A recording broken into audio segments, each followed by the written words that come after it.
first match began with Bangladesh A dominating proceedings. The likes of Shorturl and Tanvir ran riot as Nurul Hassan and his men won comfortably. But for the New Zealand batters, there was some respite, with the likes of Foxcroft fighting back, posting 148, but in reply, the Bangladesh openers, they were comfortable and in the end won by 7 wickets. Hello and welcome for the second one-dayer between Bangladesh A and New Zealand A here at the Sylhet International Cricket Stadium. Should be a fascinating affair with both teams looking to win the second match. Bangladesh A, they will be looking to win this series, wrap it up quickly with one match left. And on the other hand, New Zealand, they will want to fight back and level things, as both captains, they will look to continue on what they started. And speaking of started, the players came early under certain gloomy conditions. Bangladesh camp obviously quite relaxed after winning the first match comfortably. And why not? The experienced outfit with plenty of international matches under their belt won the first game, and New Zealand, on the other hand, much more focused, perhaps getting more used to the conditions, and the gloomy overcast morning might provide them with some respite from the heat. But currently things are a bit different. As you can see, the sun is starting to pop out, and we will go downstairs in the middle where Mazharuddin Ami is ready with the pitch report. Hello and very good morning from this beautiful Sylhet International Cricket Stadium. It's match number 2 of the 3-match one-day series between Bangladesh A and New Zealand A. I'm in the center. It's pitch number 5. The first match was played at pitch number 3. It looks pretty similar.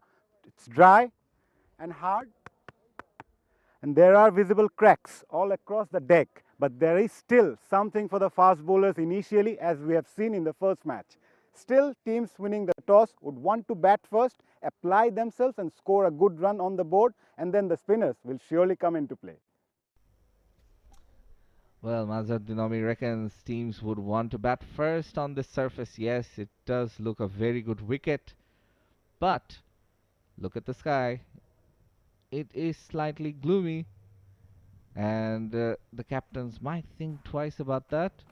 Players came in and they practiced hard, and as I mentioned, the Bangladesh camp in jovial spirits, as they should be. Some players vying for the national team spots, looking to solidify themselves in the national Tiger setup. And this is one of those years where there's plenty of cricket looking forward, not just international matches, but also with the emerging team, under 19 setup, the women's team, the women's emerging team, all of the players more or less in action. And this New Zealand setup, they are also giving opportunities to a lot of these new players. And here's what it looks like. Bangladesh winning the first match, Bangladesh A winning it by 7 wickets. That was 2 days ago. Today it's time for the second match at 9 a.m. The first ball will be bowled, and the third one-dayer will also happen here at Sylhet. That is on 10th May. After that, it'll be 2 4-day matches from 14th to 17th and 21st to 24th May here at the same venue. And now it's time to go back into the middle where Mazharuddin Ami is ready with the 2 captains for the toss. It's the second match of the 3-match one-day series between Bangladesh A and New Zealand A. I've got the 2 captains, Nurul Hassan Sohan, Nick Kelly, alongside the match referee, Niyamur Rashid Rahul. Sohan, if you're going to spin the coin, please. Heads is the call. It's a head. Nick, what have you decided and why? We're going to have a bowl. It's obviously a little bit more humid than the other day, and then Yeah, I guess we noticed that we probably swung for a little bit longer and did a little bit off the deck in that first innings more so than the second. So yeah, that's the reason behind the decision. Any changes from the previous match? Yeah, we've got 4 changes. So yeah, a bit of a rotation today. So it's good to give guys an opportunity in foreign conditions. It's a crucial game for you guys as well to at least be in the game, be in the series. Yeah, 100%. Obviously a 3-match series, must win for us, here on out. So it's good to add a little bit of pressure like that to the guys and see how they respond. All the best. Cheers, thank you very much. Sean, happy to bat first? Yeah, I think the wicket looks good, but what I said yesterday also, I think the important thing is to play first 5-6 overs for us. You need to bat well. We have seen the fast bowlers getting advantage in the first match. What would be a strategy today? I think the wicket looks good, and obviously the fast bowler can get a little bit of benefit from here, but I think the spinner also gets some benefits in the later part on. Any changes in the playing 11? Yes, one change. Thank you very much and all the best. Right, so the news from the centre is that New Zealand have won the toss and they have decided to bowl first. The 2 tosses won by the captain, and New Zealand once again choosing to win, and this time they have decided to bowl first. This is the Bangladesh 11 with one change as 𝗍𝗫 he comes in with Captain Nurul Hassan, Enamul Haq, Mahidul Islam Ankon, who played a valiant knock in the last match, Mossaddeq Hossain Shoykot, Naeem Sheikh, Parvez Hossain Imon, Shamim Patwari, Shariful Islam, Khaled Ahmed and Tanvir making up the Bangladesh 11. Plenty of experience and known names there. As for New Zealand, 4 changes. Mitch and Kelly, they're still there. Ashok coming in along with Curtis.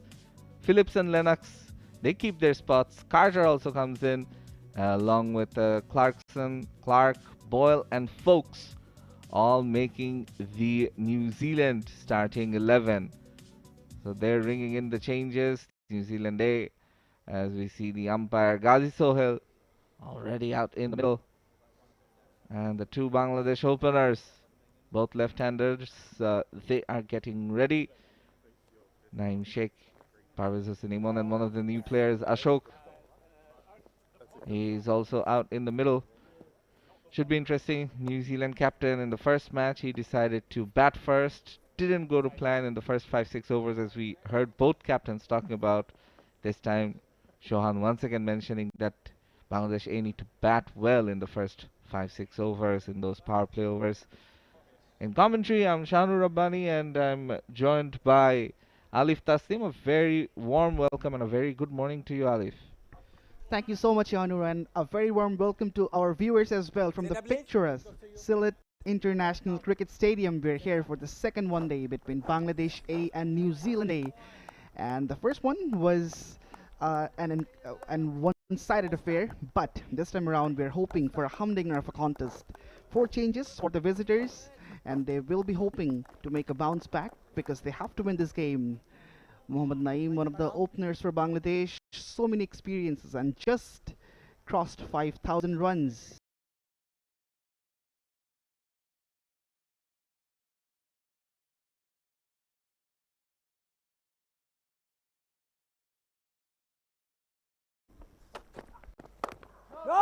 On the money immediately, folks. Plenty of fielders packed in the offside. They'll want to manage that 4th stump channel well. The other opener, obviously, Parvez Hossain Imon, batting at the non-striker's end. Jersey number 63.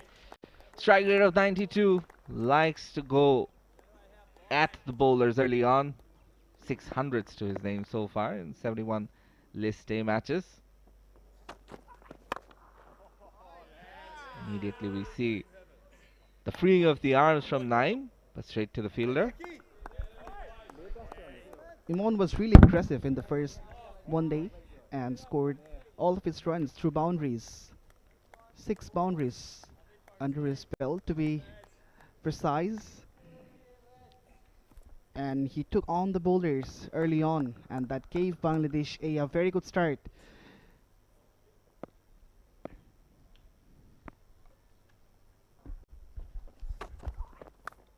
Oh, outside edge, but just falls short of the keeper.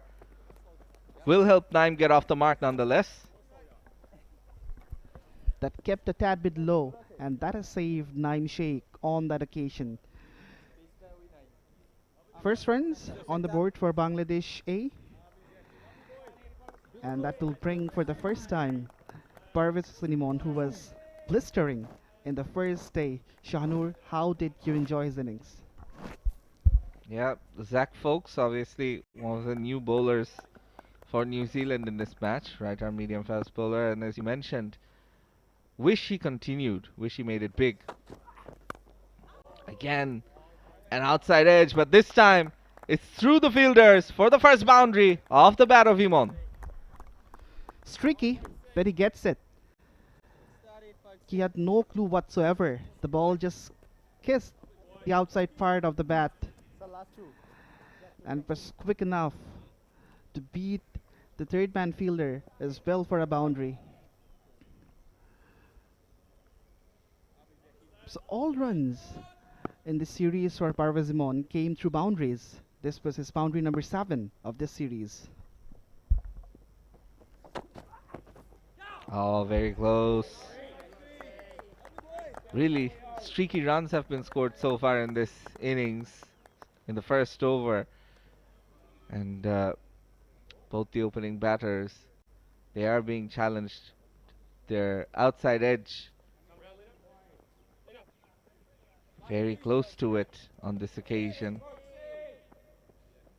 Very interested to see just how the bowler Folks, he's using the depth of the crease, almost pitching his landing leg on the edge, creating that angle, and it's a good finish for him to the over. Another delivery where the ball beats bat. After the first over, Bangladesh A 5 without loss.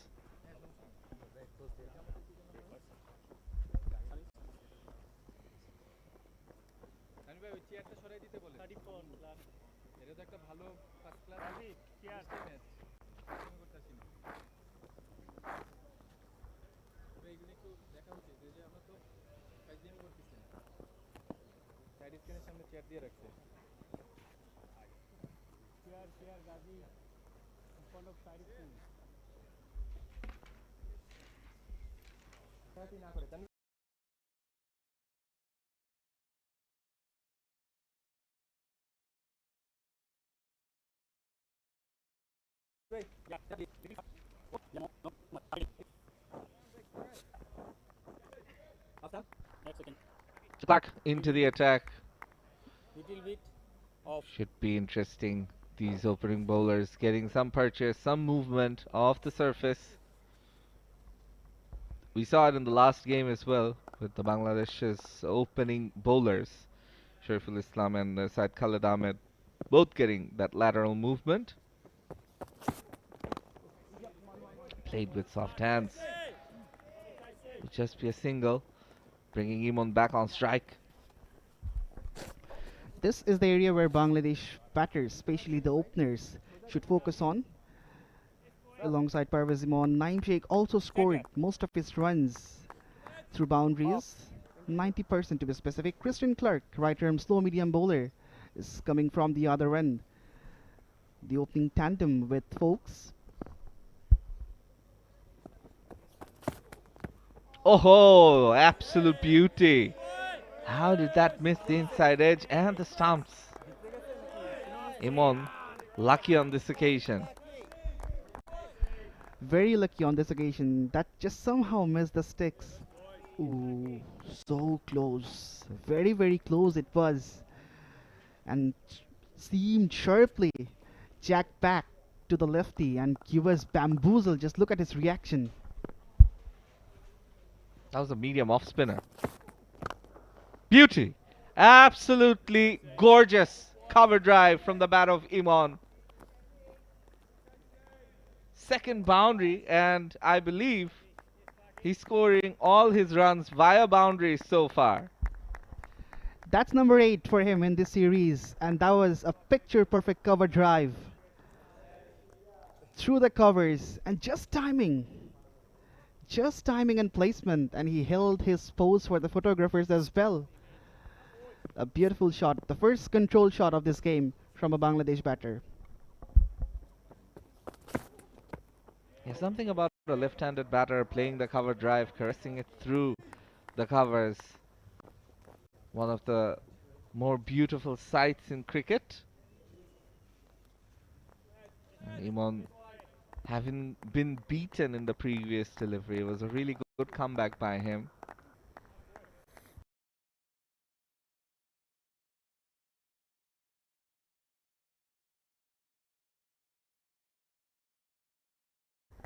A good sharp call of no immediately.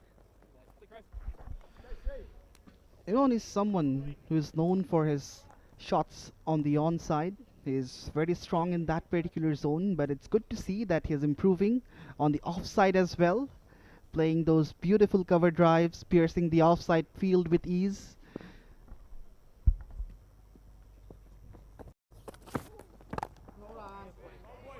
A dot ball to end the second. Bangladesh 8-10 without loss.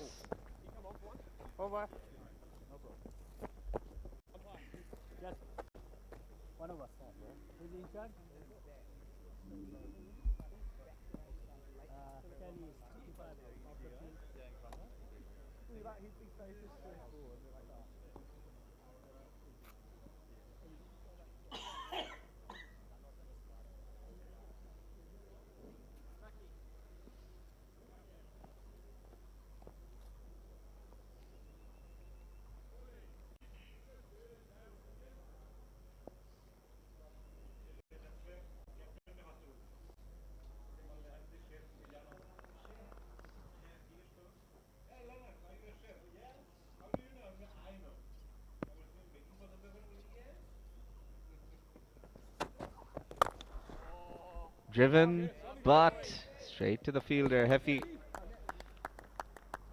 Naeem and Parvez, both left-handed openers, looking to make a mark here in this series and also get more opportunities with the national team when the time comes. Two slips in place for folks.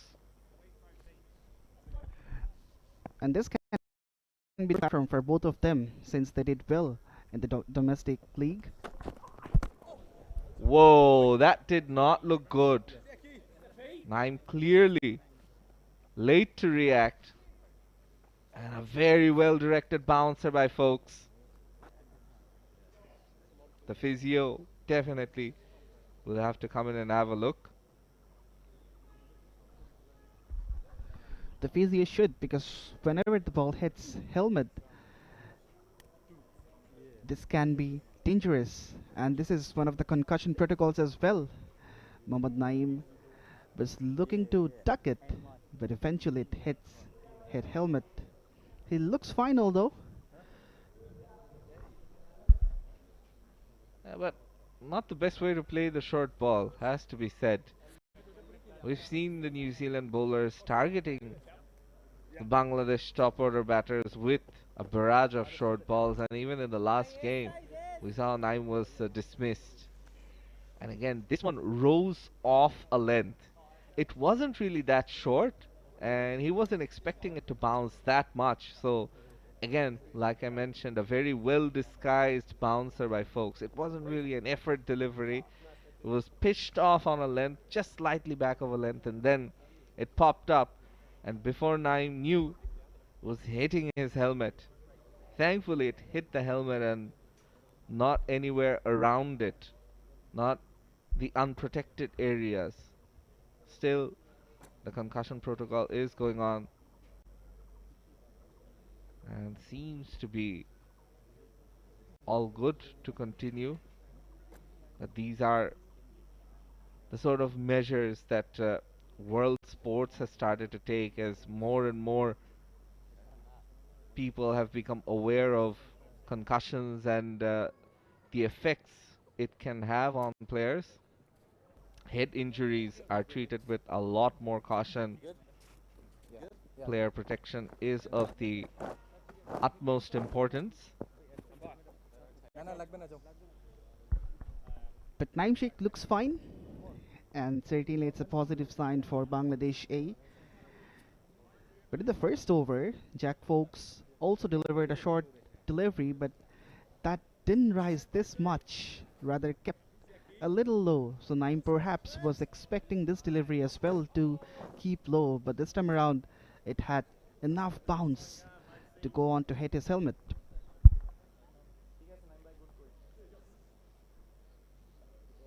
And with cricket now allowing concussion subs, just goes to show how seriously the organizers take concussions in the sport. And one of the first, I wouldn't say sports, but sports entertainment to take it seriously was pro wrestling.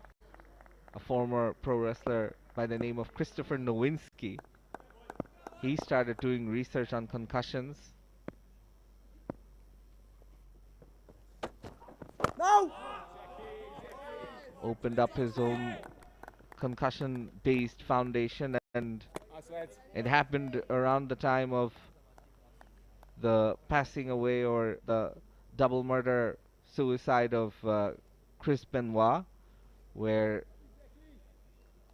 his death or suicide was linked with a lot of head trauma, head damage from suffering concussions.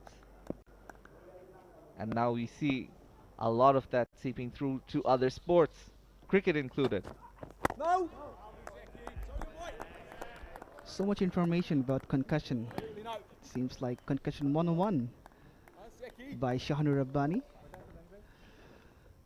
But yeah, certainly it's something to appreciate, since cricket has taken these aspects very seriously and having some protocols about it as well. Bangladesh A are 10 for none. Naeem is batting on 2 from 8, hasn't really opened up much, just being circumspect from the get-go and trying to understand the conditions. Well, a deep square leg in position now. Deep fine leg coming into the circle, and only 2 players can be outside it due to the power plays, and it's been a very good over so far from Folks. After that bouncer, he's managed to string together a lot of good deliveries on a good channel, testing Naeem and his back foot game.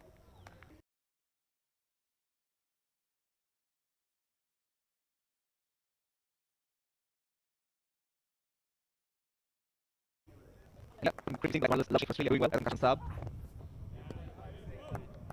Excellent over, just a single. Bangladesh A 11 without loss after 3.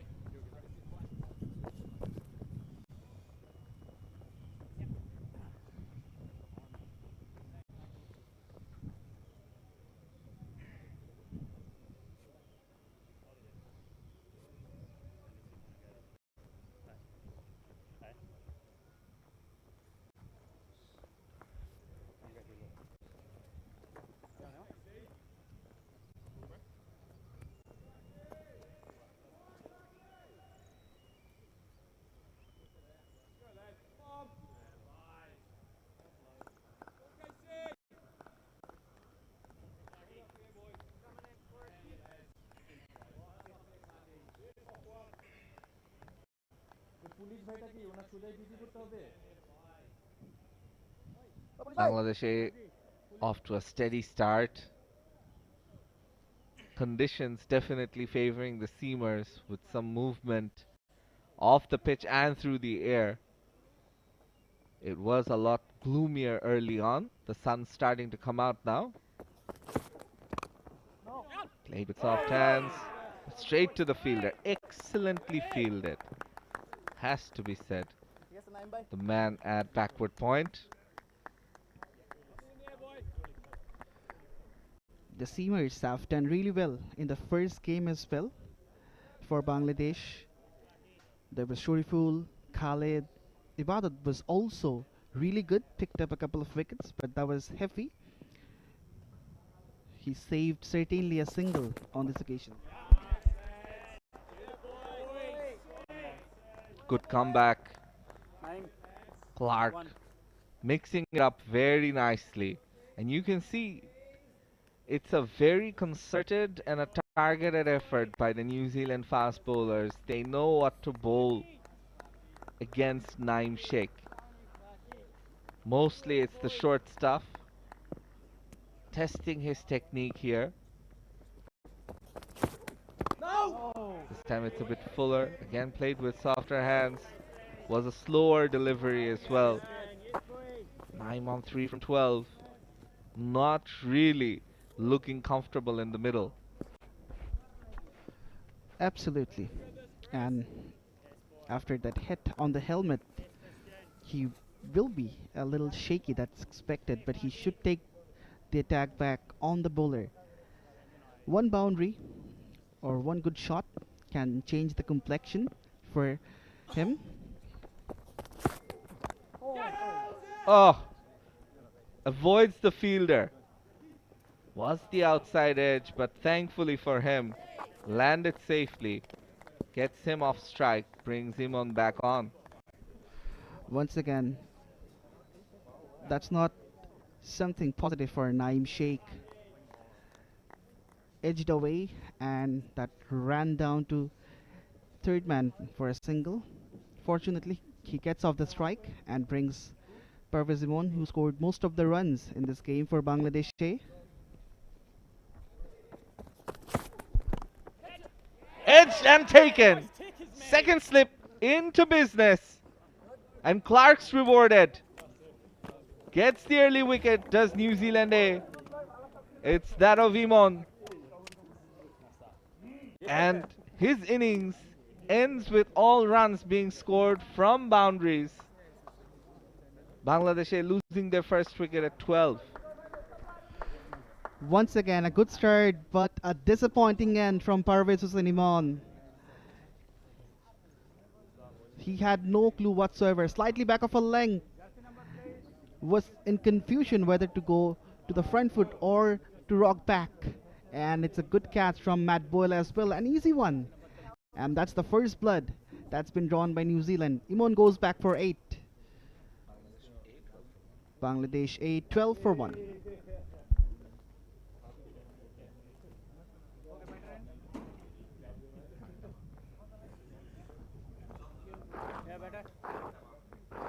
One remaining one. বাইরে যাচ্ছে না ফার্স্টে হ্যাঁ ফার্স্টে এই রিমোটে দুইটা বল করছে মানে আপনার বাইরে আর নরমালি তো আপনি সোজাই দেন সোজা হ্যাঁ হ্যাঁ টিমে মানে ই বলে কি বলে ক্রস টিমে ধরে না না না ক্রস টিমে ধরে না sorry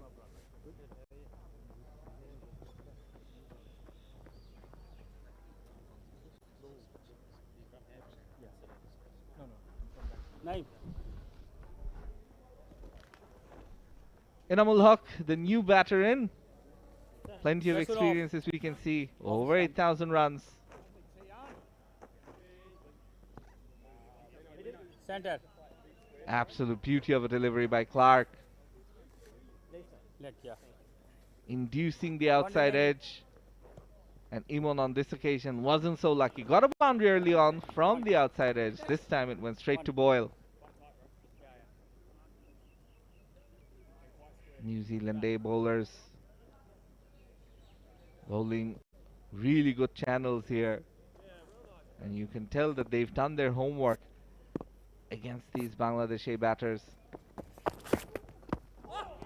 Again, a short delivery, this time testing Enamul. Over. That ends a fantastic over. A wicket and just a single from it. Bangladesh A 12 for 1. Okay, see. Okay, see. You're welcome.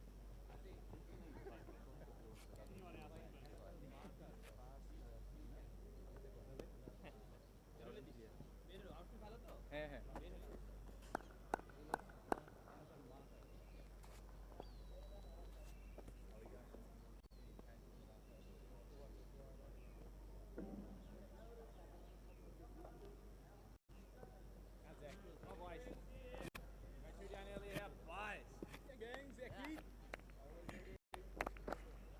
Sorry guys.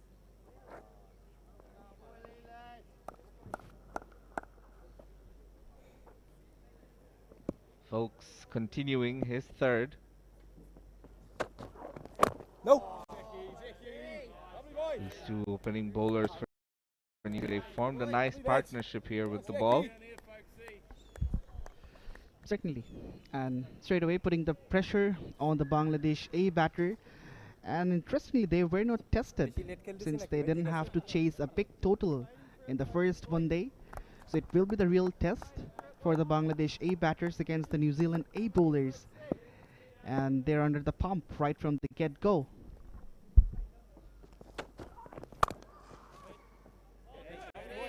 Finally, a ball that has been middled by Naeem. Jack Folks has been impressive, has the experience of playing international cricket as well, made his ODI debut against Sri Lanka back in 2024, and as of March 2025 he's played 7 T20Is with a best figure of 3 for 20.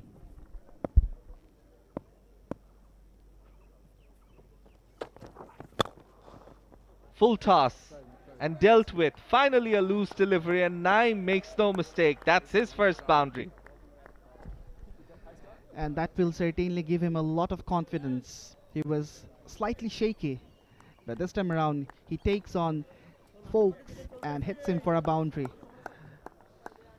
A low full toss. He just timed it, and since the power plays are going on, not much fielder on the edge of the boundary, so he gets his first boundary of this game. Again down the leg side. Will be another boundary for Naeem. Back-to-back fours. Easy pickings for someone like him. Folks was coming from round the wicket, and with the angle it was coming in towards Naeem Sheikh. He just clipped it off the pads, and there was no fielder as well at deep backward square leg. So back-to-back boundaries for Naeem, and he should be brimming with a lot of confidence. All the good work they did earlier on in this innings. Folks, especially Clark with the wicket. This over, all of a sudden, 2 loose deliveries down the leg side and punished rightfully. This time it's pulled away. Not much control, and there is protection now. There at deep square leg. Just be a single. Fortunately, he cleared the infield. Was looking to just pick the ball over the top, but there was a fielder stationed at the edge of the boundary. So a single for Naeem, and that brings Enamul Bijoy on strike. Had a good outing in the first one day. 38 from 45 and batted for a long time, 70 minutes to be precise.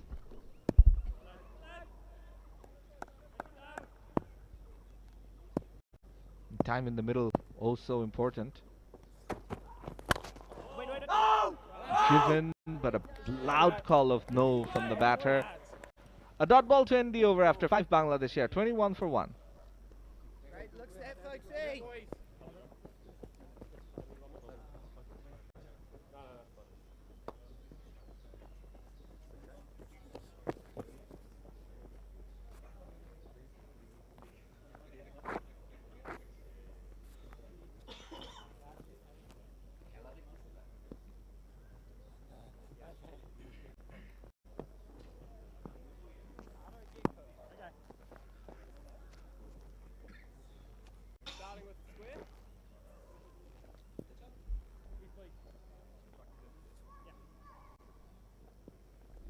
New Zealand camp looking a lot more relaxed here. Off to a much better start in this second one there.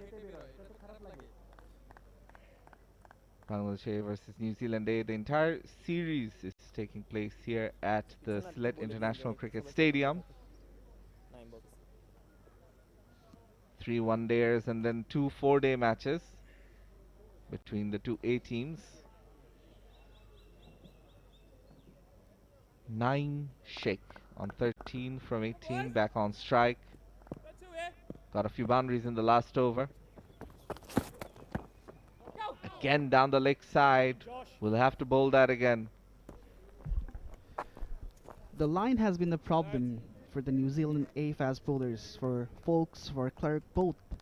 They're going way down the leg, and this time around it's called a wide rightfully by the umpire. But they should shift the line 1 or 2 foot outside to challenge 𝗫𝗫𝗫𝗂𝗃. I think he heard you, because Clark has been bowling very well. His lines and lengths have been good. That was the first time where we saw him straying down the leg side. But in the last over, yes, folks, he did struggle a bit. But Clark rightfully got rewarded with the wicket.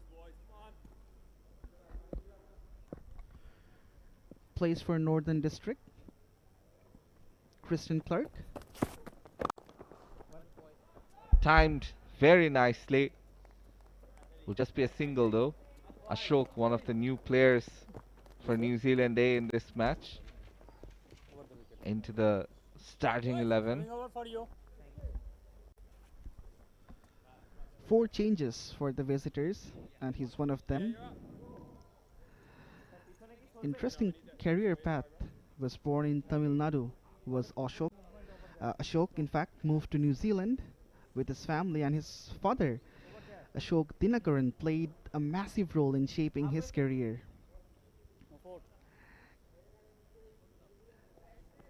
And he delivered a standout performance in the under-17 national tournament by taking 6 wickets for 12 runs. He'll be hoping to replicate that in this game as well. Again, good calling there by Enamul.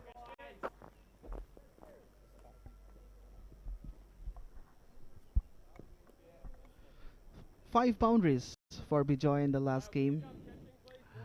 Was talking about his duration on the pitch. He batted at number 3, and Bangladesh lost 2 early wickets in the first one day. So he had to hold the innings for a while and stay there in the middle.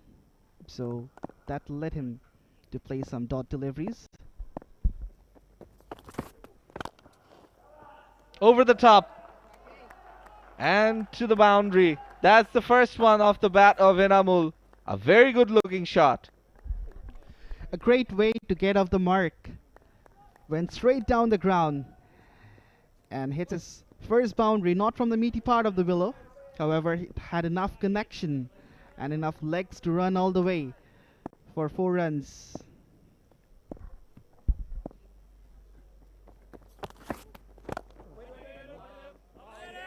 Again, well fielded. Well, seems to be following Ashok. It's been slightly expensive over from Clark. 6 runs coming from it. Has to bowl the extra delivery because he bowled a wide in his first delivery.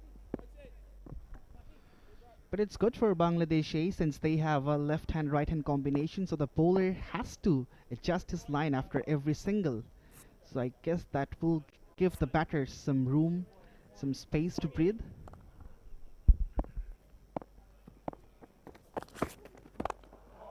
Pulled away. Ends the over with a single, retains the strike. After 6, it's 28 for 1.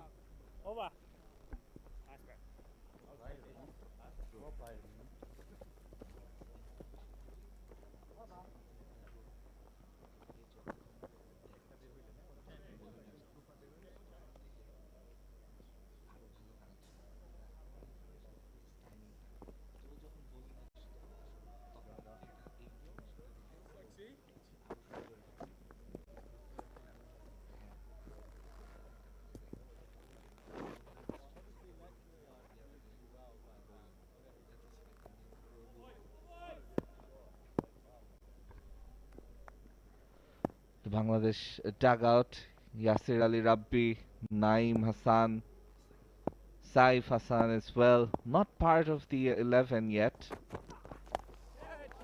Pulled, and it goes all the way for a maximum. That's the first 6 of the innings, and it comes from the bat of Enamul. Not a well-controlled shot, however, he will accept it gleefully as it goes all the way for half a dozen. It went over everyone. top edge, and it flew over the head of the keeper and almost on the side screen for 𝗵𝗂𝗽. That's the first 6 of the game as well.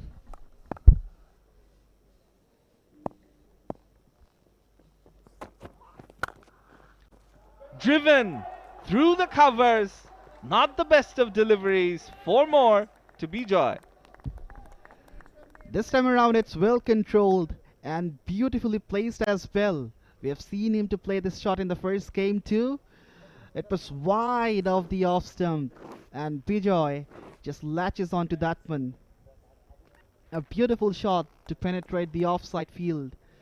10 runs from the first 2. Folks will be under the cosh. It's a no ball. Uh-oh, we'll have to bowl that again. And that means it's a free hit. Rubbing salt into the wound for Folks. He was hit away for 10 runs from the first couple of deliveries. Should have made a comeback, but this one spoils. It's a big no ball. It's a big no ball from Folks. Overstepped. And this is going to be the free hit where 𝗵𝗂𝗽 remains on strike.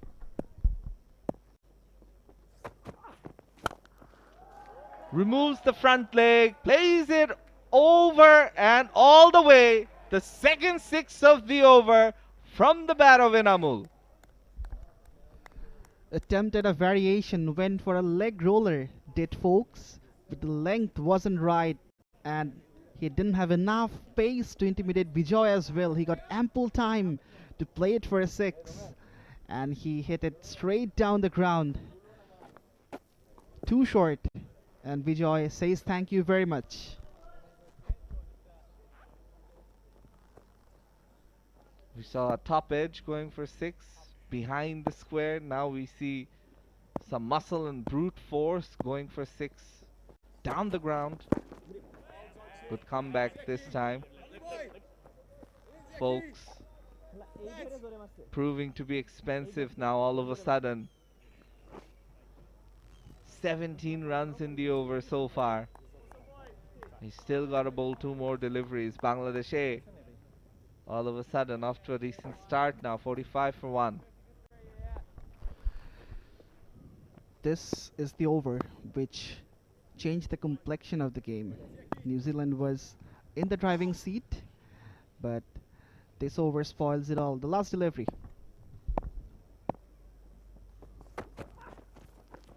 Oh, now not sure about that shot. Take his eye away from it and then trying to pull it.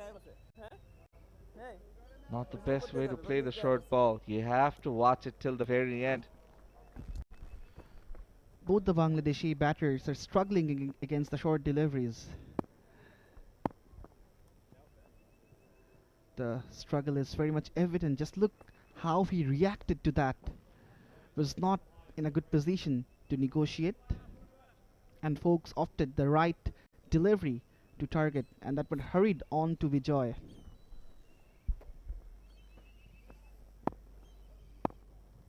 Yeah, another well-directed bumper from Folks. Slip in place. Again! This time it's hit the helmet of 𝗵𝗂𝗽. We've seen one hitting Enamul. And now this time, 𝗵𝗂𝗽 will need some help as far as the physio is concerned. Just getting the concussion protocols done. In the meantime, it's another end of an over. After 7, Bangladesh A are 45 for 1.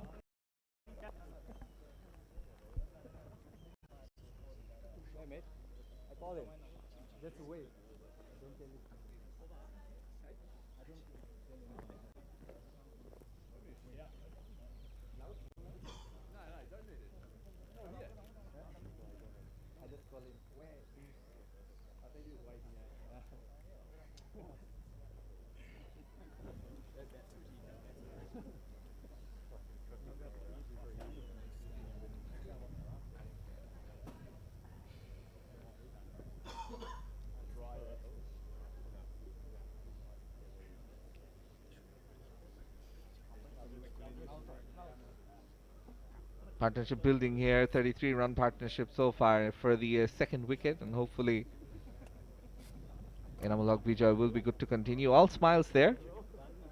But this is what happened in the final ball of the last over. You see another well-directed bouncer. Folks has this ability to really disguise this bouncer and the short delivery, and in the end he's rattled the helmets of both the batters in the middle. Once for 𝗫𝗫𝐶𝗶𝗃 and now for 𝗂𝗏𝗏. Although he's been expensive in the last over, but he ended it with 3 dot balls. This is run rate. They're going above 6 because of the 6s and the 4 in the last over. 20 ball partnership, 33 runs scored so far. So they're taking full advantage of the power play overs right now. Good comeback by Folks after being hit for 17 runs and delivering a no ball.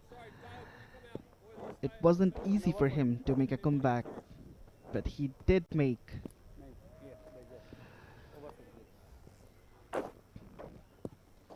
But Bangladesh A had a move on in the last over after scoring 17 runs.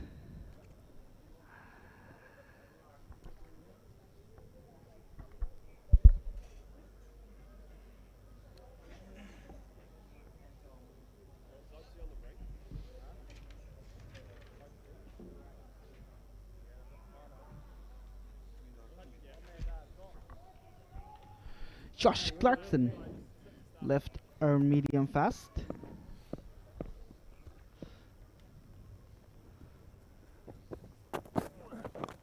Down the leg, tickled fine by 𝗫𝗫𝗃𝗍𝗃, and that will be a boundary. As I welcome Mazharuddin in the comm box. Welcome, Mazhar. Good morning. Very good morning, Alif, and very good morning to all our viewers. It's been a good start for Bangladesh despite losing Parvez Imon up front. 𝗫𝗫𝗃𝗍𝗃 alongside Enamul Haq, making sure Bangladesh make the most out of the power play. Once again, New Zealand skipper opted to bowl first this time after winning the toss. In the first one-dayers, they batted first after winning the toss, were bundled out for 147. Expected the ball to do something early on today, but Bangladesh A manages to go past 50 in the 8th over, losing just 1 wicket. So it's a good start for Bangladesh A. Certainly, and courtesy to 𝗵𝗫𝗃𝗍𝗃 and that expensive over from Folks, which gave 17 runs to Bangladesh A and 50 on the board for the home side as well. Need to be a bit more consistent, Clarkson. It's been a very good surface, I must mention. Even in the first one-dayers, we have seen some consistent bounce.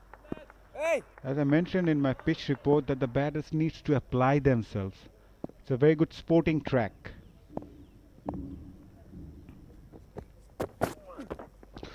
Nicely bowled. Good comeback. Very good comeback by Clarkson. That was a beauty. Pitch short and just shaping away from 𝗵𝗫𝗃𝗍𝗃. And he kept him in guessing. One is coming back in, another one is shaping away. And that creates a confusion in the mind of the batter.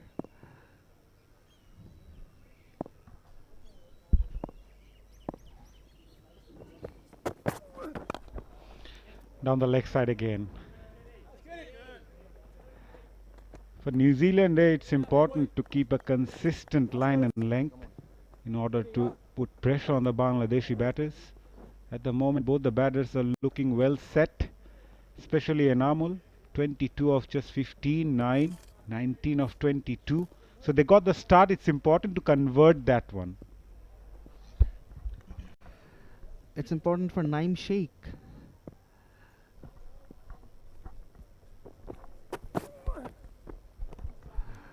That's down the leg, but no one given. Alright, 𝗫𝗫𝗃 went to duck it. But once again, slight change in line from Clarkson. And perhaps this is happening because he's having a left-hand right-hand combination. Bangladesh is having a left-hand right-hand combination, and after every single, the bowler has to adjust his line, because what is a good delivery against a left-hander will be a wide against a right-hander.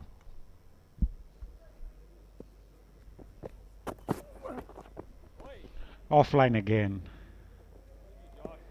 Rightly pointed out, Alif, right and left hand combination, so it's never easy for the bowlers to adjust their line and length immediately. And Clarkson at the moment is struggling. Made his international debut for New Zealand in 2023 against Bangladesh.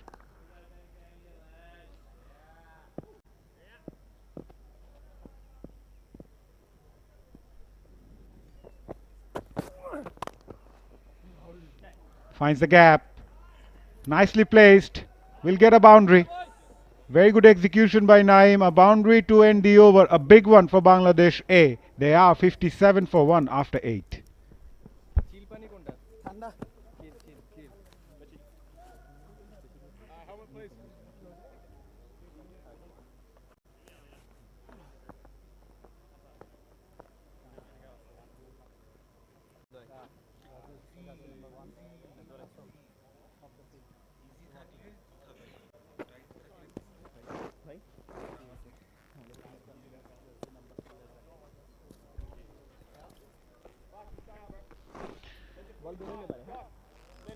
Bangladeshi batters did well to survive the initial burst. In fact, they did really well to score 57 after 8. Yes, they lost a wicket of 𝗃𝗃𝗃 𝗂𝗏, but the two batters in the middle making sure Bangladesh A got the right sort of platform to post a good total on the board. This is what transpired in the last delivery of the last over. Just opened the face of the bat, did 𝗫𝗫𝗃, and beautifully pierced the offside field backward of square. Yes, you know.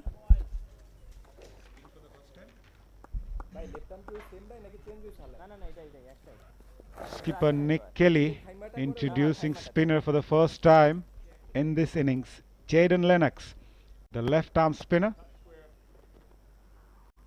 had a decent first one-dayers with the ball and also with the bat supported. A bit of turn immediately. Jayden Lennox was born in Napier and plays for Central District. Made his listed debut back in 2019. 43 matches under his belt. That's a delightful cover drive from 𝗵𝗫𝗃. No chance for any fielder to stop it as it races off to the fence. Playing with a very positive frame of mind, 𝗵𝗫𝗃.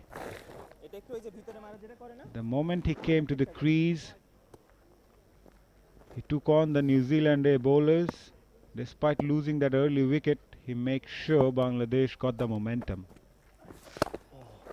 Flighted delivery again. Lennox was Central District's leading wicket taker in 2024-25 Plunket Shield, picking up 31 wickets. As part of Central District's Plunket Shield winning team in 2018, his tight bowling and crucial lower order runs were praised by coaches. He has over 100 first-class wickets. Impressive. And he also led the Central District A side as well. So enough experience under his belt, and he has to demonstrate that in this series for making his place into the national side.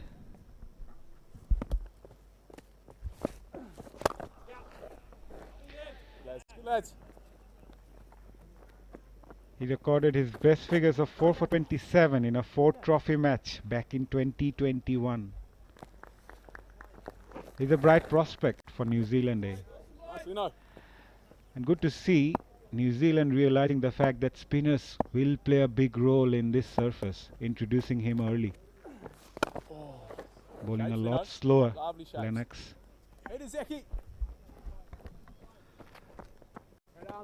In the first one day, you compared him with Daniel Vettori, not actual comparison. You said another left arm spinner from New Zealand having number 11 on his back. Always reminds everyone the legendary Daniel Vettori, who also worked as a spin bowling consultant for Bangladesh. Lovely, mate. 𝗂𝗂𝗃𝗂𝗃𝗃𝗃. End of the over. 7 coming from it. After 9, Bangladesh A 64 for 1.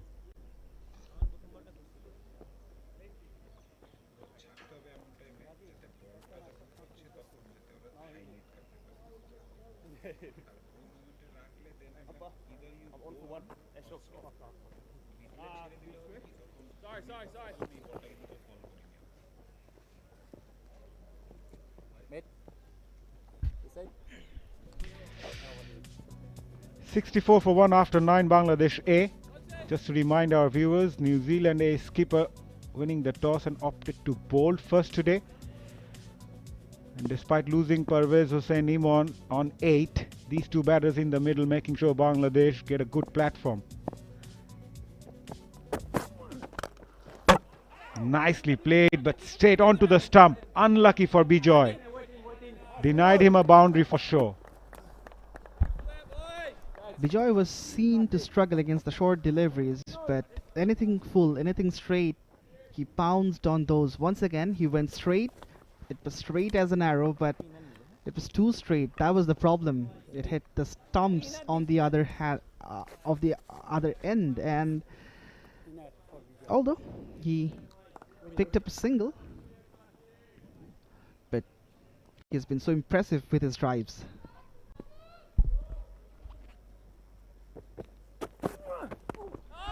That came in sharply. That's the length Clarkson would be hoping to bowl consistently. We have seen how the Bangladeshi pacers extract the most out of the surface in the first one. They are bowling those length deliveries pretty often. And with some early movement, the bowlers would want to bowl at the right area to get the most out of it. Indeed, Khalid Ahmed is the prime example of that. If you bowl at a good channel, what can you extract from this pitch? Clarkson started learning cricket in Nelson College, played the Under-19 World Cup for New Zealand as well. Nicely bowled Yorker. He's testing Naeem Sheikh now. And someone like Naeem Sheikh who got the start now, he needs to make sure he hung in there. As a batter, when you get the start, it gets easier for you to convert that into a big one. It's never easy to get those starts. And once you get that, you need to utilize that.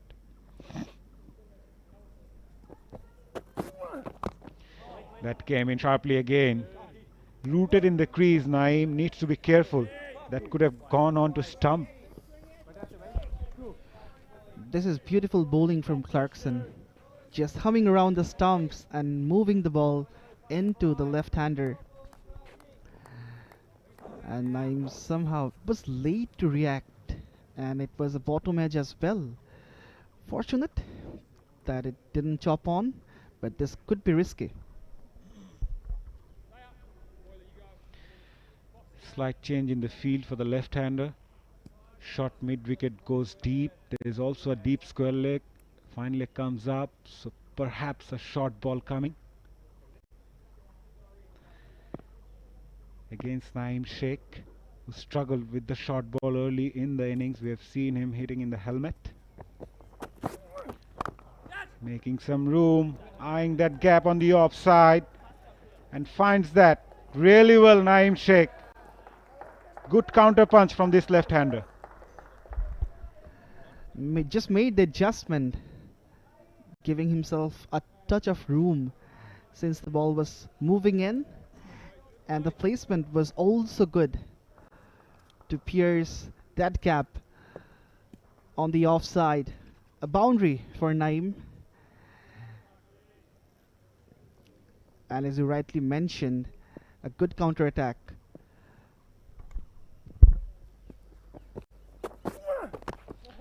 Again, eyeing to some room. Lucky this time. Caught an inside edge, but straight to the fielder at short fine leg. End of the over. 5 coming from it. After 10, Bangladesh A 69 for 1.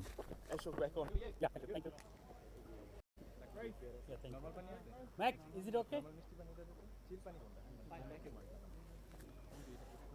Yasin, Master, রুমালটা দিয়ে যাবি রুমালটা? Face towel এখানে আছে। Thank you ভাই।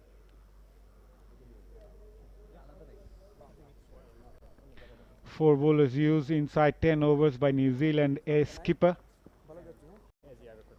Christian Clark picked up the only wicket of 𝗶𝗵𝗲𝗂 𝗂𝗃. Jayden Lennox bowled his first over, gave away 7 runs. Josh Clarkson conceded 17 from his 2.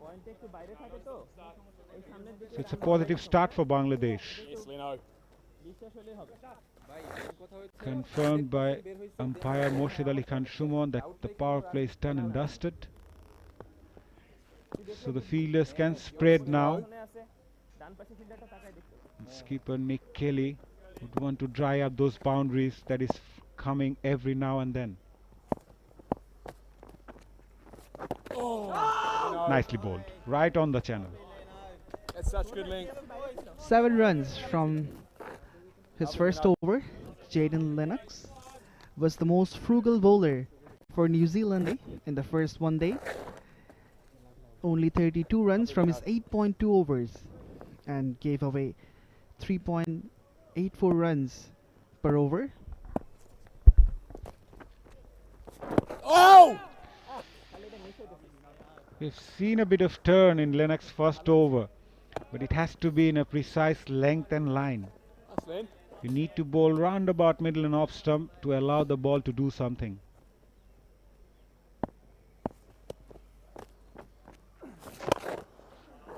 Lovely boy. Enemy here, KC.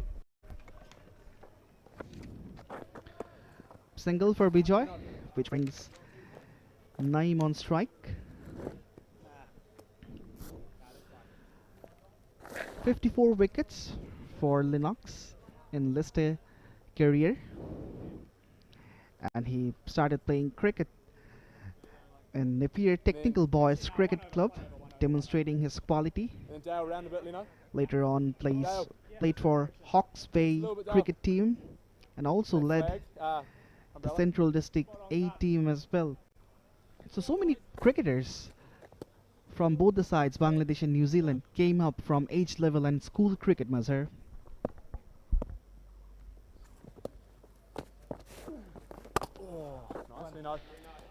Nicely cut away, we'll get a single.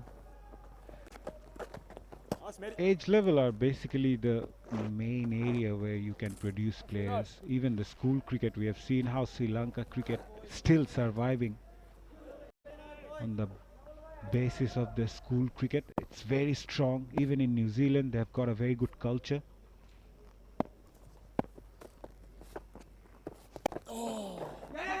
You know, so good. Rotating the strike. Good batting from these two batters. Nice back. So good, Lino. Rightly. And we discussed about Mahid Longkorn in the first one day, that he is also a product of school cricket. And currently, Prime Bank School Cricket is going on as well in Bangladesh for the future players. Lino. Nice boy. 4 singles from Lennox over. After 11, Bangladesh A 73 for 1.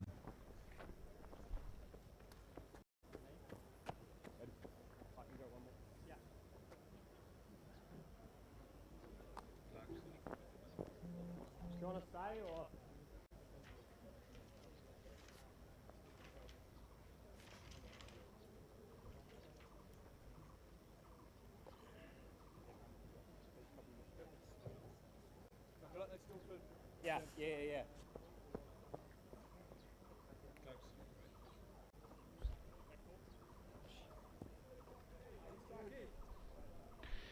Bangladesh got a very good start. They are 73 for 1 after 11. They were asked to bat first by New Zealand skipper Nick Kelly after winning toss. Both these batters are looking well set at the moment. On the 30s, 9:30 of 33, Namul 31 of 24. Clarkson to continue. Gave away 17 from his first 2 overs, coming around the wicket to the left-hander. Again waiting for it, Naeem. Clarkson's family is based in Canterbury. He moved to Nelson as a teenager for more opportunities. Known as a fitness enthusiast, Clarkson enjoys weightlifting and CrossFit training. He also has an interest in woodworking. He spent time during off-seasons making custom bats and furnitures as a hobby. Interesting. No! So many different interests among the New Zealand A players. Some are interested in baking. We have a player who is pursuing double degree, one in law, one in business. And interestingly, Clarkson loves making bats and furnitures.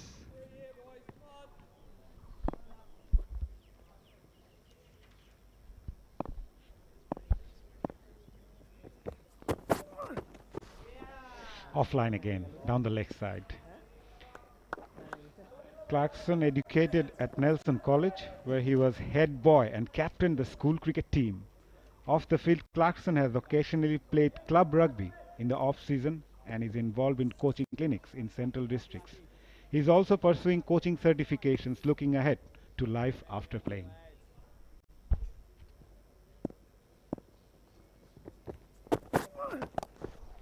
Pull that away in the air, will clear quite comfortably. 𝗂𝗏𝗂𝗃𝗍𝗁 is looking good today.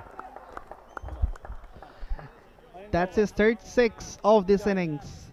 And this time around, the short delivery has been dealt with. He was struggling against the short ones, but he takes on Clarkson. Just pulls it away, and it went flying over the line for half a dozen.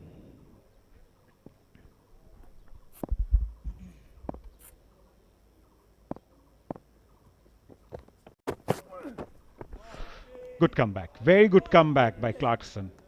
After being hit by a 6, beating the outside edge of a set batter, you must give credit to the bowler. I don't think that was a good ploy to go for a short delivery against 𝗵𝗂𝗧. This is the right line and length because he doesn't have express pace to intimidate someone like 𝗂𝗏𝗂𝗃𝗍𝗁.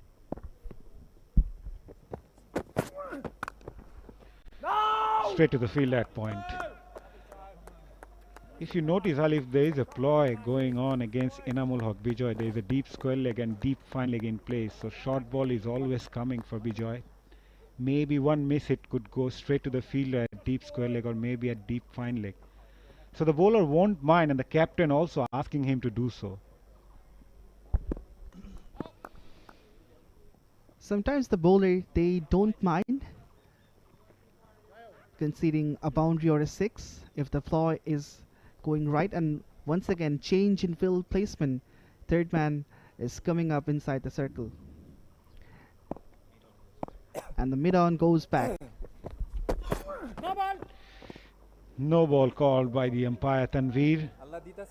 Clarkson seems to be struggling, to be very honest. He's bowling offline. Times he's bowling too wide, at times too short, drifting down the leg side and now overstepping. It's a big no ball. A free hit for 𝗵𝗂𝗧. The New Zealand fast bowlers will surely be disappointed not to be able to get the most out of the initial condition. It's gloomy compared to the first one day.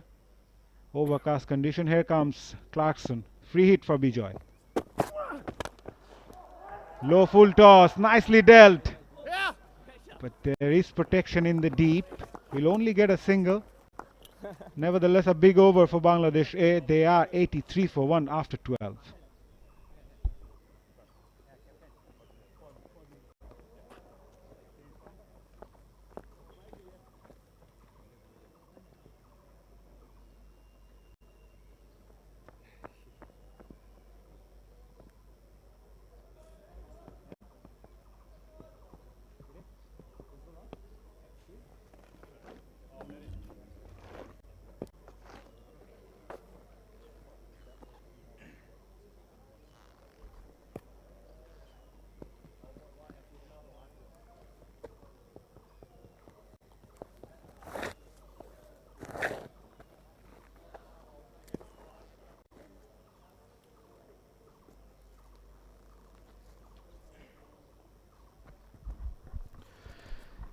After 12, Bangladesh A are 83 for 1, going with the rate of 6.92. And if they keep going like this, their final score will be 346, which is going to be a mammoth total in this deck.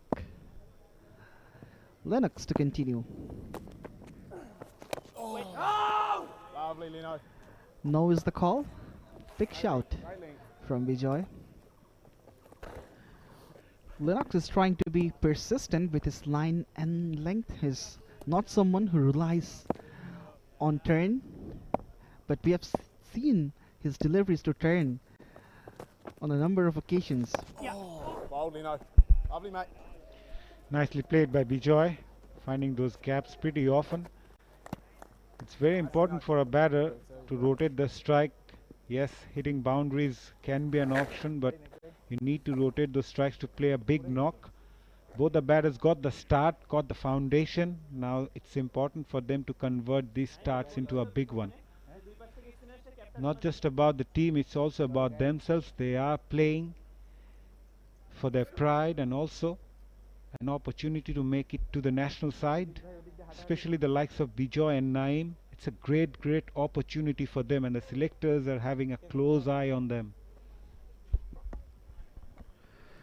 Certainly. Yes, Lino. Just after finishing domestic cricket, this is the ideal platform for all the Bangladeshi players. Also, Bangladesh emerging team is going to have a series against South Africa emerging team.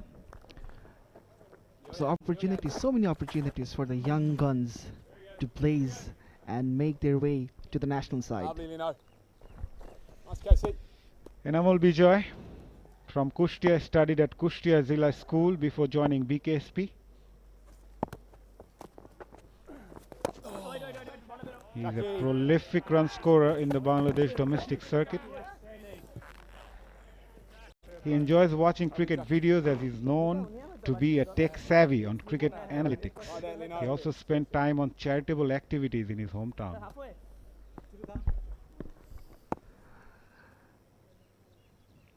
We are from the same district, so I've heard about his activities as well.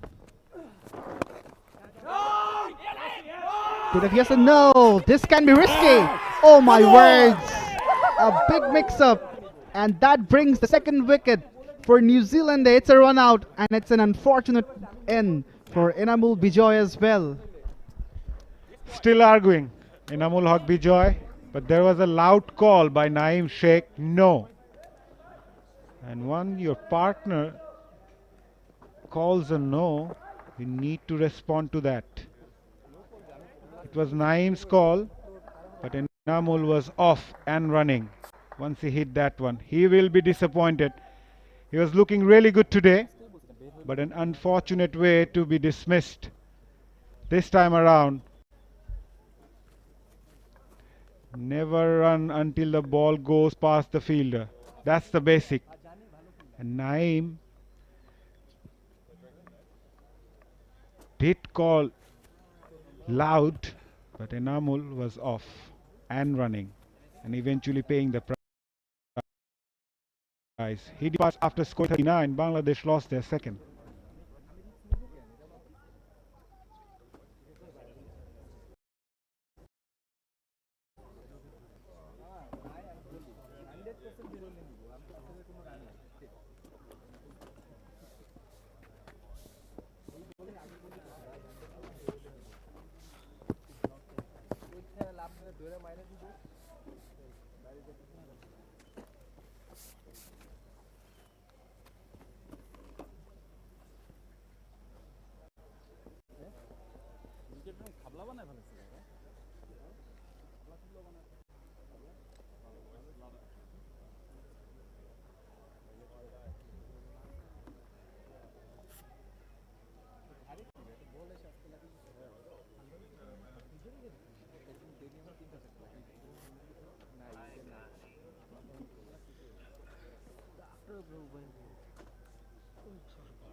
Center.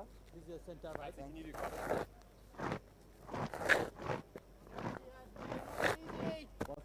Last ball. Thanks. And go board. Only note. New Zealand A manages to break the partnership, which was looking dangerous, courtesy of a horrible mix-up between 𝗂𝗚𝗃𝗃𝐵𝗁 and Naeem Sheikh. Naeem did call loudly a no, but 𝗂𝗚𝗃 was off and running and paid the prize. An unfortunate way to be dismissed by 𝗂𝗚𝗃. He was looking really good today. Probably rather that. Okay. Sparky, come on here.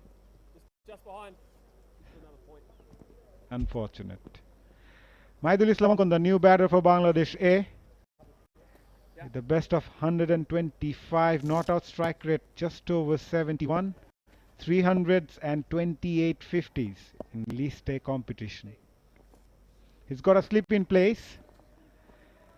Lennox onto his final delivery of his third over.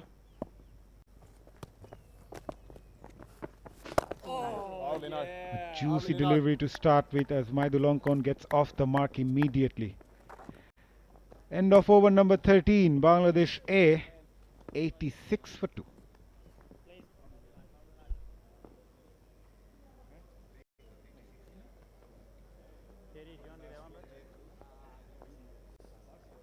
You steady? Goodbye, thank you.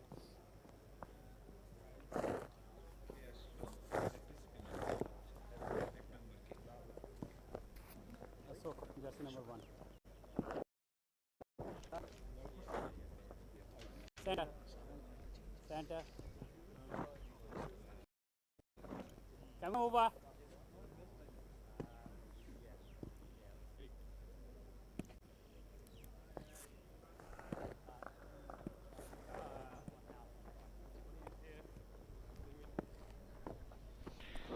We are here at the beautiful Sylhet International Cricket Stadium for the second of the 3-match one-day series between Bangladesh A and New Zealand A.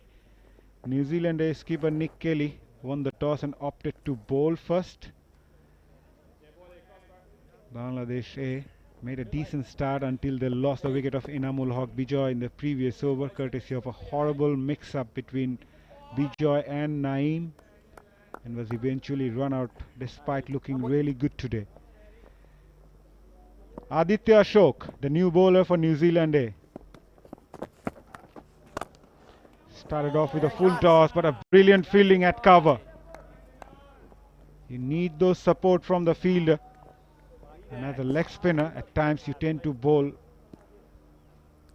sometimes full tosses or maybe short deliveries. It takes some time for the leg spinners to get the rhythm. Certainly a very good stop. It saved a single at least. Could go for a boundary too. Clark with a stellar for it. The call is for two. They should come back for a couple easily. So 𝗬𝗪 Ashok was born in Tamil Nadu, India. His family moved to New Zealand when he was only 4. His father Ashok Dinakaran played a massive role in shaping his career. Right-arm leg break bowler, and he made his entry to the first-class cricket through Auckland Aces. What a ball, what a delivery. Nicely bowled by this leg spinner.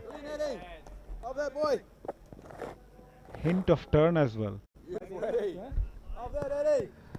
A beautiful delivery. It had flight, it had turn, it had bounce. 𝗫𝗫 was left in surprise, and its reaction also said the same.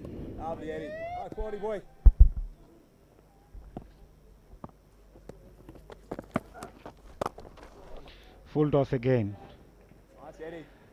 𝗬𝗪 Ashok, also known as Adi, made his domestic debut for Auckland Aces. He came through the Auckland age group ranks and also represented New Zealand under 19.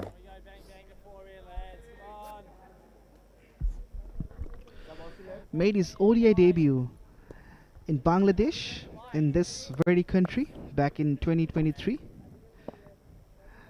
His sharp turn and deceptive googlies can be concerned for the Bangladesh A batters. Always fascinating to see a leg spinner. Apart from his cricketing abilities, 𝗬𝗪 is also passionate for mathematics and coding. He also enjoys Indian classical music and often assists in coaching spin bowling to kids. Nicely played by Naeem. Will find the boundary. Great execution from this lefty batter. A boundary to finish the over. A good one for Bangladesh. They are 95 for 2 after 14. That was beautifully lapped by 𝗫𝗫. The ball had enough pace as well so that he could time well and get it over the fielder. It was away from the fielder as well. Clark ends the over in a high note, does 𝗫𝗫.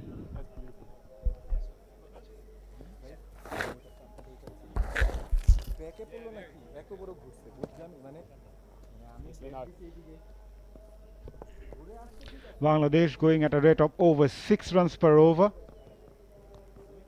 It's been a very good start for the host. I mentioned in the pitch report that if the batters can apply, it's a very good surface to bat on. And Bangladesh A are going along really well. Nicely bowled. Good start by Lennox. Ongkon had a decent outing in the first ODI, scored 42 from 61 with a boundary and 3 sixes, but played too many dot deliveries. That's one point where he needs to improve. Oh, beautiful. It was spinning away from the right-hander. Lennox seemed to gain that rhythm that a spinner wants. Initially struggled, but now bowling at a very good line and length. Better, much better to negotiate someone like Lennox using the feet, Maidul Ongkon. He's someone who plays nicely at the V and can pick up singles, and that's where he need to work on, because too many dots he played in the first one there. And he had the luxury, since Bangladesh was not chasing a big total, but it will be the real test for someone like him to bat against a quality side and a quality bowling attack.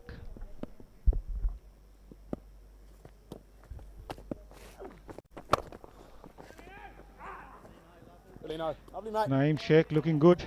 He's on to his 40s now. Has been in terrific touch in the recent times. He was the leading run getter in the NCL T20 and also scored runs in the Bangladesh Premier League and also in the Dhaka Premier Division Cricket League, the 50-over competition. And this A series will be very crucial for someone like Naeem to get into the national team again. Maydulonkon, similar to Naeem Sheikh, he's someone who's also looking to establish himself in the white ball formats for Bangladesh. He's a regular feature nowadays in the test format. But as you mentioned, he's got the skills as a one-day player and also as a limited over cricketer. End of a very good over by Lennox. Just 2 coming from it. Bangladesh A 97 for 2 after 15.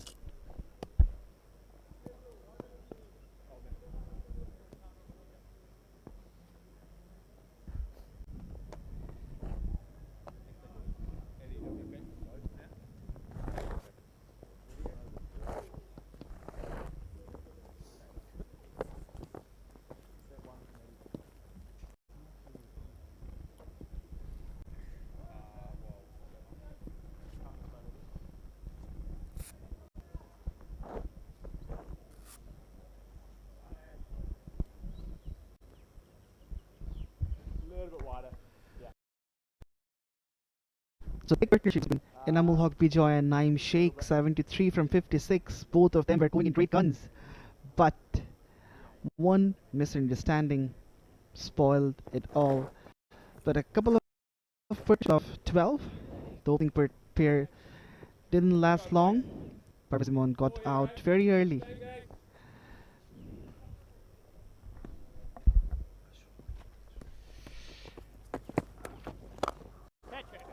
Was in the slot. Straight to the fielder at long off. Would you believe it? Naeem Sheikh won't believe it. So do I.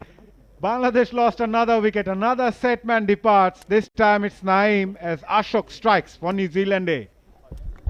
The trap was set and Naeem Sheikh fell into that.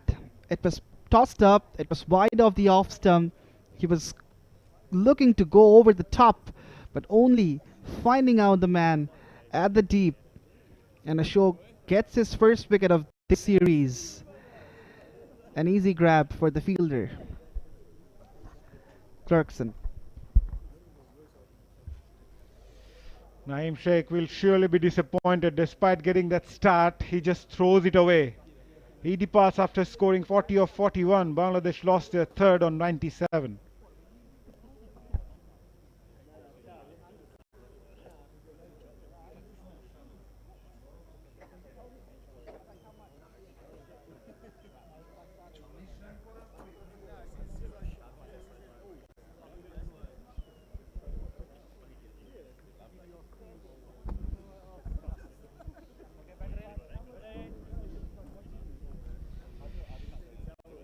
Bangladesh lost their third wicket, that too of the set man. Naeem Sheikh was looking really good until he was undone by a rather loosener from Aditya Ashok. It was in the slot, but Naeem Sheikh handed a straightforward catch at long off. He will surely be disappointed as skipper Nur Hassan Chauhan makes his way in the middle. Good to see crowds coming in today as well. One leg, yeah. Off. It's a beautiful stadium, and most of the players of Bangladesh A, they have the experience of representing Bangladesh national side, so they're known to the crowd and they would be loving seeing them. Nur Hassan Chauhan, 155 list A matches with the best of 132. Decent strike rate in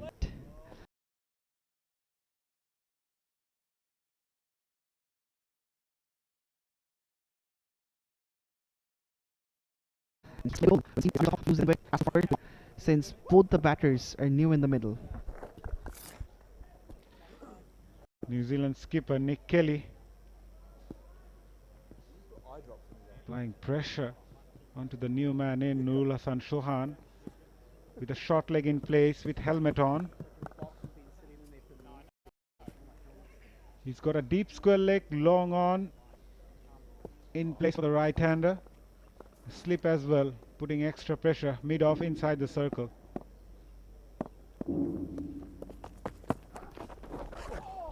That was a googly, missed everyone, down the leg side, will find the boundary.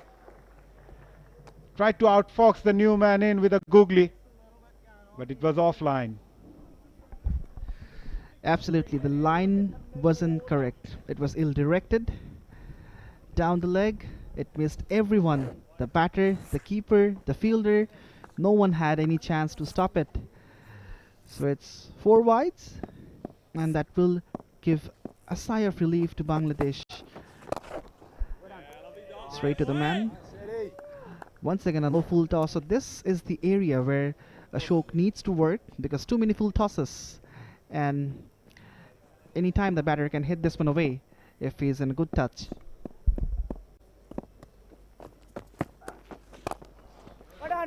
Another full toss, but straight to the field at mid-off. Leg spin is a difficult art, Alif. Never easy to control those. And they say as you grow older, you get better as a spinner. So I'm sure Aditya Ashok has got a lot of time in his career to improve. That's a wicket of Naeem Sheikh. It was in the slot. He will be disappointed.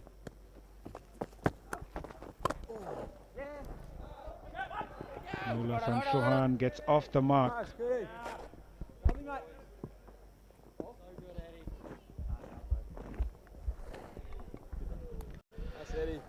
Apart from that wide, this is turning out to be a good over for New Zealand.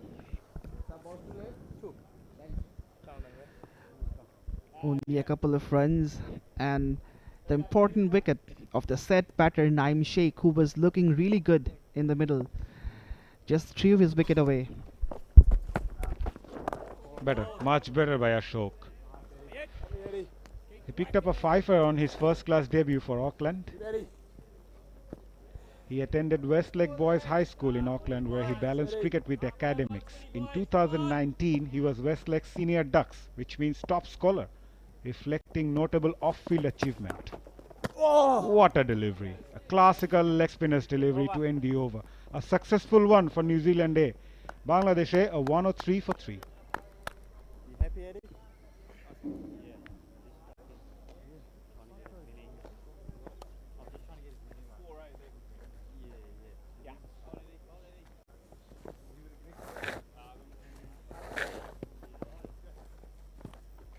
So one leg, please. No. One leg. Off. Bit close. Right. Thank you, sir. Off stump. Hey. Bangladesh A needs to build up a partnership. Both the batters are new at the crease. They've just lost Naeem Sheikh after scoring 40 or 41. Enamul was the previous before Naeem to depart after scoring 39. So Bangladesh A needs to build up a partnership here. Skipper Nurul Hassan Chauhan will surely look to spend some time in the middle. It's very important for the Bangladeshi players to know how to construct an innings. We have seen 2 set batters being dismissed in a rather disappointing fashion. Lovely, mate. Indeed. And it's going to be a challenge for Chauhan and Ankun to form a partnership to stay in the middle. And Ankun stayed for a long time in the middle in the first one-dayer, where he played a good innings. That was a quicker, sliding down the leg. You'll get a single through leg buys, Chauhan. It's been a decent over so far. Lennox bowling at a tight line and length and hoping for the ball to turn a bit. We have seen a hint of turn from his bowling so far. So bowling round about middle and off stump will be key for him. And maybe drag the length a bit back. He's bowling a lot fuller. Seems like he's trying to bowl quicker and fuller to squeeze the batters, since both the batters are new, although Ongkon faced 11 deliveries. Let's see how does he go against Ongkon. In fact, Chauhan is on strike. Better, much better. So when you bowl too full as a spinner, it doesn't allow the ball to get that turn. So the batter can take his foot forward and just face that turn from the middle of the bat. So you need to bowl a bit back, drag back the length and allow the ball to turn, as Tanvir Islam did in the first one days. Change of field, long off comes inside the circle, mid-wicket goes back. There's also a deep square leg in place for Chauhan, who likes to play those sweep shot pretty often. There's a sweeper as well on the offside.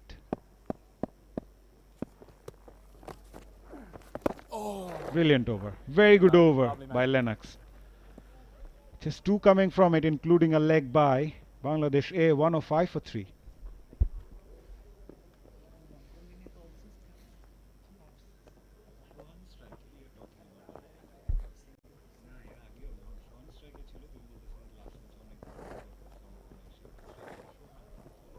Steady.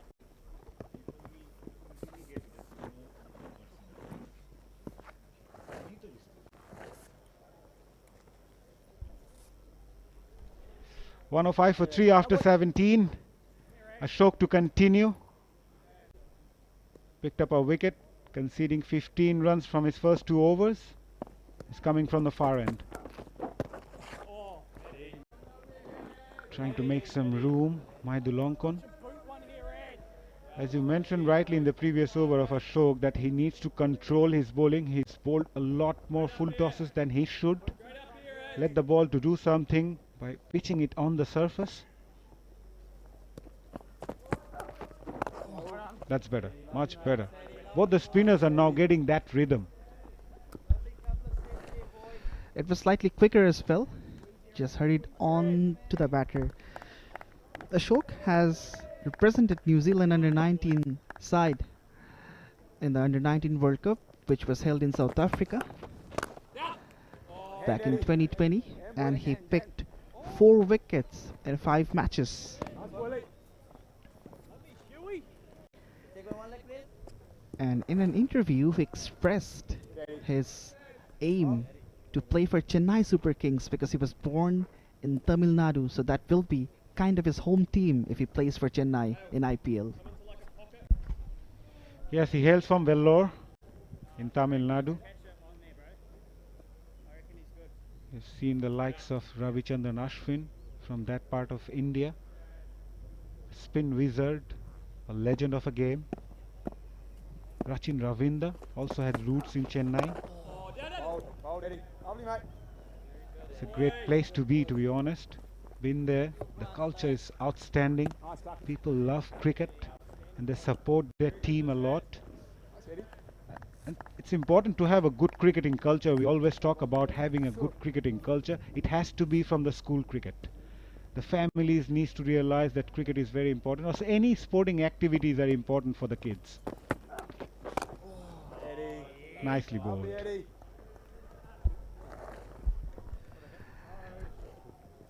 And if his dream comes true, and if he plays for Chennai, that will be a suitable place for him as well, because the pitch of Chidambaram Stadium suits spinners too.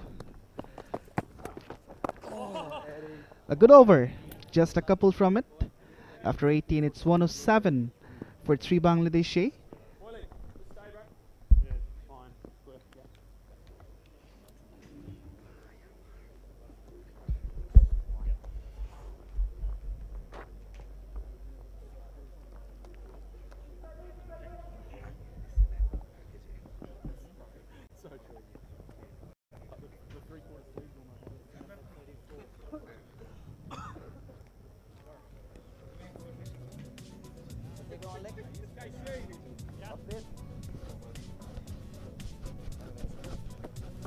Five bowlers used so far by skipper Nick Kelly, Christian Clark and Adi Ashok. The 2 wicket takers in the New Zealand A bowling lineup so far. Bangladesh lost both their set batters, Naeem Sheikh and Enamul Haq. Skipper Noor Hassan Chauhan and Maidul Onkon is trying to rebuild the innings for Bangladesh A and put up a partnership, as I'm joined by Shanur Rabbani. Very good morning, Shanur. Yeah, very good morning to you as well, Mazhar, and a warm welcome once again to our viewers watching at T Sports.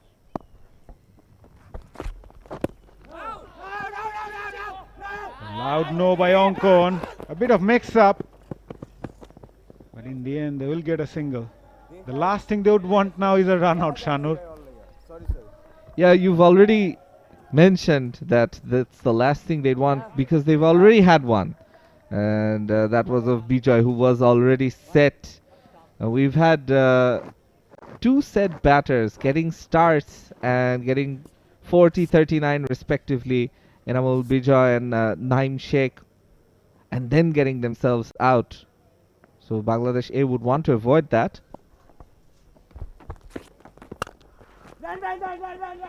Nicely punched on the back foot. He'll get a single. It's an area where the Bangladeshi batters needs to work on, not just the A team in general. Since following Bangladesh team for a long time now, they need to know how to construct innings. Getting those starts are difficult, but once you got the start, you can't just throw it away. Yeah, it's an area you just mentioned, and have to ask you actually what the reason behind this is.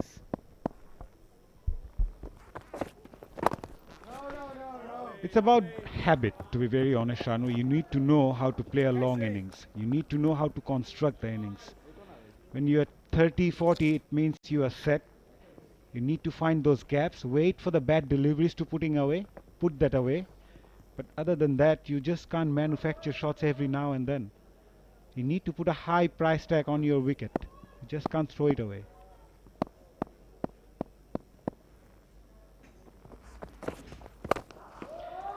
Pull that one. Will clear it quite comfortably, Noor Hassan Chauhan. The connection was really good. Yeah, the ball seemed to be racing away and getting faster as it hit that fence. And by fence, I mean the grill in front of the stands. And it made quite a thud. The 12th six of this series so far. So I'm just going back and then swiveling his bat, getting perfect connection. A welcome over boundary for him. And as you mentioned, it's about putting a high price on your wicket. It's a mentality thing, if anything.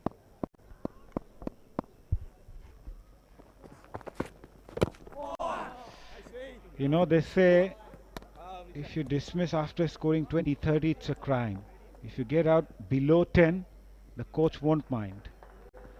So when you got the start, you need to make sure you convert those into a big one. And it's a habit, as I mentioned earlier. You really need to know how to prolong your innings in the middle overs, how to rotate the strikes and find those gaps. And also need to have those shots which can find you those boundaries. So techniques are very important, and also the mental aspect. Pull that away again in front of square. This time the fielder will cut it off.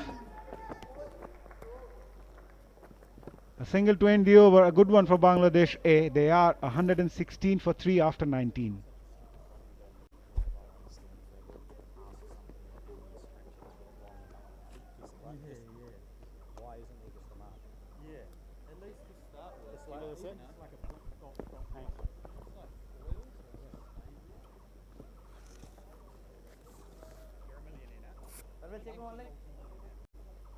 Off.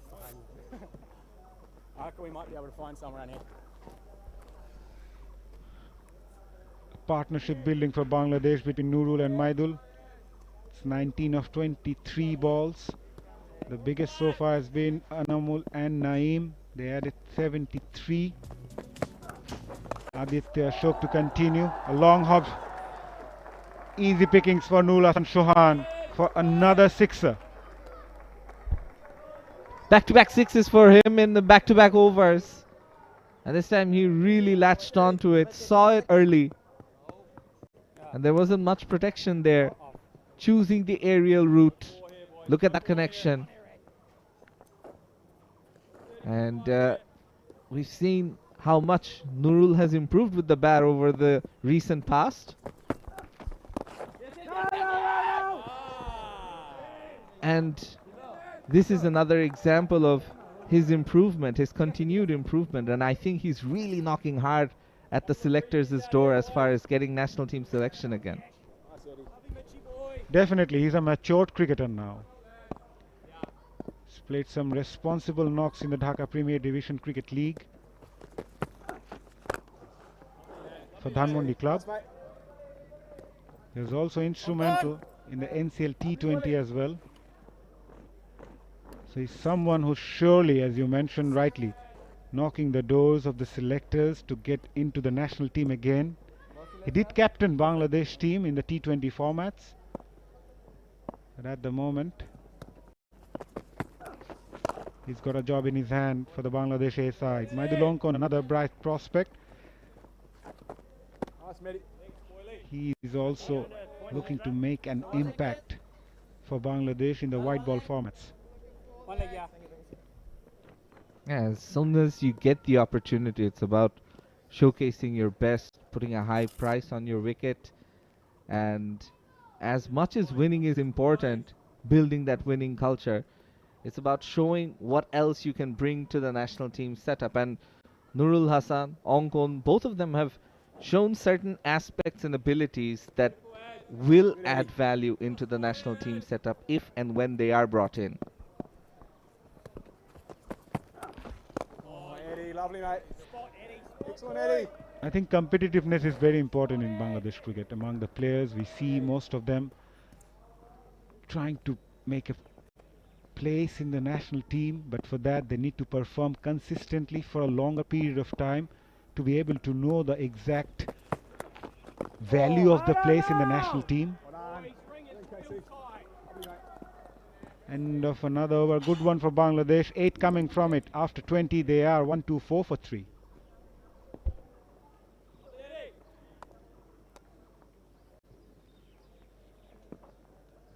Captain, 6 minutes down after 20. Captain in 4.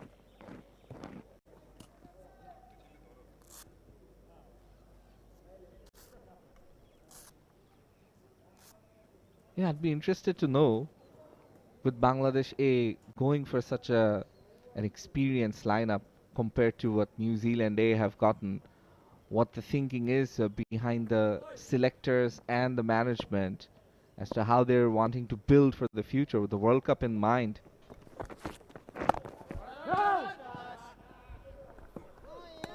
I think it's a great platform for the selectors as well to have a look at the players like 𝗲𝗂𝗂𝗂. If I say Nurul Hasan Chauhan is someone who's out of the national setup for a while. We did mention the fact that most of the Bangladesh A players have featured for the Bangladesh team in the past. But that also shows you the great pool of cricketers Bangladesh has at the moment.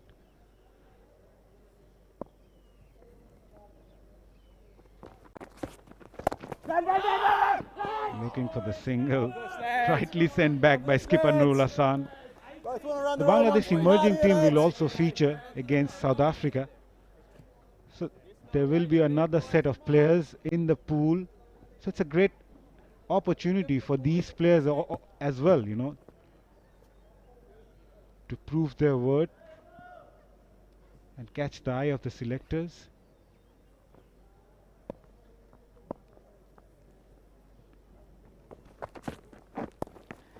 It's also good to see the selectors giving these players an opportunity. Previously we used to see the players who are dropped from the national side are never considered again. So they need one more opportunity to showcase their talent, and someone like Nurul Hasan, as you mentioned, deserves to get a place, but for that he needs to prove again. That's what he's trying to do now. Yeah, and I think credit to him, because he has worked on his batting and his captaincy seems to be improving as well.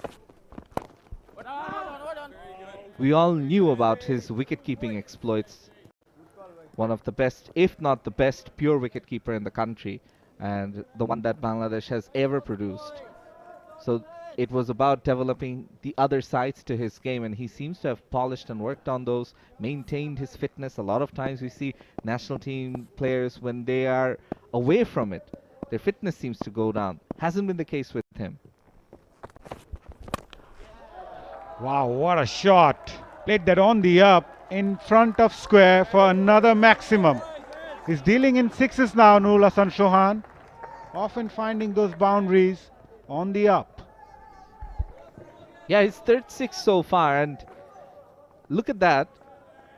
The bait is there. There is a fielder at the deeper position near that cow corner region, but he's challenging that fielder. He's confident. Nicely left. A typical fast bowler's response after being hit by a six. A six and a single to end the over. 7 coming from it after 21. Bangladesh A 1-3-1 for 3.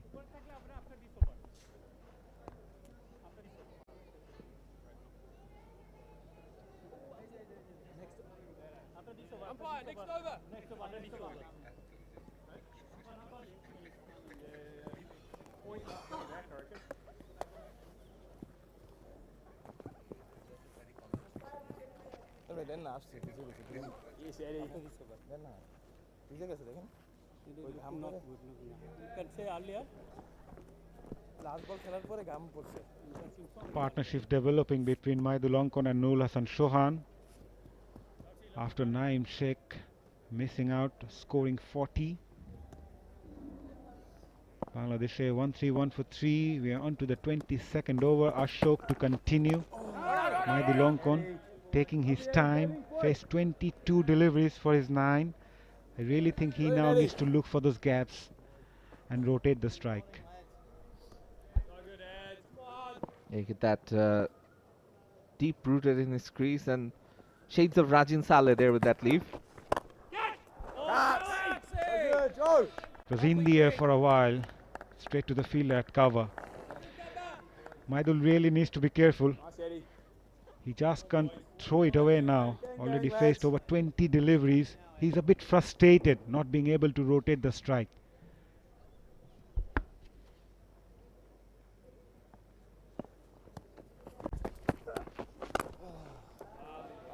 Better, much better.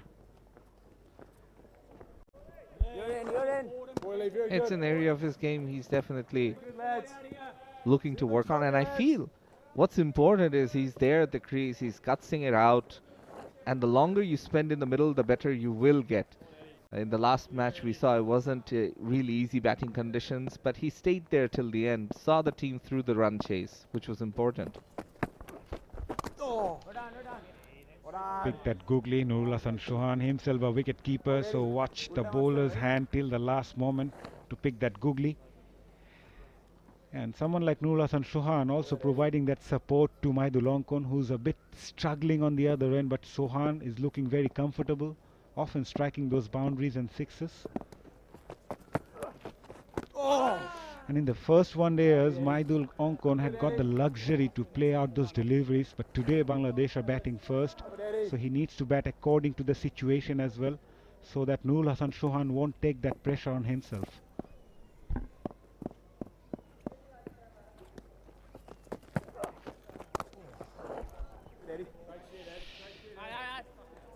A decent over from Ashok, just 2 from it.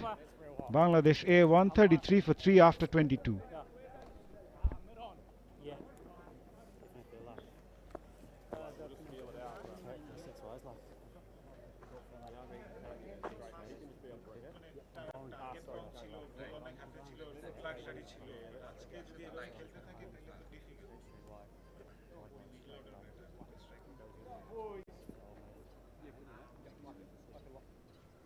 Three wickets have fallen so far on 12, 85 and 97, and for Bangladesh A, as far as they're concerned, it's about building another big partnership here between two batters who are relatively set.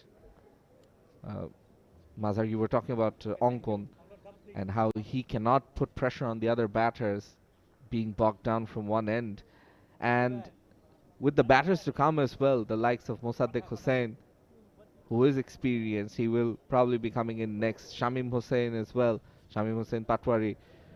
So plenty of batting still left, but it's up to these two, and especially Ongkon as well, to get a move on and build. This is his favorite position, batting in the middle order. That's what he has done most of his career. So for middle order batter, it's about starting and then accelerating, building your innings well enough so that you can leave it to the late players that bat for the last 10-15 overs to really accelerate. Oh, What's going on there? My God. Yeah, good. missed it out completely. Slipped on his run up. Yeah, rightly pointed out, Shanur. This could have been nasty. Yeah, about 𝗏𝗏-𝗂𝗃𝗀, really needs to realize the fact that he needs to rotate the strike and find those boundaries, just like Nurul Hasan Chauhan is doing at the moment for Bangladesh A. A nice shot to get a boundary of the very first ball of the over. So pressure back onto the bowler.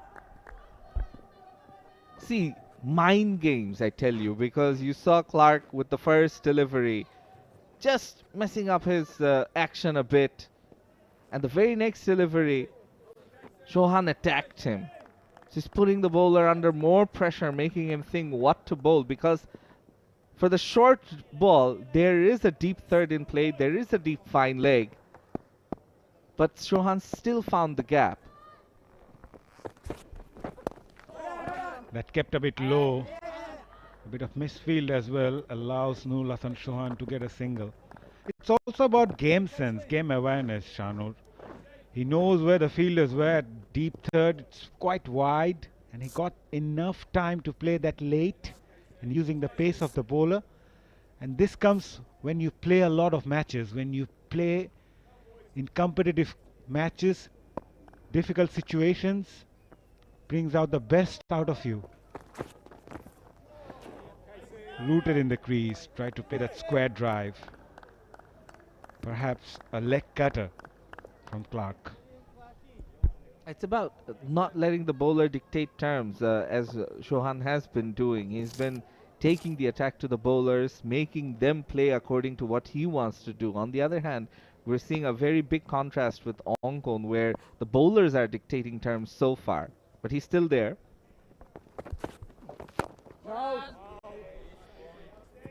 Mixing it up, Clark with his pace.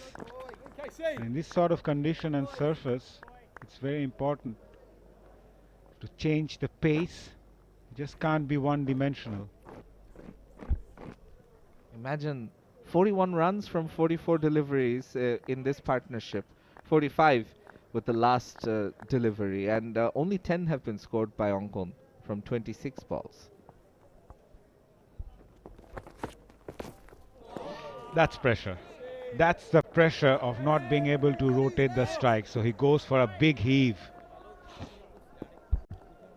Wasn't really an excellent delivery, and it's great to see that Nurul immediately after that shot has a word with him, just trying to calm him down, like, because it was there to drive.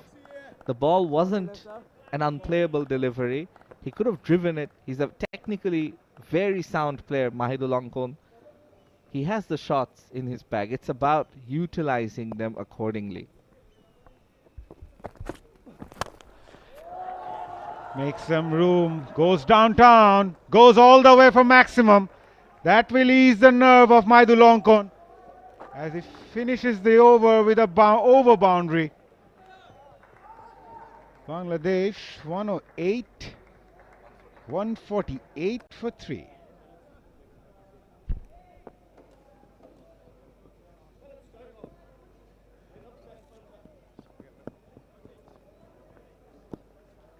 Take my one leg, please. Yeah.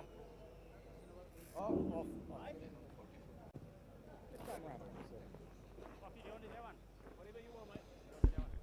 Bangladesh A 144 for 3. Last ball of the previous over. 𝗏𝗏-𝗂𝗃𝗀 just making some room and played that straight over the bowler's head.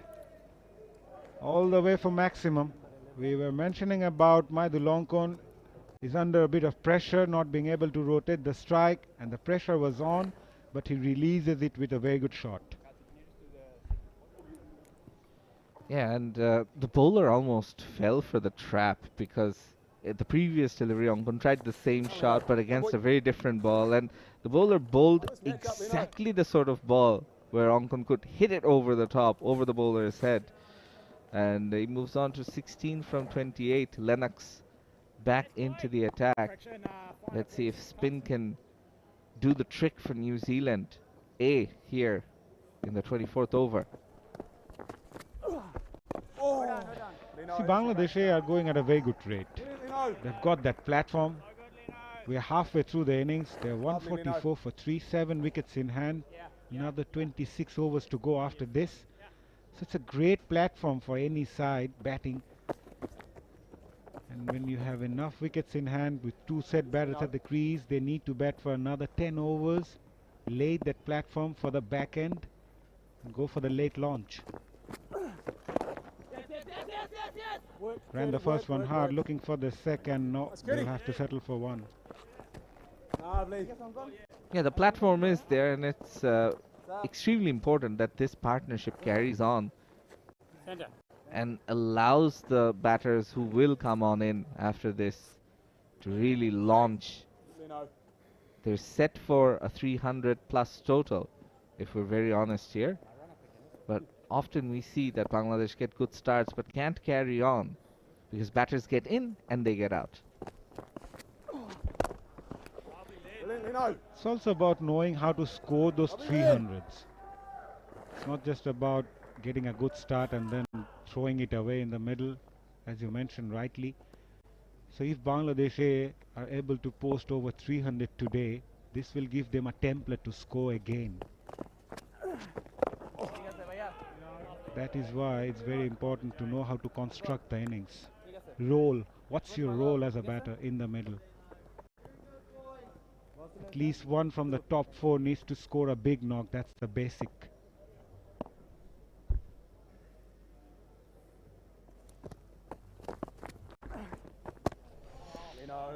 A bit of turn from Lennox.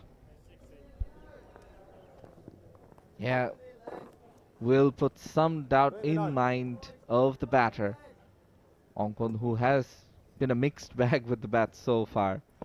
But the pitch has something in it for the bowlers, as you mentioned in the pitch report. Ongkon is struggling. He's struggling badly. A dot ball to finish the over. Good one by Lennox. Just one from it. Bangladesh 145 for 3.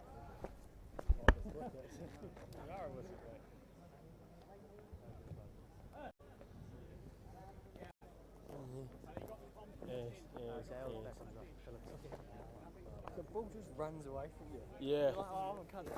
Like that. Zoom. Yes, Eddie. Partnership developing for Bangladesh with 2 batters in the middle. Noor Hassan Chauhan looking really good, but Mahindul Ongkon is struggling a bit for his 16 of 32.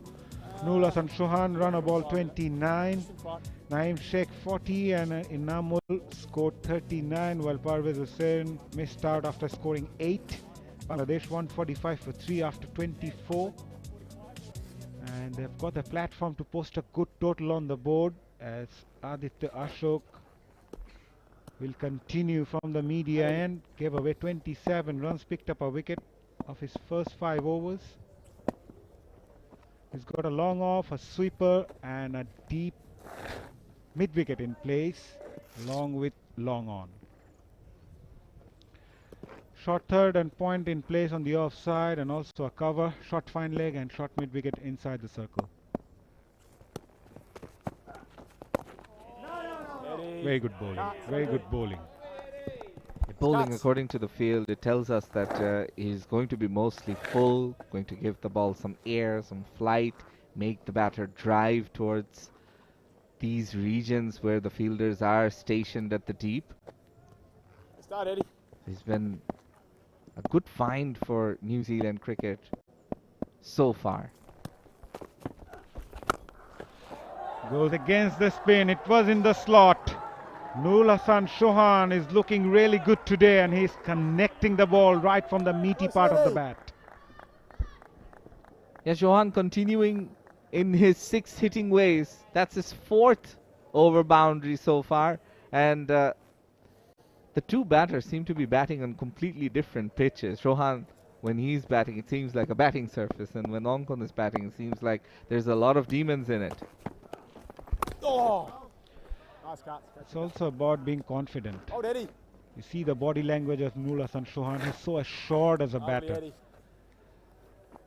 He knows his strength and weaknesses, and with a positive frame of mind, he's happy to play those shots compared to Ongkon, who's more bogged down, as you mentioned rightly. Oh, Eddie. And going to the pitch of the delivery is also key for a batter. And I think as the 150 comes up, the ability to cross the boundary and having that confidence in yourself, which Chauhan is exuding right now, is such an important factor, because even though fielders are stationed where the bowler is bowling, he has the confidence to put it over the boundary. Goes for the big one. Maidul Ongkon decided to go big against the leg spinner. And he clears the long off boundary with a lot of ease. This time a bit too full for the bowler to really get any purchase, and Ongkon gleefully obliges, gets his second over boundary, and these two batters all of a sudden are dealing in sixes that will hopefully release some pressure from the shoulders of Ongkon. Looking for the single. Not a bad option though, after hitting a sixth. He wanted to rotate the strike, but Rodwell to end the over. 2 sixes coming from it. 158 for 3 after 25. Good lads.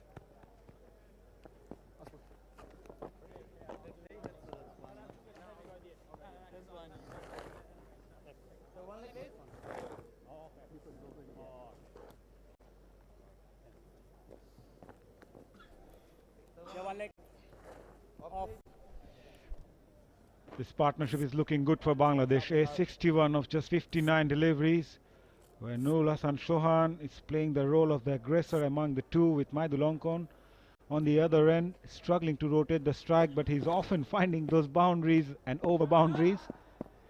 And that's the last ball of the previous over. Ongkon wanted to take a single. And 𝗏𝗏 Chauhan, as we mentioned, is looking rock solid. He's showing the respect to the good deliveries and lashing whenever he gets an opportunity to score.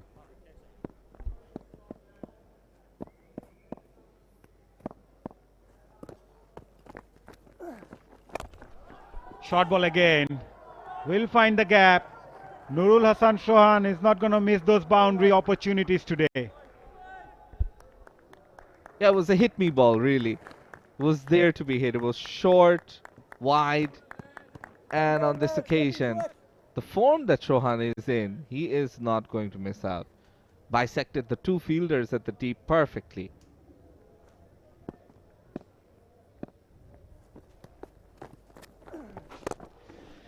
Shanu, to be very honest, very good fielding. I really feel that 𝗏𝗏 Chauhan is now ready for the national team.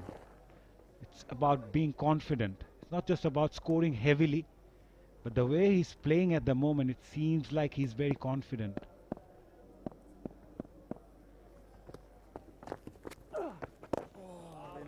So good, mate. Yeah, and on that, he is captaining the side, and I think the national team selectors and board, they have him high in their priority list, which is why he has been given captaincy here.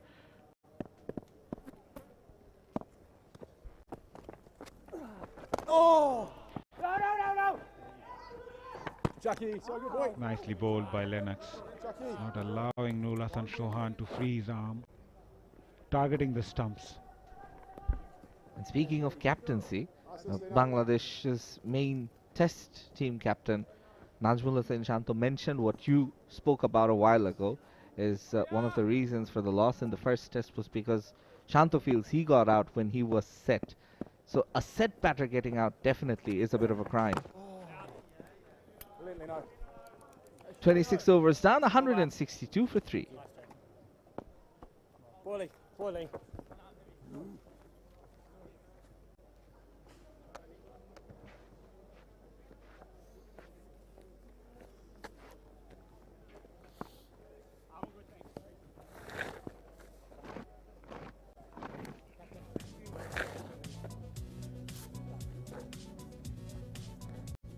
New Zealand still searching for a wicket.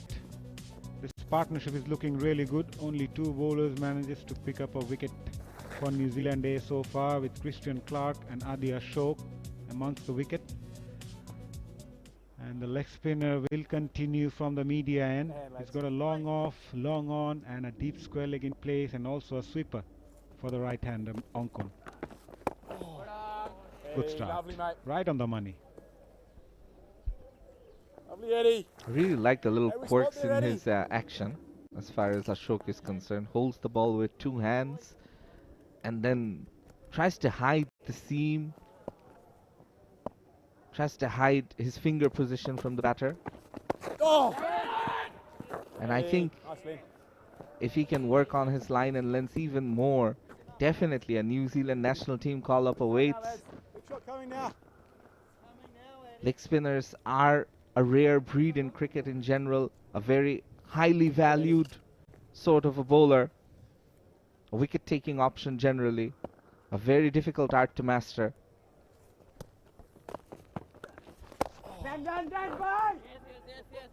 So good, lads. Mighty Ongkon finally getting a single. This will ease his nerve. At times, when you're not able to rotate the strike, even if you're striking sixes and boundaries, you don't feel comfortable in the middle. So someone like Mighty Ongkon would love to rotate the strike, finding those gaps. As you mentioned, he's a middle order batter, so he needs to know how to rotate the strike against the spinners.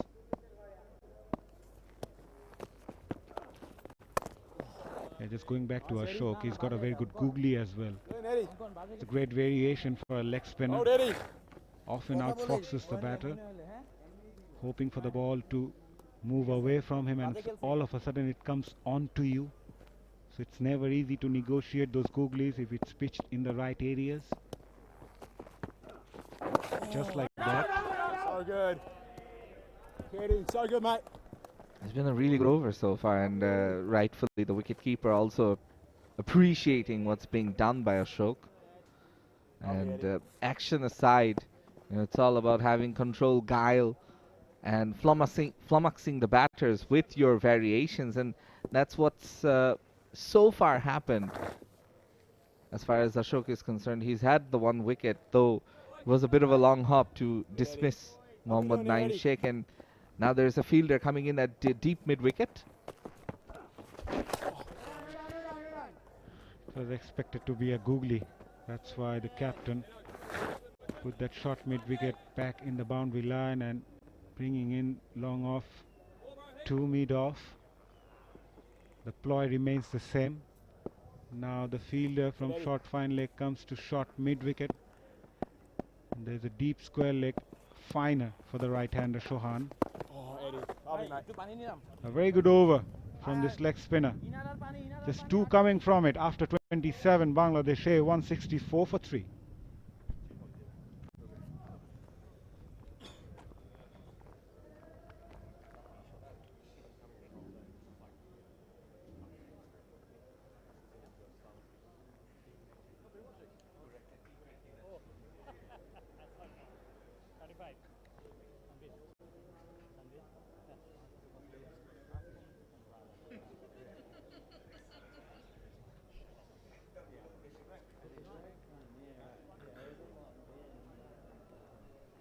Well, he's in better spirits. Perhaps saw the replay, did ehimZ and understood that the call from the non-strikers and Naeem Sheikh was no. And he has himself to blame for that run out. On the other hand, the New Zealand dugout just trying to keep themselves cool under certain humid conditions, not stuff that they're used to. Partnership building on the other hand. As a result, the Bangladesh dugout coaching staff included, looking a lot happier. Will be happy with the work they've put in so far.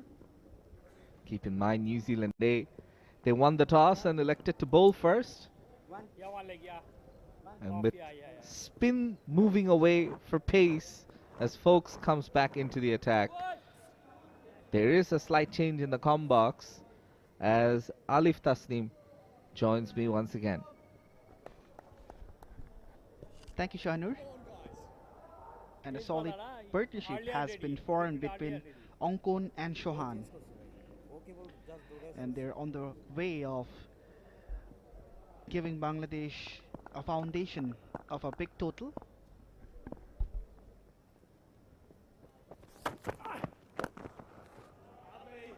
Yeah, again, a very good short ball. We've seen the opening New Zealand bowlers bowling the short ball very nicely. Ongkon, he's on 23 from 38. Chauhan, on the other hand, going at a runner ball. So both these batters are batting out time, overs, trying to keep the scoreboard ticking. And there is a loud appeal. Definitely a noise. Umpire Tanvir, though, thinks that it didn't hit the bat. Folks and the wicketkeeper as well, they all seemed quite sure. Yes, daylight between bat and ball, hit the pad for sure. And that's what Ongkon was showing the bowler and almost questioning, why are you appealing?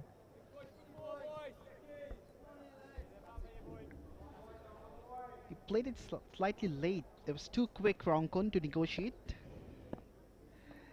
He missed out.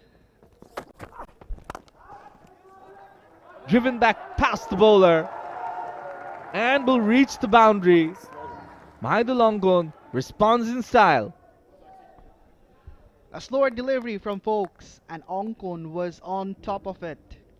Plays it beautifully straight down the ground, and it was straight enough to beat that mid-fielder as well. Folks went for an off-cutter, was looking to take the pace off, but Ongkon played beautifully. Now, is there bat involved? It goes, lands safely. Umpire, what does he single? Yes, it is off a body part. Leg by signaled. Yeah, off the shoulder, that's for sure.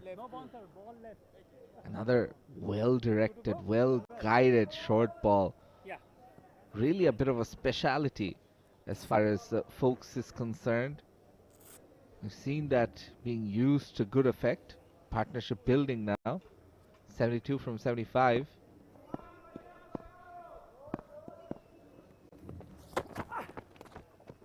Again, another short ball. And umpire Tanvir Ahmed just signaling that that is the second bouncer of the over. Can't bowl anymore. So it'll be a much more predictable delivery in the final ball. Will have to be a bit of a fuller length one. He's doing it so well, is Folks. Started with the short deliveries and troubled the opening batters of Bangladesh A as well. Beautifully played. One bounce to the fielder. And unfortunately for the bowler, the umpire has signaled it's a no ball. Let's just have a look. Yeah, tight call, but the right one for sure. It's been really good umpiring so far as the no balls are concerned, because there is no third umpire here. So good call by umpire Tanvir Ahmed, one of the top umpires in the domestic circuit for Bangladesh. Full toss, dealt with, tonked, but there is protection. Won't get the boundary, but a good over nonetheless. 7 runs coming from it after 28. It's 172 for 3.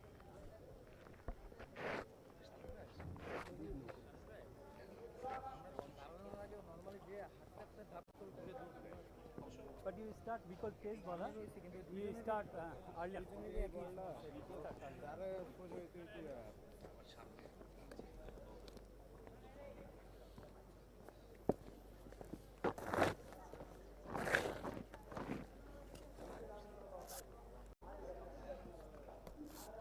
Eddie, come boy. This is right now the highest partnership for any wicket in this innings so far. 75 runs from 78 balls for Bangladesh A between Onkon and Chauhan. If it's Eddie, if it's boy. It was a quite fast delivery by Ashok. Very different from what he's been bowling mostly. Was slightly shaky at the inception. There were too many full tosses, as we were discussing about, but he's done well. Found the right channel to bowl. Picked up the wicket of Mohammad Naeem, who was going in great guns. That is what has transpired in the first delivery of this over.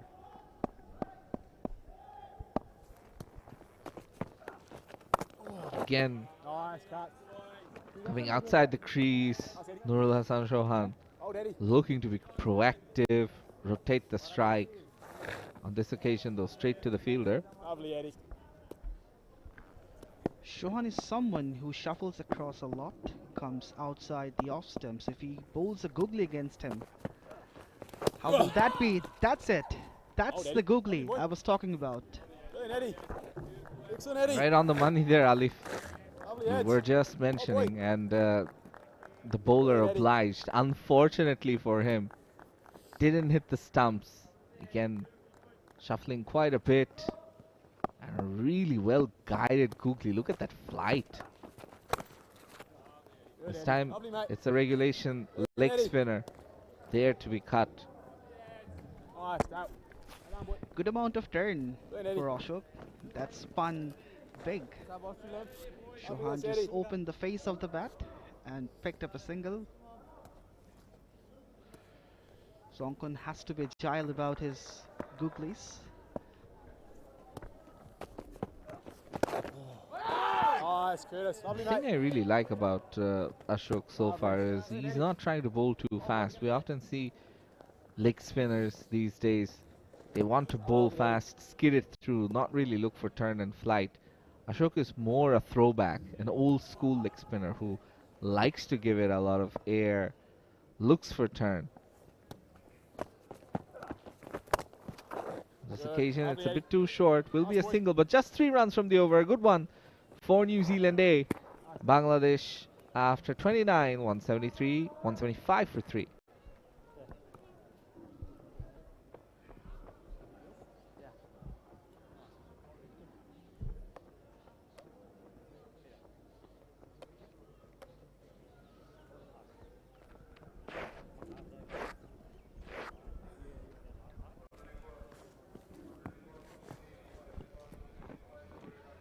Five bowlers used so far.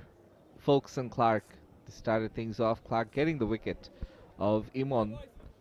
And then Captain Kelly ringing in the changes. Ashok with the other wicket. There was a run out in the middle. That of Inamul.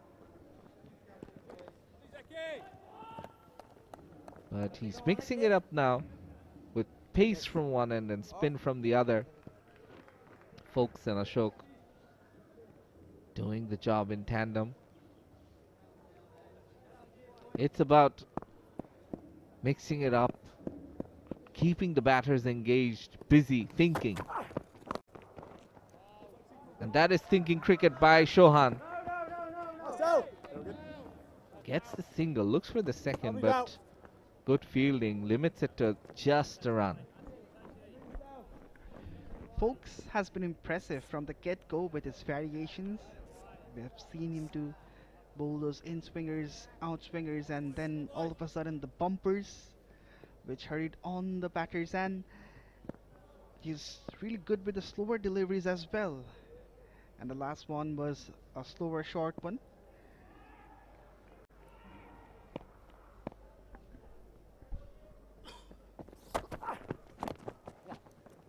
Again, a good short delivery, and Ongkon equal to the task, thinking about the second once again. 3 runs from the first 3 balls. Bangladesh right now on the ascendancy, setting themselves up for that 300 or 300 plus runs mark.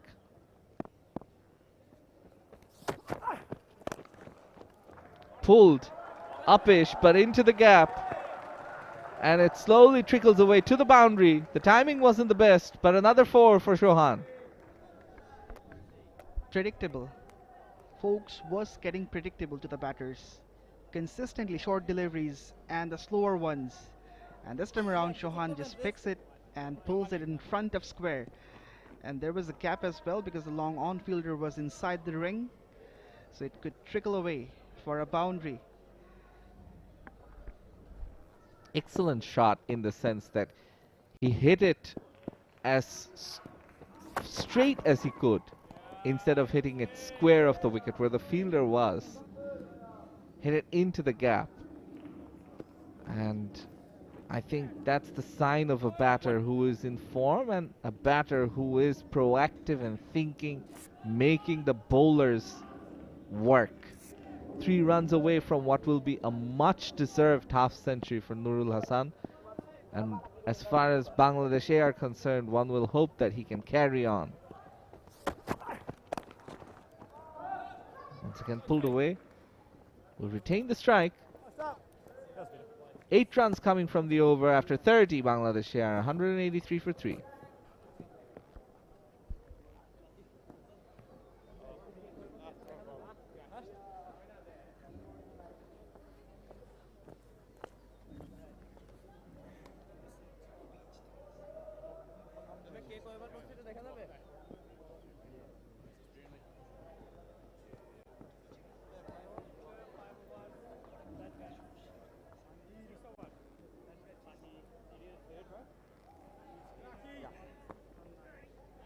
Check my 1 leg, please. Off.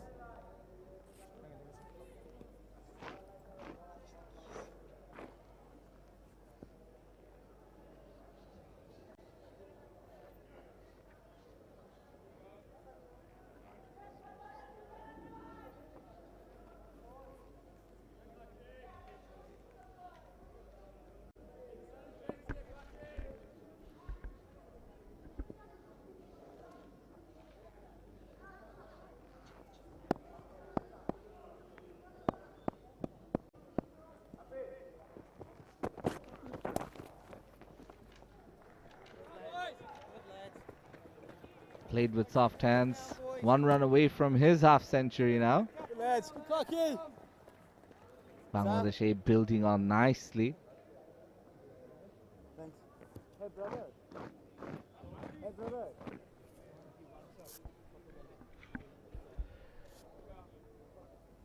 This is turning to be a good innings from the skipper of the side, Nurul Hasan Chauhan. Change in bowling for New Zealand A as well. Josh Clarkson has been brought back instead of Aditya Ashok. Has been a tad expensive, 28 runs this far from this lad.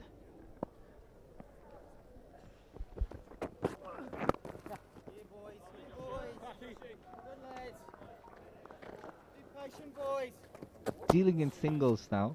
And I think it's a really good approach. You've got 2 batters that are set, and both of them are putting a price on their wicket.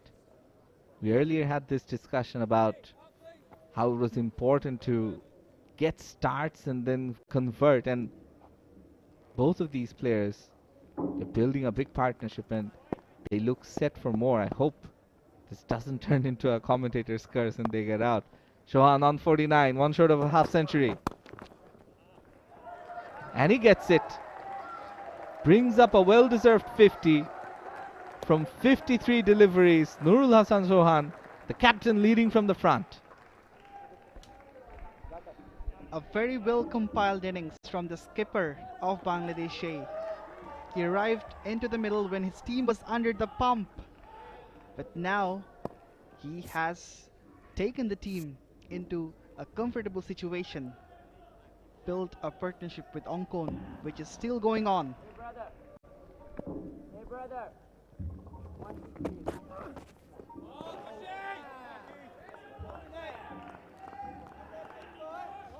Again, a really good short delivery.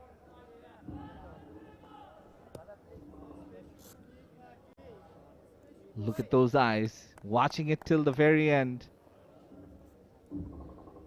And Ongkon is hanging in there, giving his captain ample support, making sure they blossom this into a big partnership. Again, soft hands, and the partnership moves on to 90 from 95 balls. The New Zealand A fast bowlers are persisting with their short deliveries, and if you look, the mid-wicket goes back at the deeper position. Now 3 fielders on the offside, deep fine leg, deep square leg, and deep mid-wicket. I guess he will go for another short delivery. He does go for it, but just misses the line. It's a wide. Now, I think the batters are starting to put pressure on the bowlers, and that is why you see some of these deliveries going awry. And sometimes the lack of experience of the New Zealand A team, that's where it's shown. In these slight moments, the extra experience of the Bangladesh A players helping them, along with home conditions, of course. A single to end the over. After 31, it's 189 for 3.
fun, but too hot. No AC.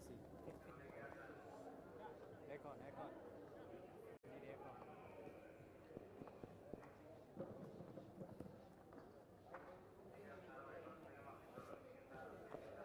One leg, yeah. Off. 51 from 54. Still to bat. 𝗧 𝗦𝗽पछि and 𝗂𝗵𝗵 So far 3 wickets have fallen. The first one, Parvezimon, very good delivery, and then a bit of a needless run out. Clarkson doing the job. Complete miscommunication there, and Amul was the wicket. And then the third one, Naim Sheikh, Aditya Ashok taking his wicket. As we're back live, and the first ball by Folks on the money. The shot from Naim Sheikh was also needless in my opinion, because that was something which could be avoided. He was going in great guns, and the innings could be bigger as well from his below.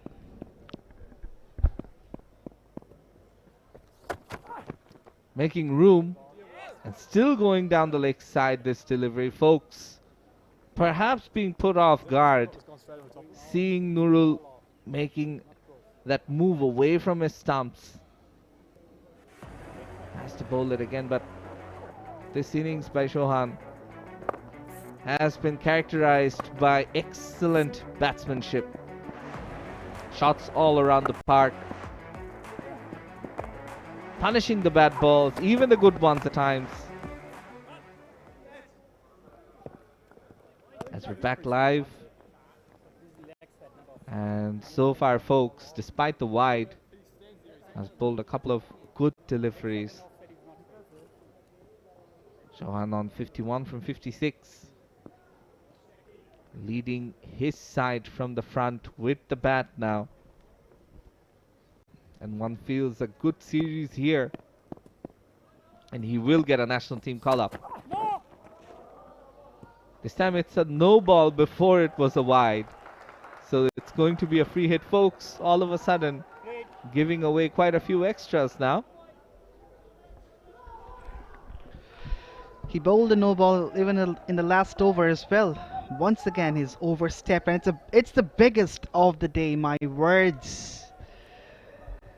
It's a big no ball. And Chauhan is on strike with the free hit delivery. Again, that's 2 no balls in a row. So Chauhan, despite missing out on hitting the last delivery for a big shot, will have another opportunity. Now 2 big no balls in a row. He'll have to work on his footing. A wide, 2 no balls. No runs scored off the bat in this over. 5 deliveries bowled. It's another free hit. 3 runs by extras. Make that 4, because not the sort of connection Chauhan was wanting.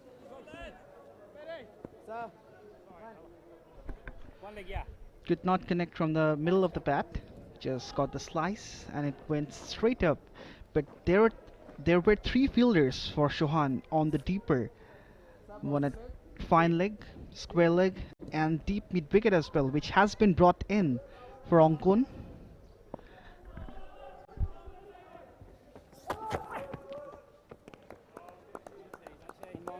Umpires being kept busy when Folks is bowling wides, no balls, usually bowling bouncers, and they're having to signal whether it's the first bouncer, the second one of the over.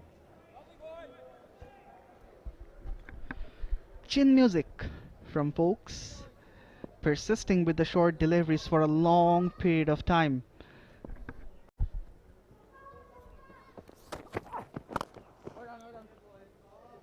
This time it's much better, mixing it up with the short stuff.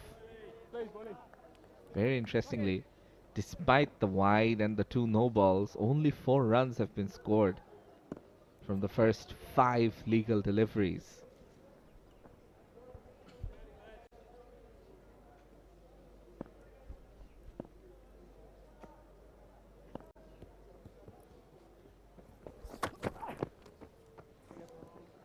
well left again.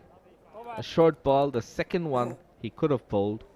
After 32, Bangladesh are 193 for 3.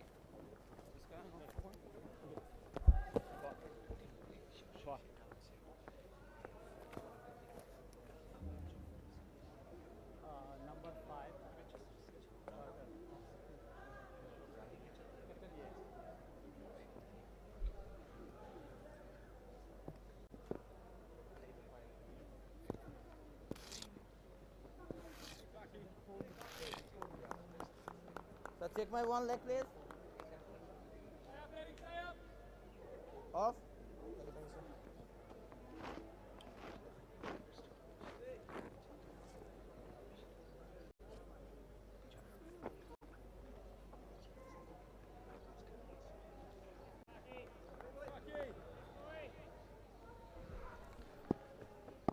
193 for 3 after 32 overs.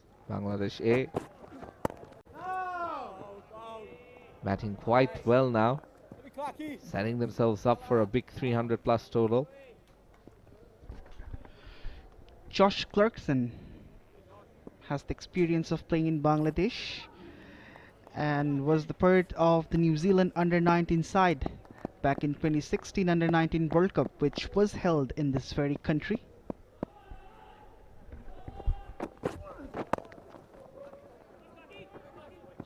Medium pacer, not really express, so he has to mix it up.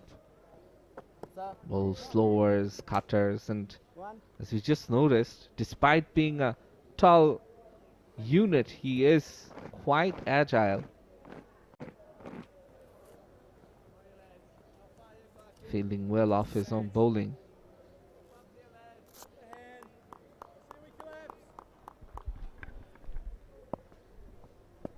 He's a batting all-rounder. Has the experience of playing in Caribbean Premier League as well. Was not the part of the squad initially, but due to the injury of Sikandar Raza, he was added to the side. He's known for his powerful batting and useful medium-pace bowling.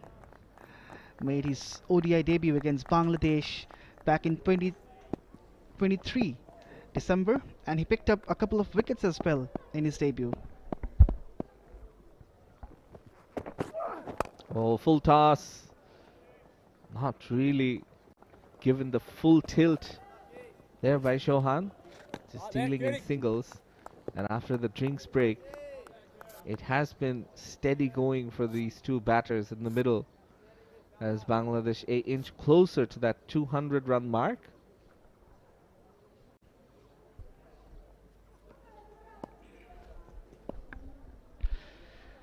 This is the time for Ongkun to get a move on.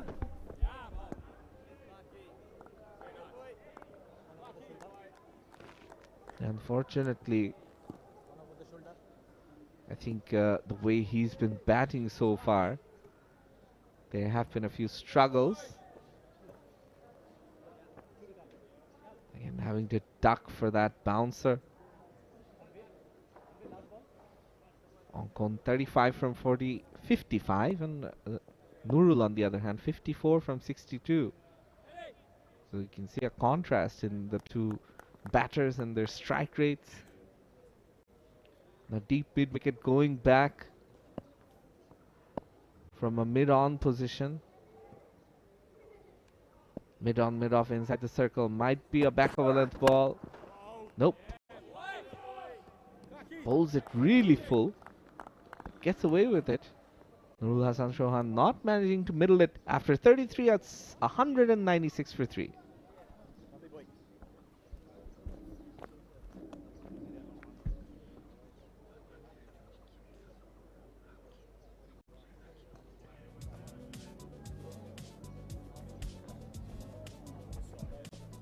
.99-run partnership from 110 balls so far between these two. 17 overs left in this innings. Bangladesh A. The thing that New Zealand A will be worried about is the number of extras. They've given away 20. A lot of them wides, a lot of them no balls. Change of pace perhaps. After the pace, it will be spin coming back into the attack.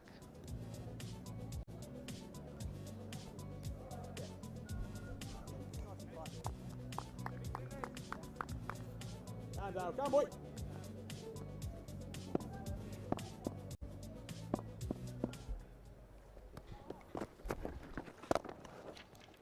Played with soft hands. It's another single. Does Ongkon, Nurul and Ongkon just making sure that they don't take any extra risks. Now the younger brother of Glenn Phillips into the attack. The similarity between them as far as how they look is uncanny as well. Oh, Dale, that's lovely, boy. Dale. Interestingly, both the brothers have played in Bangladesh together back in 2016 Under-19 World Cup.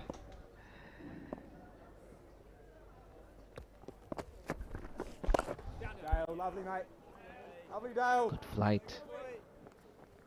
Glenn and Dale Phillips. Lovely, boy.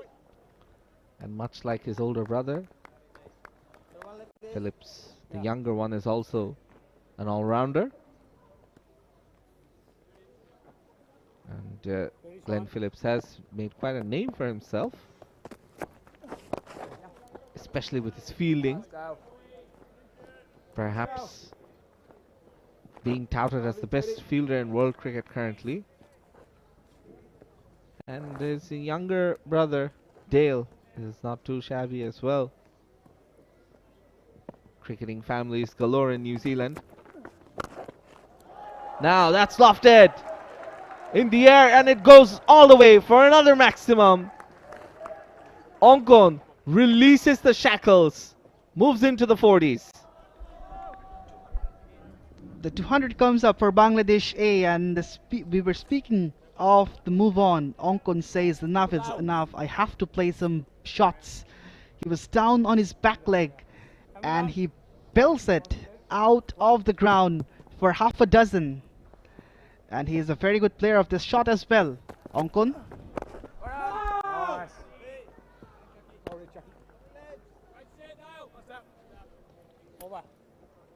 After 34, Bangladesh are 205 for 3.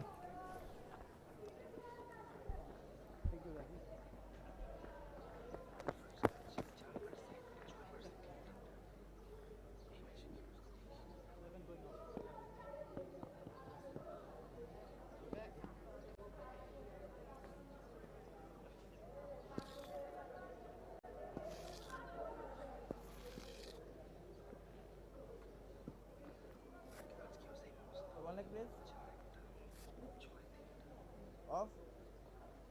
Sir, off, please.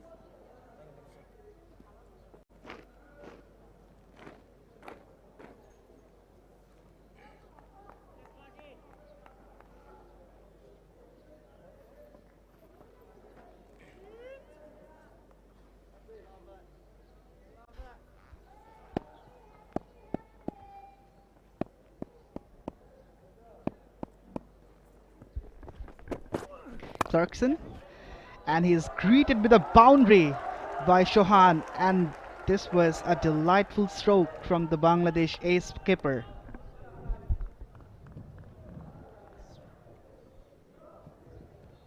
A 6 in the last over from the bat of Ongkon and a 4 to begin. The two batters have almost made up their minds as to how they're going to go about things. After the drinks break, they took a few overs to just settle down, and then now they're accelerating. Swiveled, played off the hips, and another run. You're in. But you can see once again the intent is there to play the big shot. 113 run partnership so far from 118 balls.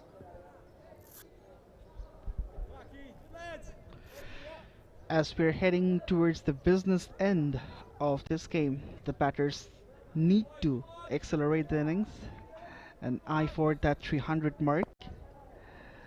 As Ongkon gets back to the strike, has hit 6s more than boundaries.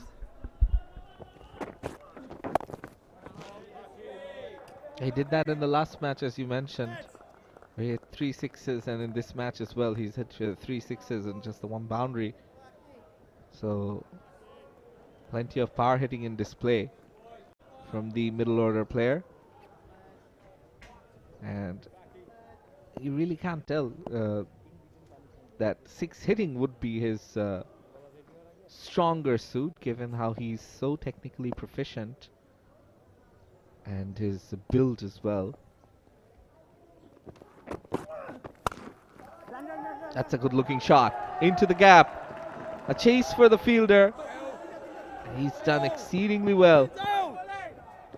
The younger Phillips, unsurprisingly, doing a tidy job at the boundary. The Phillips are known for good fielding. Doesn't matter whether it's Glenn or Dale. Once again, a beautiful piece of work from the deep, and fielding has been really good for New Zealand in this series. Yes, in the first game was not in their favor, but they were exquisite in terms of saving runs and for the saves in the boundaries. And they're continuing from where they left off.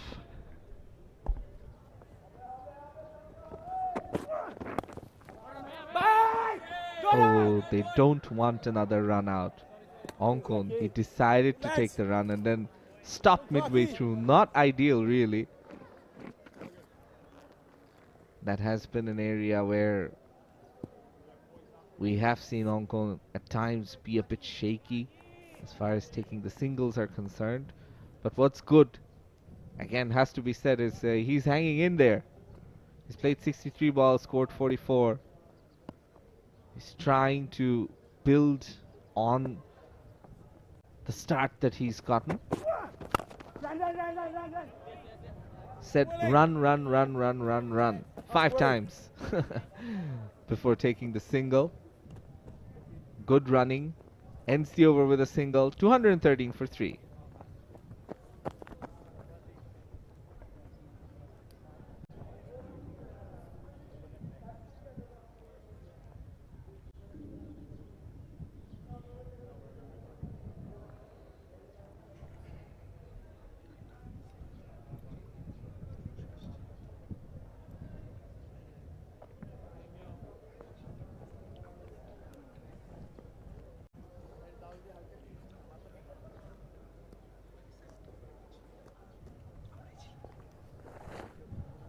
So the biggest partnership between Nurul and Mahidul. Nurul scoring 61 from 66, Mahidul 41 from 56. And the second highest one was for the second wicket of 73 between Enamul and Naim.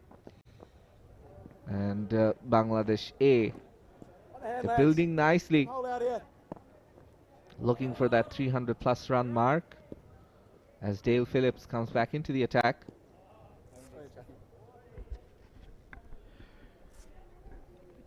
Dale Phillips represents Otago in New Zealand domestic cricket.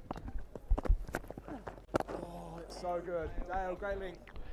And as my fellow commentator Shahanur already mentioned, he's the younger brother of Glenn Phillips. His family moved to New Zealand from South Africa when Dale was only 3.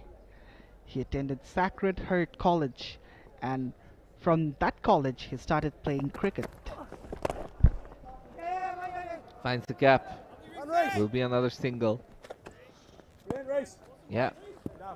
As far as Sacred Heart is concerned, in their family, fielding must be treated in a sacred manner. The way they field, the way they love catching and chasing a ball, cricket ball that is. Oh, Dale, so good. Very good running on this occasion, challenging the fielder inside the circle and managing to take that single. Chauhan has been impressive in this case. He's just pushing and nudging and picking up those singles.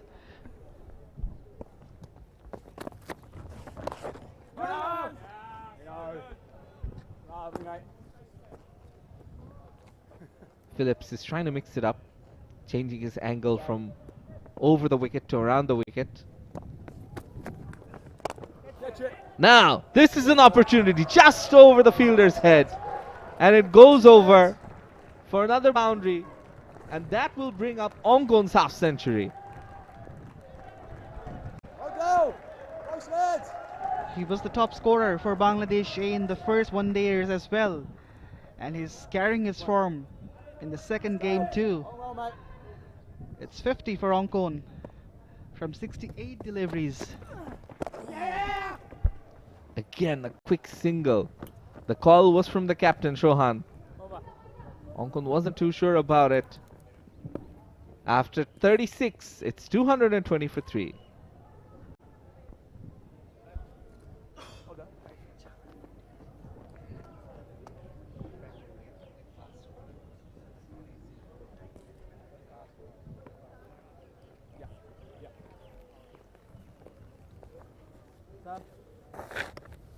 Send up. Thanks. Slino.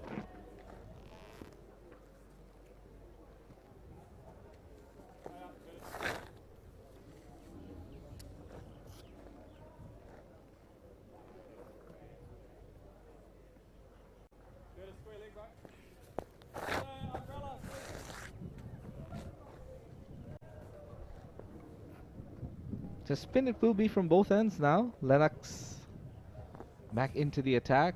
That was how Ongkon brought up his half century. The fielder was there just over his head. And usually these sort of shots has gone for sixes. The way Ongkon has been playing, this time it was a boundary. It's about scoring runs and hanging in there, and Ongkon has done that. 51 from 69 deliveries. He's trying to make his start count. Using the feet. Lennox, a wily customer. Despite not taking a wicket, he's been very economical. Just the 22 runs in the 7.1 overs. He's known for his frugal bowling in the domestic circuit as well. 54 wickets under his belt.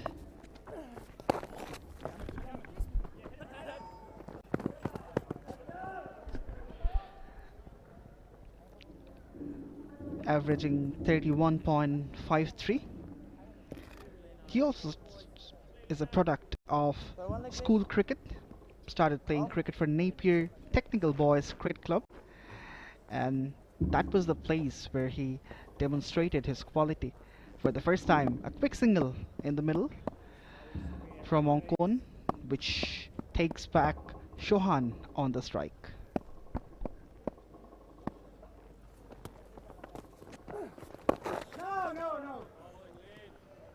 Again, stump to stump bowling by Lennox.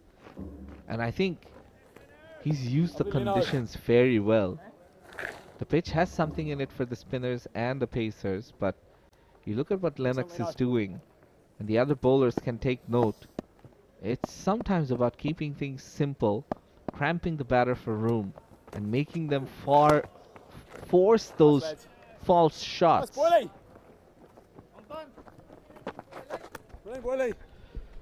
Sharon, an interesting change in Shohan's batting. He used to use his feet a lot, and we talked about his movement outside the off stump. That was so often previously, but it seems like he has improved. He's understanding how to play, when to move, when not to, and the improvement is very much evident in my eyes.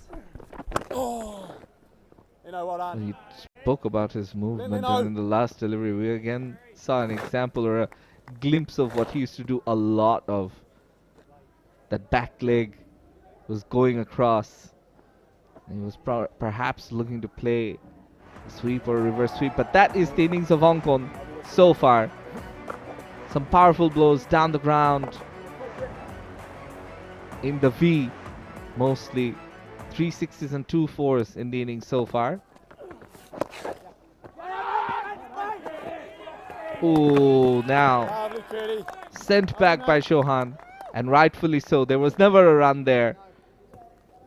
After 37, it's 2-2 for 3.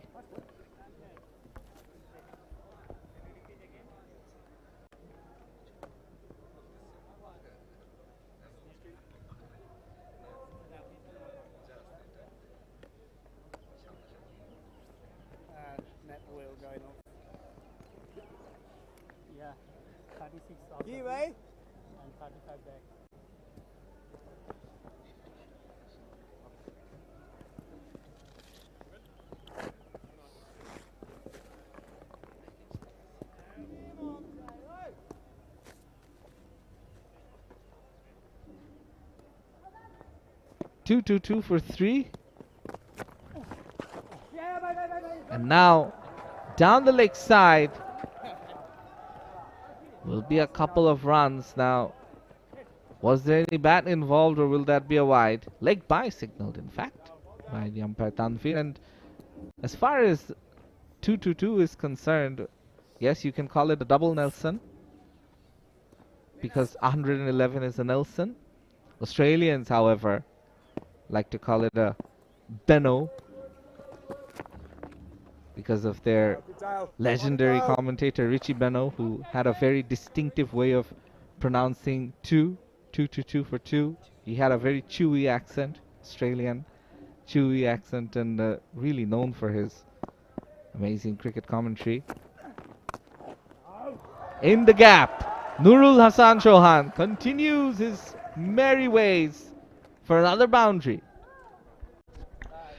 Bit of width from Phillips, and Chauhan says thank you very much. The third man fielder was inside the ring, and the full advantage taken by the Bangladesh A skipper. He was on to it, and very well placed too. No chance for the fielders to stop or dive.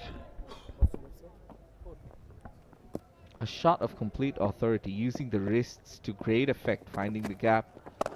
Not really the worst of deliveries. And then you see immediately the bowler Phillips giving the last delivery a bit more speed, trying to hurry the batter, but still Chauhan managing to find a single, making sure every delivery is a run at least. Lovely, Dale. Lovely boy. Straight to the fielder, no chance of run.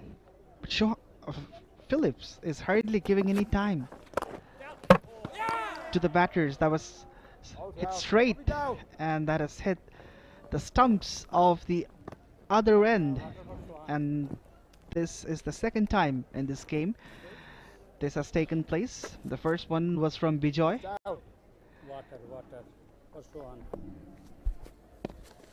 Phillips is zooting through his overs, really.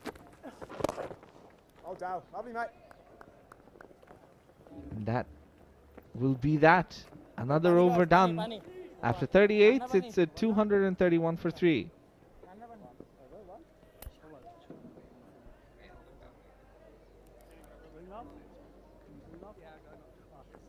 Number 8, emergency bring off.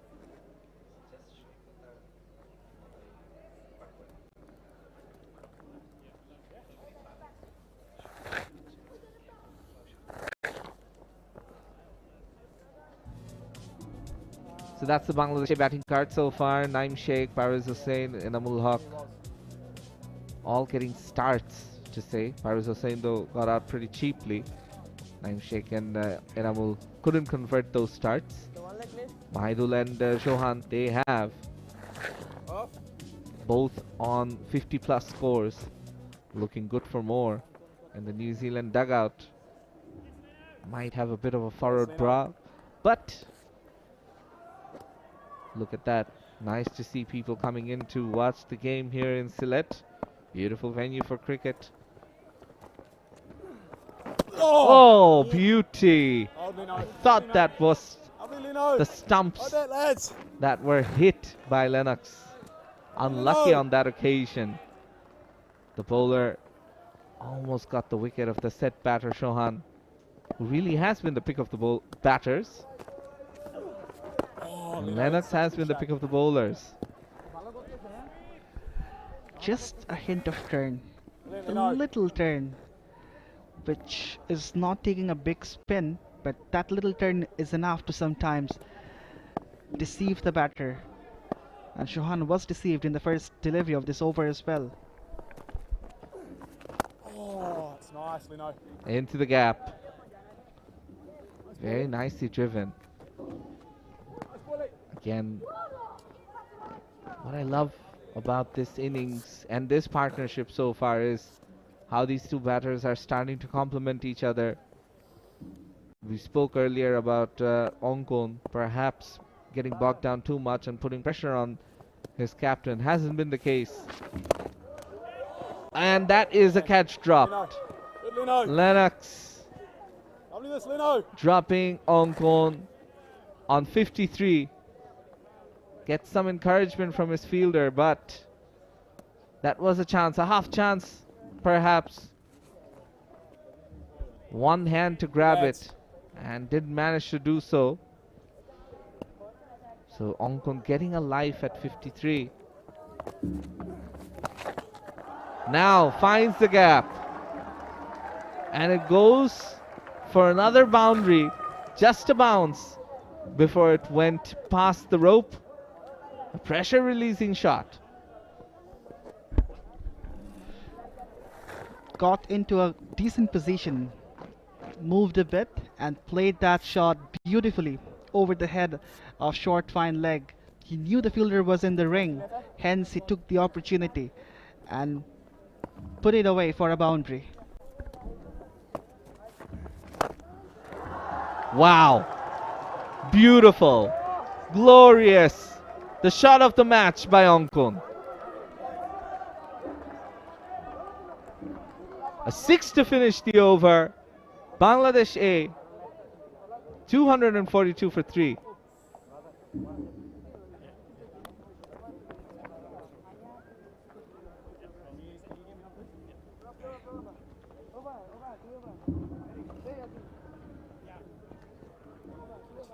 Yeah, thank you. Madam over.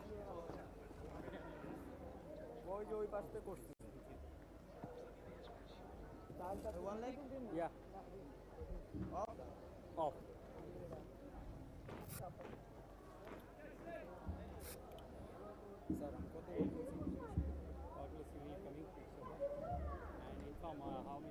So this is what the bowling card looks like for New Zealand A.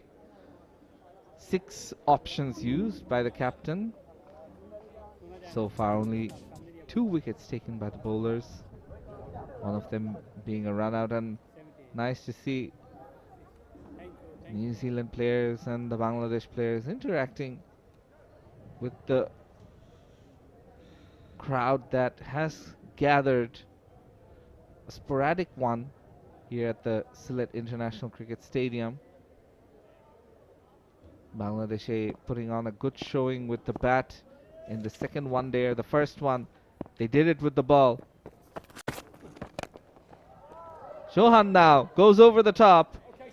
Luckily for him, it lands safely. There was a fielder running towards it, looking to catch it, but moves on to 71 from 77. And Ongkon, on the other hand, has scored 63 from 78, so he's also increasing his strike rate.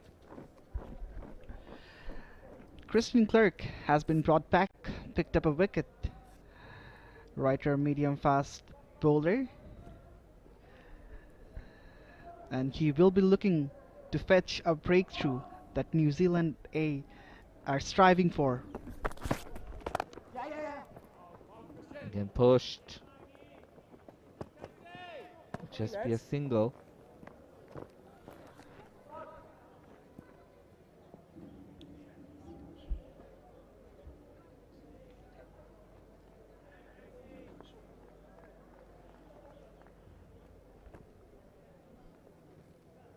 Bangladesh A building very nicely here, setting themselves up for a 300 plus score. Minimum now. Oh, we'll have to pull that again. Almost a bit of a double wide. How quick's that? 87k. And Clark took the wicket of Imon earlier in the innings. This time, this is a short ball that completely missed its length and line.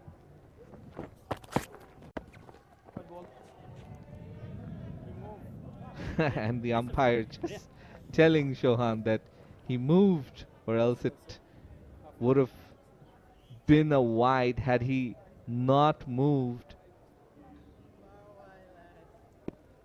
It's about being fair on the bowler as well. In white ball cricket, They really don't get much leeway. Now that's in the air. Fielders running behind and just falling short. Clarkson, he was running back. Would have been an amazing effort had he managed to hold on, but it just fell in front of him.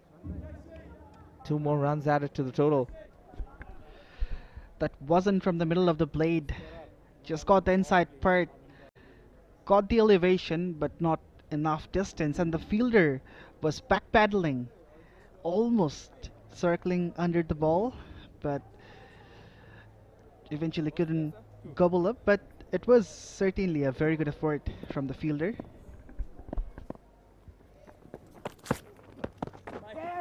Oh, now I have to mention that in this over, Chauhan is playing over the top aerial shots.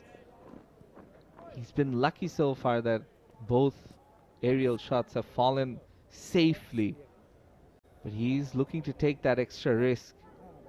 Not too far away from the 3-figure mark.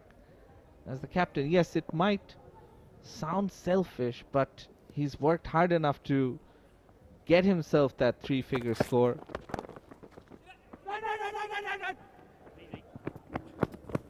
Eventually getting the single. A bit of hesitation there, but all's well that ends well. Bangladesh 1 short of 250 after 40. Captain, 3 minutes. 3 minutes. 3 minutes. 3 minutes up. No, no.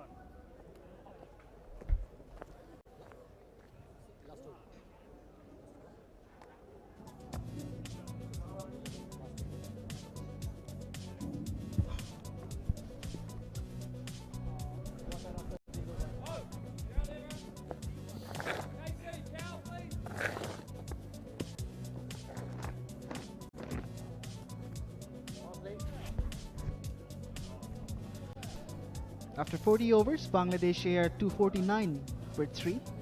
And this has been a very good display of batting by the Bangladesh A batters, especially from the skipper Nurul Hassan Chauhan, and good company from Mahidul Ongkun as well. 50 from his willow too. And all these pictures are coming to you live from the beautiful Sylhet International Cricket Stadium, which is hosting this series between Bangladesh A and New Zealand A. Yes, Leno. And it's my pleasure to welcome to the comm box once again Mazharuddin Ami. Welcome, Mazhar.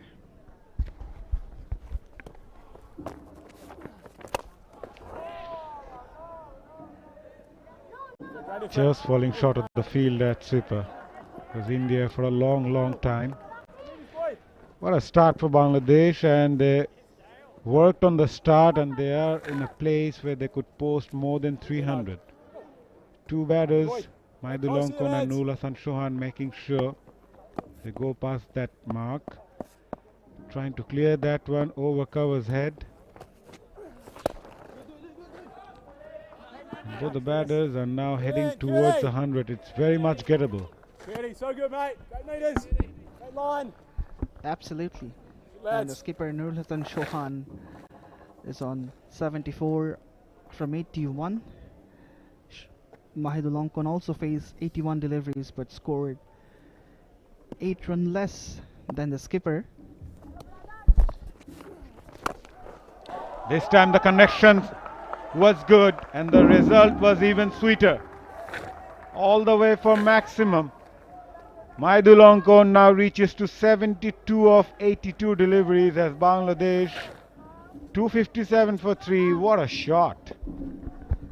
That went many a miles. A cracking sound from the below told the story of that shot.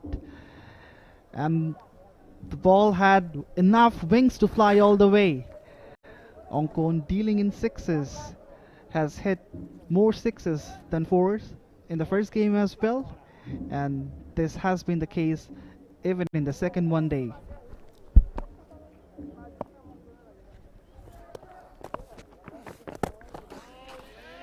Trying to give some room. Nicely bowled. Not enough turn on the surface as we predicted early on. And playing against the spin to Lennox, 𝗵𝗽-𝗂𝗀𝗀 was equal to the task. And initially he struggled a bit to rotate the strike, but at the moment 𝗵𝗽-𝗂𝗀𝗀 is growing in confidence. 5 sixes from his bat, only 3 boundaries. That goes to show how aggressive he was and played shots in the air. 9 runs from this Lennox over.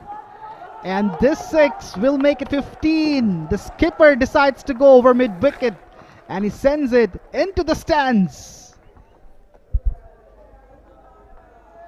Runs are coming thick and fast for Bangladesh A.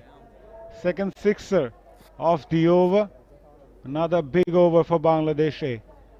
This time it's skipper Nurul Hasan Chauhan eyeing that onside. He played those slog sweeps to perfection today. And it's a big one onto the stands.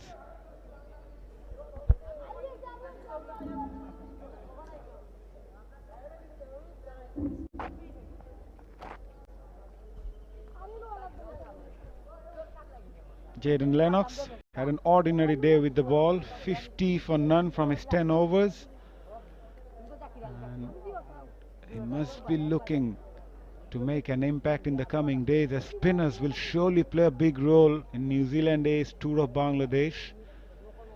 But the way Bangladeshi batters have batted and negotiated the bowlers, it was commendable.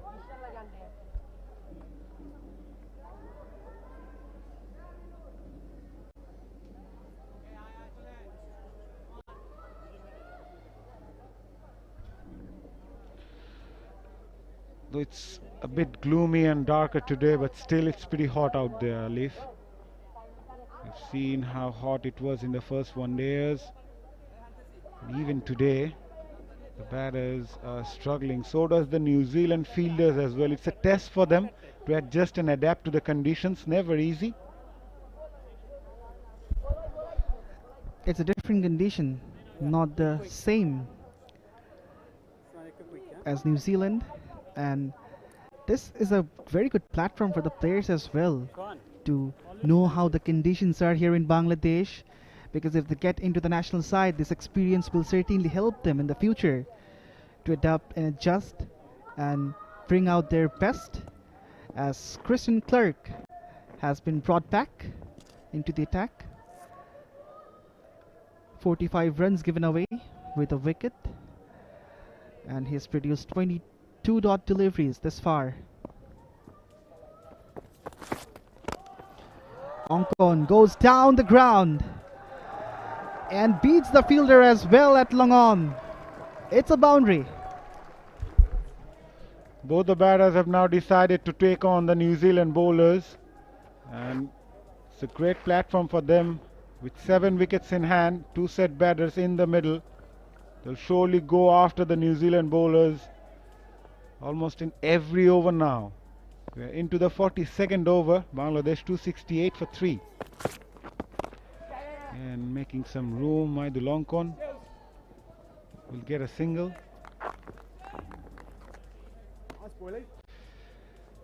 Christian Clark comes from a sporting family in Waikato. His father coached local junior cricket, nurturing Christian's talent from a young age.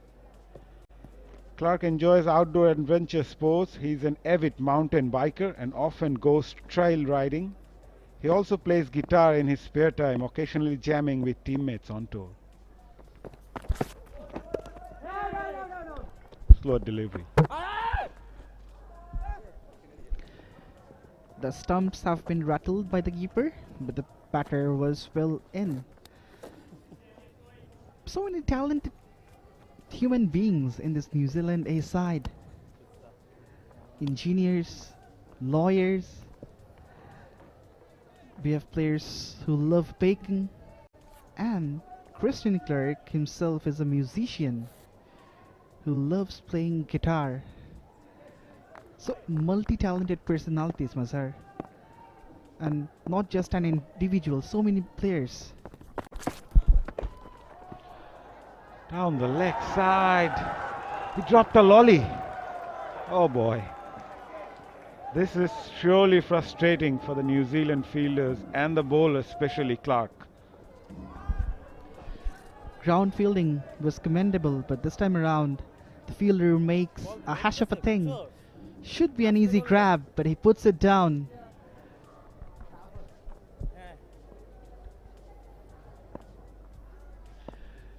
By the standards of New Zealand, this should have been taken. Straightforward chance, in and out. 270 now for Bangladesh. Down the leg side again, easy pickings. 𝗏𝗏𝗀𝗃𝗀 Ongkon will get another boundary. Runs are coming thick and fast for Bangladesh. 𝗏𝗏𝗀 now reaches to 82. Bangladesh A 274 for 3. Second boundary of the over. And fifth from the blade of 𝗏𝗏𝗀𝗃𝗀 Ongkon. It was sliding down the leg, tad bit short, and Ongkon took the full toll of it. Sends through the gap and moves on to 82. And it seems like they are in a hurry that who can complete 100 at first, Chauhan or Ongkon, because both of them are at the same stage. Ongkon 82, Chauhan 81. Skipper Nick Kelly having a conversation with his bowler. Already 10 runs coming from the first 5 deliveries, one more to go. Here comes Clark. Roll of the fingers, a dot ball to finish the over, but still 10 coming from it. Bangladesh 274 for 3 after 42.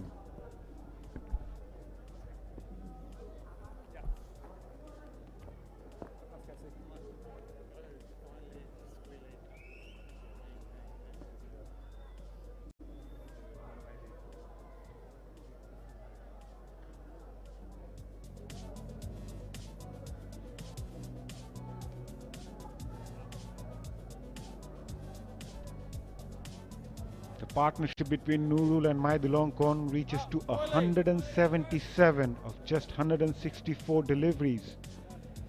This pair batted really well and now are looking to accelerate in the back end of the innings, as both Nurul and 𝗏𝗏𝗀𝗃𝗀 are inching towards their hundreds. But I'm sure they're not eyeing for their hundreds, they're looking to score as many runs as they could. Fine leg and third man inside the circle. There is a deep backward point cover. Mid-off, square leg in the ring. There's a deep mid wicket and long on in place as well for the right-hander, Nurul Hasan Chauhan. Now the mid-off goes back. There's a backward point as well, so the idea will be to bowl wider to the right-hander. Also a sweeper in place. Here comes Clarkson. Moves towards the offside, tried to play that on the on. Somehow manages to get a single. He bowled wide outside the off stump, and that was pitched up too. Chauhan made some room and was looking to play through the onside but missed out. However, he picked up a single in the first delivery. So Chauhan was targeted by some chin music. A series of short deliveries were bowled, but he survived. Ongkon, on the other hand, was not struggling but playing too many dots.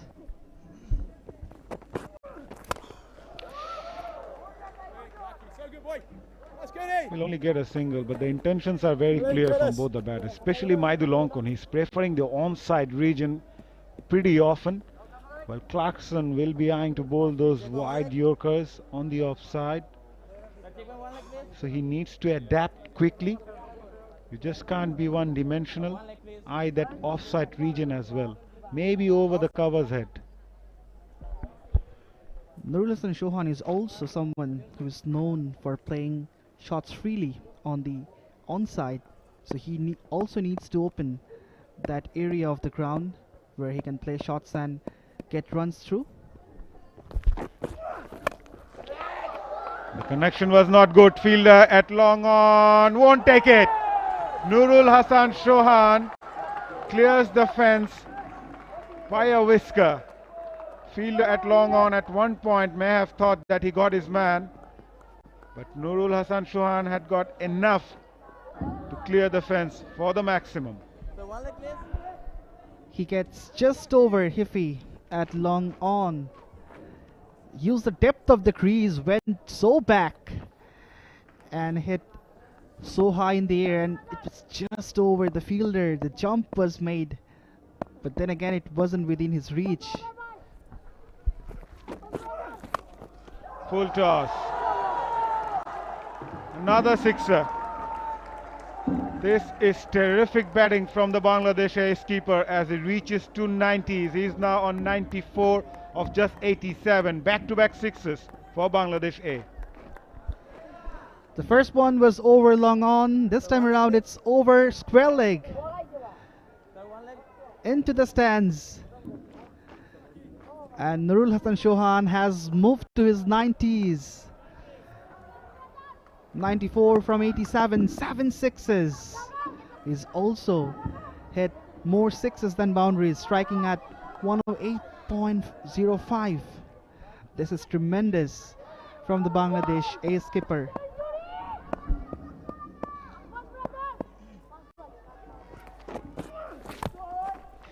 Inside edge, almost chopped onto the stumps. Such days when whatever you do goes on your favor. And Nurul Hasan Chauhan, ever since he came to the crease, he looks solid. At times lucky, but he was very confident. And courtesy of his blistering hitting, 𝗏𝗏 Ongkon also gained some confidence at the other end. And now he is also looking very good. 83 of 89, Ongkon Nurul. 95 of 88, Bangladesh 289 for 3. Still 7 more overs to go after this. They've got 7 wickets in hand. They must be eyeing somewhere near 350. They should eye somewhere near 350 now.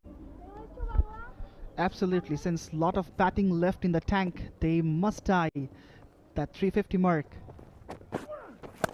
Slower delivery, that's gone straight up.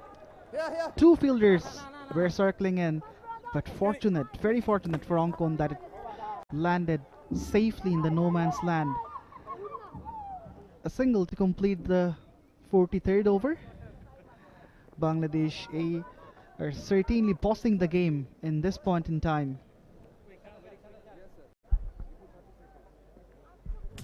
Just look at the partnership, 193 from 170 deliveries. This is insane. Terrific batting from these two, Mahidul Islam and Nurul Hasan Chauhan. Both the batters have complemented each other. Initially, Nurul Hasan Chauhan played the role of the aggressor, but Mahidul Ongkon slowly catching in and now looking to score some quick runs. Outstanding partnership for Bangladesh A. Not just building up a partnership, they are now looking to score some quick runs. Was there an outside edge? Just falling short of the wicketkeeper 𝗂𝗃 behind the stumps. One ball in over. Folks persist with the short deliveries. This time around he rolled his fingers around the ball. Hence it was a slower delivery. It was very high for someone like Ongkon, who is not a very tall lad.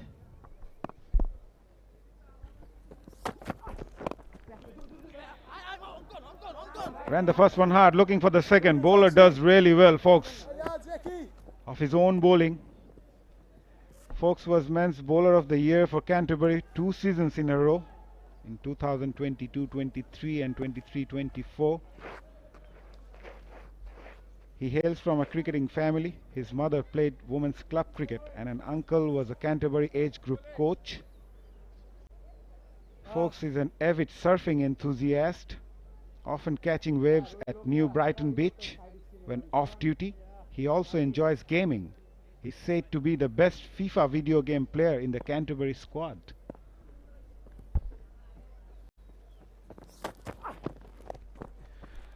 Back of a hand, slower delivery.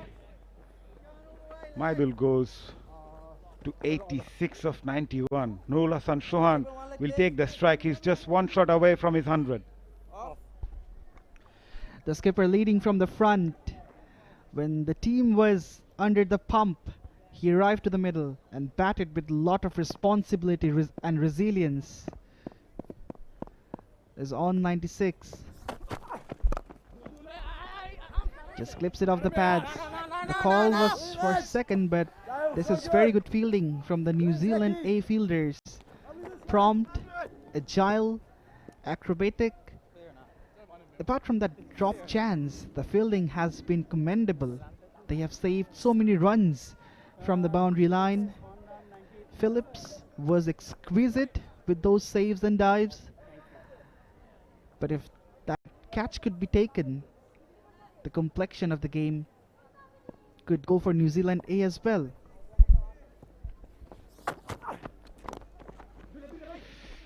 Persisting with that short pitch delivery. Folks, 5 singles so far in this over, so a decent one from New Zealand A's point of view, considering the fact that both the two batters are well set and looking to score some quick runs. Boundaries were coming thick and fast for Bangladesh A, but this has been the over where they found no boundaries, and this is fine as well because they're going well, and it's better not to give away your wicket in search of boundaries.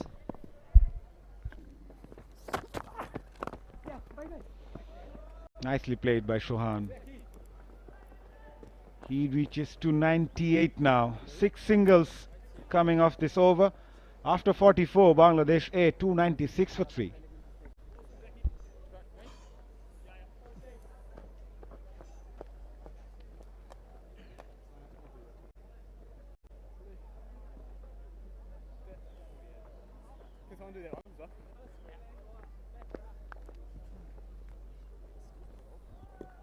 Bangladesh A just 4 short of 300 mark. As we were mentioning previously, that 300 will be on the cards. At the moment it seems like 350 is still on the cards. The partnership has now gone to 199 of 176 deliveries, and Nurul Hassan Chauhan is just 2 runs shy of his 100. A well deserved 100, I must say. And the skipper of Bangladesh A left from the front. Played with soft hands. He reaches to 99. Gives 𝗂𝗚𝗠𝗀𝗠 the strike back. But his teammates in the dugout are celebrating his 100. But at the moment I really feel he's still 1 short. Is it so? Is he celebrating? Has he reached his 100? We still don't know, but he's celebrating. That's his 7th List A 100. He scored 200s in the recently concluded Dhaka Premier Division Cricket League, and today he came at a very crucial time, and he has confirmation. The official scoreboard says the skipper reached to his 100. Outstanding knock. 100 of just 92 deliveries with 7 sixes and 5 boundaries. It was in the slot again. 𝗂𝗚𝗠𝗀𝗠 finds the gap, will get the boundary. This is terrific batting from both the batters out there in the middle for Bangladesh A, and this boundary also helps Bangladesh to reach 300 mark. Mahidul is following the footstep of his skipper, driving on the up and piercing the offside field. The fielder had a long chase, but it was away from him. Just eludes the fielder. And he beautifully used the depth of the crease as well, went so deep and played this cover drive. Now cutting away, fielder at point, won't take it. New Zealand fielders are surely having a bad day at the office today, despite the fact that they have set a very good standard in fielding over the years. Nothing's going their way today. Absolutely nothing. This was another opportunity of getting rid of the set batter 𝗂𝗠𝗀. He backpedaled, was under it, but just couldn't latch on. Eventually, it popped out from his hands. Carter was the fielder, and he has only himself to blame for it. 2 is the call from 𝗂𝗚𝗠𝗀𝗠, but Nurul Hassan Chauhan is not interested. It's hot, it's humid, and both the batters are batting there for a while now. Already 8 runs coming of the first 4 deliveries. And from here on, I'm sure Nurul Hassan Chauhan will look to score some very, very quick runs. He's already reached his 100th, 7th least 100 for this right-hander. And this is a statement from the Bangladesh A captain.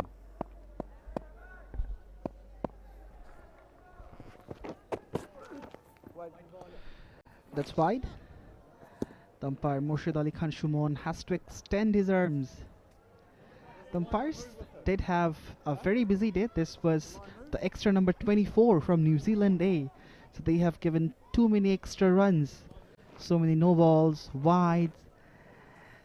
So not that much of a disciplined bowling from the visitors as well. Clarkson surely unhappy with that decision of wide given by umpire Murshid Ali Khan Shumon. It's frustrating for them as well. Catches being dropped, opportunities being missed, and the Bangladeshi batters dominating. A huge shout, move towards the offside. Not a bad shout at all. The question is whether it was come from the bat or not. Yes, no signal yet, so there might be an inside edge. Close call, but yes, you rightly mentioned.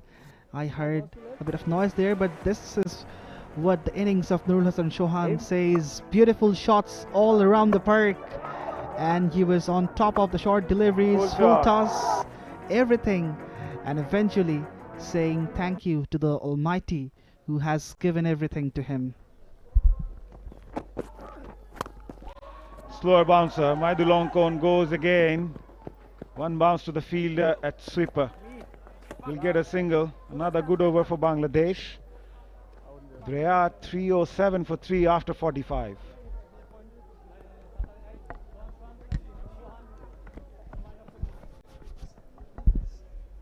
Wait, umpire, time changes with this, eh? We will give alarm. 1 o'clock. 1 o'clock. Why, it's not that long. You see your bowler also takes long. This is Lillian leading of the water.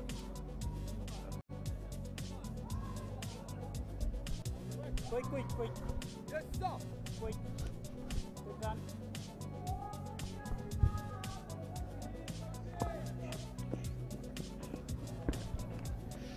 A mammoth partnership between these two batters. 210 they added of 182 balls. Nurul Hassan Chauhan just reached his 100. 𝗲𝗏𝗂𝗃 is eyeing for his 100. And the bowlers are preparing for Bangladesh A as they've got enough runs on the board. Full toss on the onside. 𝗲𝗏𝗂𝗃 will get a single of the first delivery as I welcome Shanur Rabbani. Hello Shanur, it's been a very good batting performance from the Bangladesh A side. Yeah, we spoke about converting those starts into big scores and also putting a price on your wicket, scoring that 300 plus total. Bangladesh A have ticked all the boxes that we spoke about, and Onkon as well, as he edges closer to his 3-figure mark. He has also hung in there and increased his strike rate. So really good work all round. We'll have to bowl that again, well folks, and as far as he's concerned, he's had his moments, used the short ball to great effect, but unfortunately for him, has been littered with such deliveries that have not been great. Lots of wides, sometimes no balls as well.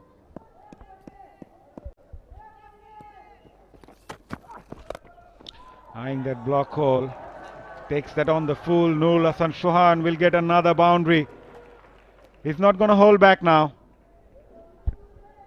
The timing on that shot.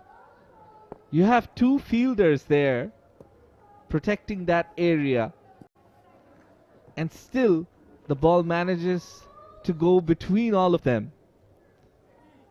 And it's just about timing and placement.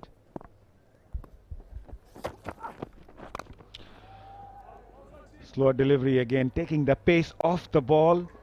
Not a bad ploy from the New Zealand seamers, but it has been a struggle for them throughout this innings. speaking of struggle, it was a struggle for Ongkon early on, but now he's batting a lot more fluently. Yes, they have rode their luck, there have been chances, but they deserve the big scores. And this is something that's important. Early on he wasn't getting the singles, and now you can see how easily he's managing to rotate the strike. It's because he's watching the ball like a football now, Shanur. He's faced 99 deliveries for his 97. Yes, he did well to hang in. At one point he was frustrated, but courtesy also goes to Nur Hassan Chauhan to release that pressure off him. Tried to guide that one, missed it completely. Currently 315 for 3. You've got 4 more overs after this. A score of around 350, and you really feel that Bangladesh A will be putting New Zealand A in a position where they might just be batted out of the game. So these next 4 overs is super vital for the hosts. Back of a hand slower again. Mixing it up, folks, but still a decent over for Bangladesh A. After 46, they are 316 for 3.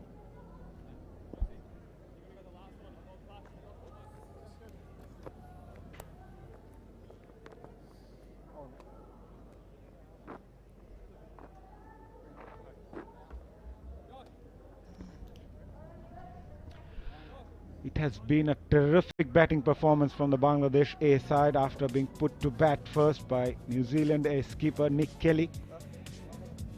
40 from 𝗂𝗎𝗓 Parvez Hossain missing out after scoring 8, and Amul Haq also scored 39, but since then Maidul Islam Ongkon and Nur Hassan Chauhan made sure Bangladesh go on to post a big total on the board. Skipper Nur Hassan Chauhan already reached his 100. Maidul Islam Ongkon also heading towards his 100, as the two batters will look to score some quick runs in the latter part of this innings. And with 7 wickets in hand, they should go big. Kristen Clark comes in, gave away 55 runs from his 8 overs, picked up a wicket, started off with a slower delivery. The pace off seems to be the way to go, and I think one of the reasons they're doing that is because the way Ongkon and Chauhan like to play, it's more about timing the ball rather than muscling it. They've used the pace of the bowlers to great effect.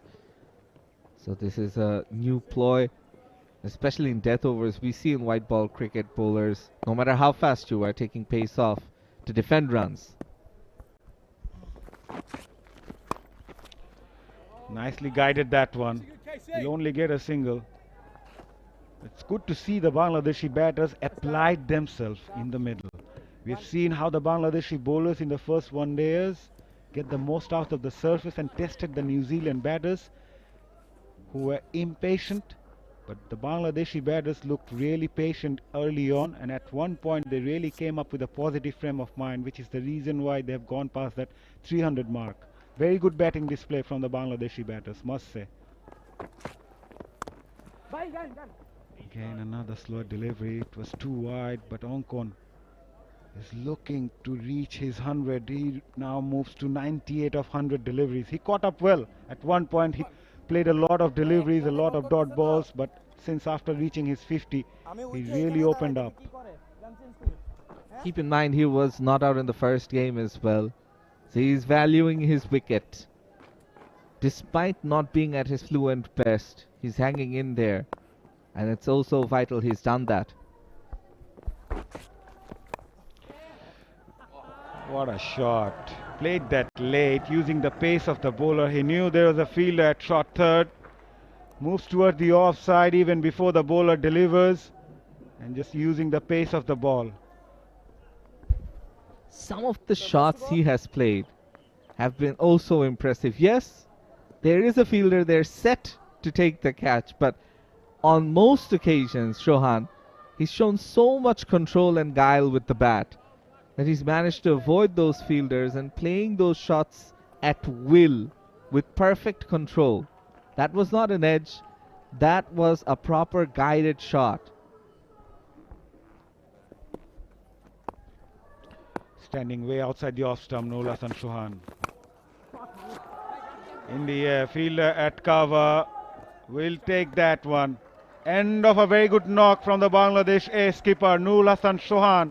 Finally departs after scoring 112 of just 100 deliveries and made sure Bangladesh post a big total on the board. Outstanding knock eventually comes to an end. Yeah, Clark gets his second of the match, and a 225-run partnership comes to an end. Again, Chauhan, he made his movement outside the off stump, looking to muscle it, getting the toe end of the bat and an easy catch for the fielder at cover. So departing for 112, the fourth wicket falling for Bangladesh with the score on 320 to 112 from 101 balls for Chauhan.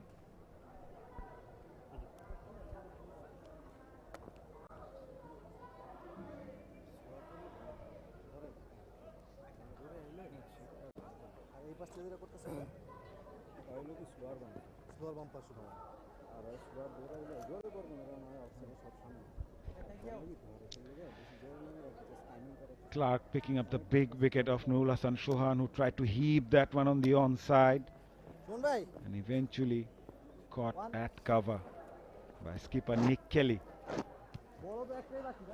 But it has been an outstanding knock from the Bangladesh ace skipper Nurul Hasan Chauhan,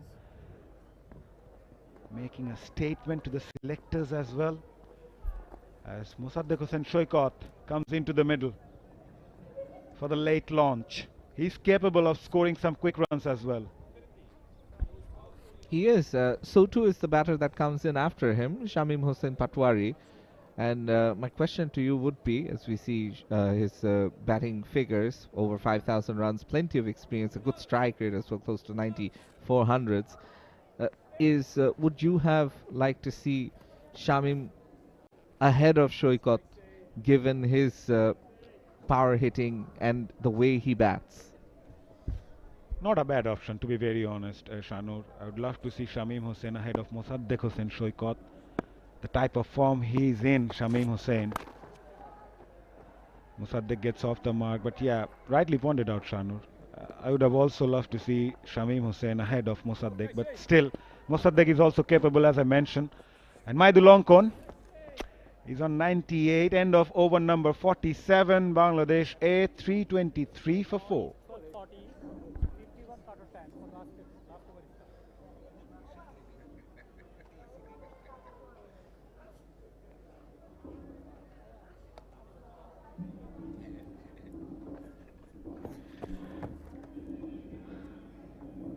Small section of crowd enjoying their time in the stands. It's hot and humid, Shanu. You need to appreciate those who came to watch this game. And one of our crew members are enjoying his tea.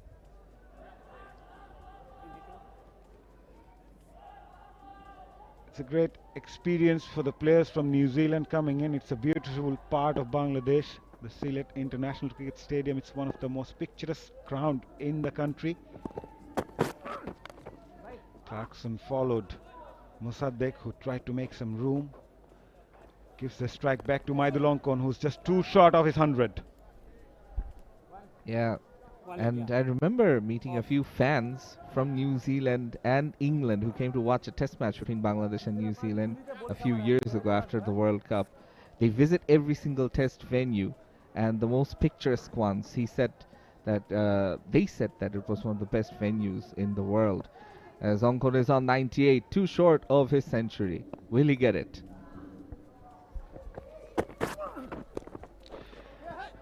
Try to play that late with soft hands, with the fielder at short fine leg inside the circle. He was eyeing to get that boundary. Nevertheless, a dot ball, but still he's 2 runs shy of his 100. Back on the topic of those super fans, it's great to see that what they would do is they'd visit every single test venue in the world and just watch test cricket for the love of test cricket. It's great to see that there are fans like that, especially from New Zealand as well.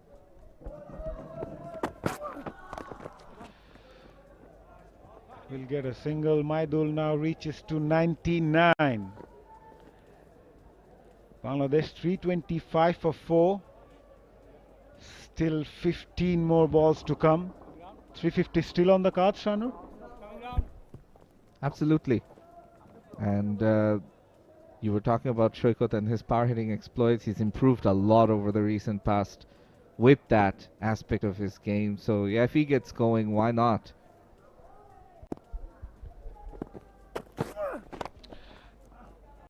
Clarkson coming around the wicket to the right-hander Mossadegh, not giving any room. Never easy for the batters to just come in and play their shots. It's been a really good over by him.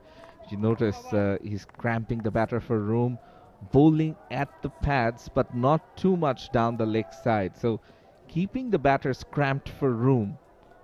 And it's really helped tie up the boundary balls. Just singles. Maidul on 99.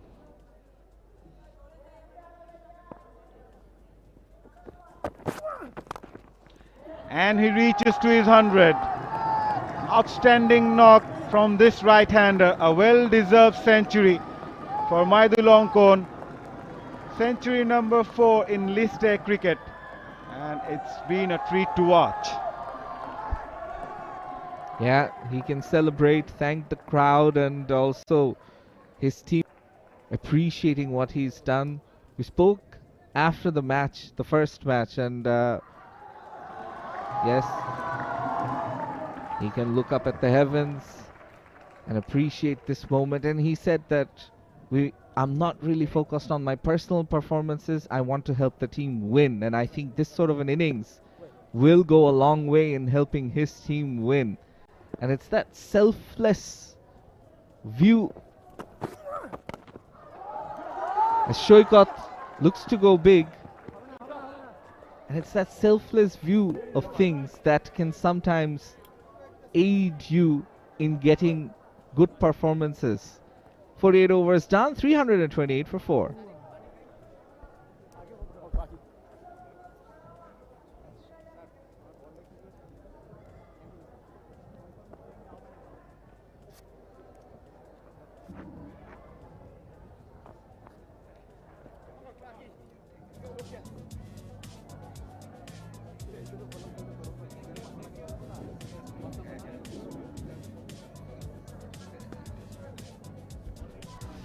The partnership between Nurul Hasan Sohan and Maidul adding 225 of 193 balls laid the platform for Bangladesh A to post a big total on the board.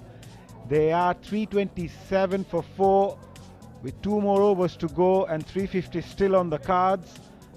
And with Maidul the centurion in the middle, Bangladesh can surely hope that. Yeah, but the last over was good as far as New Zealand A are concerned. Slow delivery, wide, not allowing Mossadegh to go hard at it.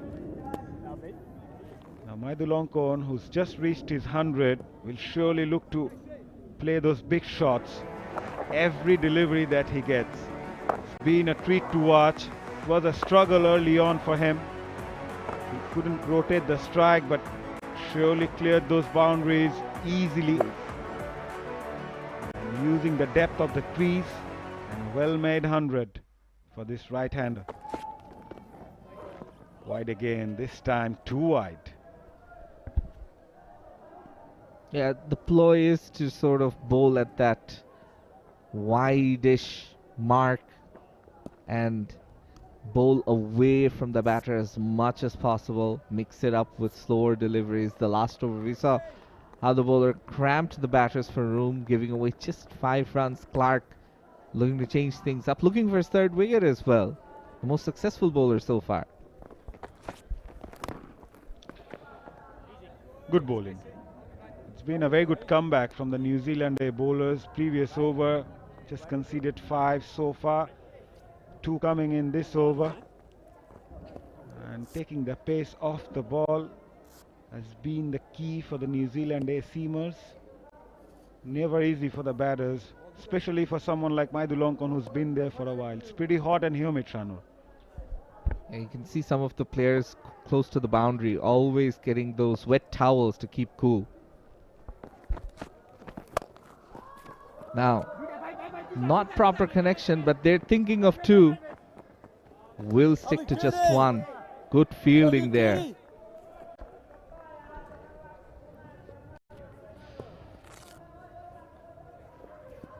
Change of pace working well in the death overs for New Zealand, eh? It's still someone like Mossadegh would like to work on and look for those boundaries. But he won't find. Very good bowling, I must say. And he's got his plans right this over, Clark. Bowling that length and that line, taking the ball away from the right-handed batters, making sure they have to try and reach it, and using the variable bounce available in this pitch to perfection. Look how deep he's standing in the crease, Mossadegh. Even missing out that full toss. I was a bit surprised not to see Shamim Hussain coming after the dismissal of Nur Hasan Chauhan. With Mossadegh faced 7 deliveries for 6. 𝗫𝗠𝗠𝗀𝗠 also just couldn't open up as he was supposed to after reaching that 100. Long on, long off, deep mid-wicket, deep square leg, and a deep cover in place for Ongkon. That sounded good. That sounded really good by 𝗫𝗠𝗠𝗀𝗠. Boundary after a while for Bangladesh A, and it came off the last delivery of Clark's over.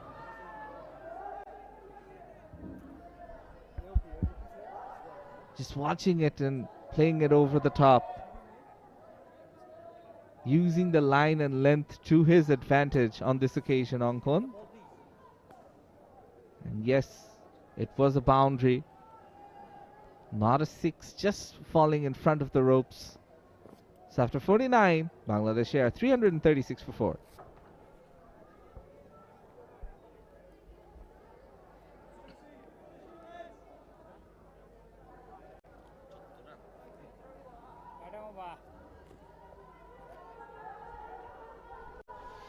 To reach that 350 mark, Bangladesh A need 14 in the final over of the innings.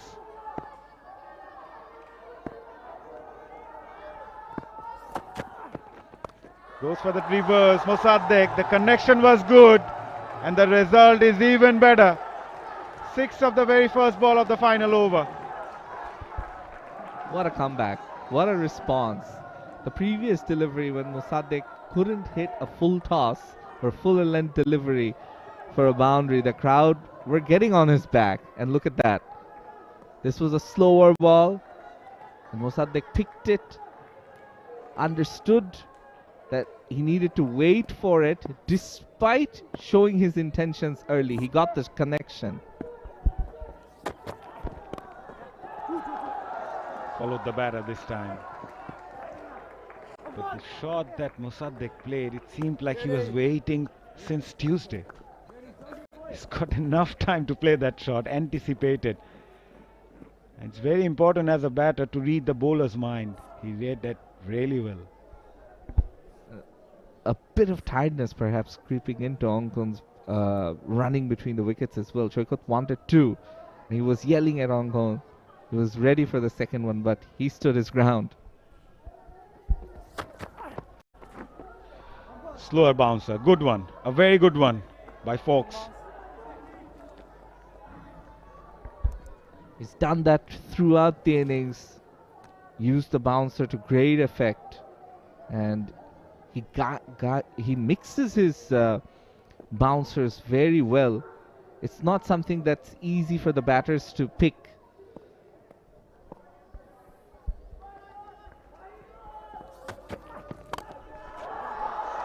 Not the best of connection. Fielder at long off in contention completes a simple catch in the end. As 𝗫𝗠𝗠𝗀𝗠 also departs in the final over of the innings after scoring a very good century. as Folks finally picked up a wicket. Yeah, it was on the cards for him the way he's bowled. Been a bit expensive, but on this occasion it's the length ball.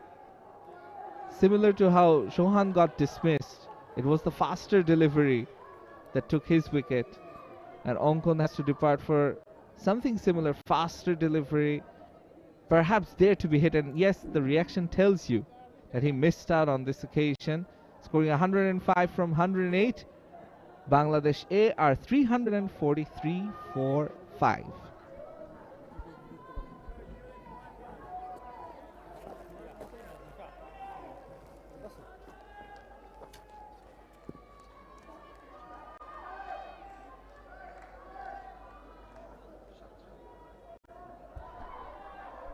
A well-made 100 by Maidul Islam Ongkon, applauded by his teammates.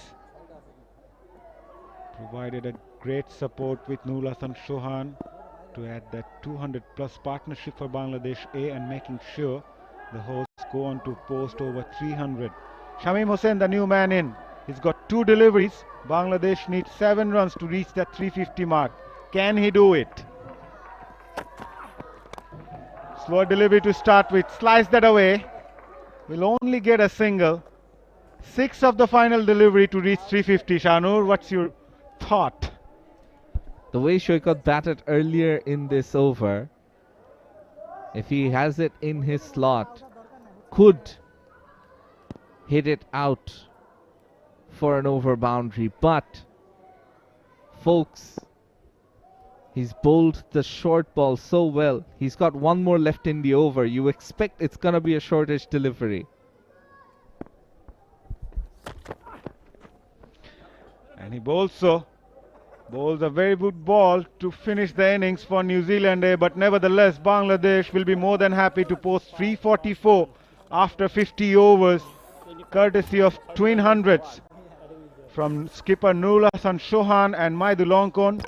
It's a very good total on the board from the host after being put into bat first by New Zealand skipper Nick Kelly, who won the toss and opted to bowl first. It was a struggle for the New Zealand A bowlers, but the Bangladeshi batters making sure they put up a very good show in the end with the bat. At the total, you get the feeling that will put Bangladesh A in the driver's seat. Yes, perhaps 350 not reached in the end, but a lot of runs, 344 for a team that were bundled out for less than 150 is a big ask. And yes, Shoykot and Shamim perhaps not getting ample time to really get going, but those 2 centuries has helped Bangladesh A post a really solid and perhaps a total that's too tough to get. This is the batting scorecard. Naeem Sheikh got a start and then got out. Parvez Imon was the only batter who really didn't get going. Enamul Haq, another batter who could have converted his start but was run out. But then that big 200+ run partnership between Mahidul and Nurul, the captain, both scoring centuries and really ensuring Bangladesh A posted 344 for 5 in their 50 overs. Look at the number of extras, 27. That's an area of concern for New Zealand A. Yeah, it's been a good start for Bangladesh A after being put into bat first, though Parvez Imon missing out after scoring 8, but since then both Naeem Sheikh and Enamul Haq Bijoy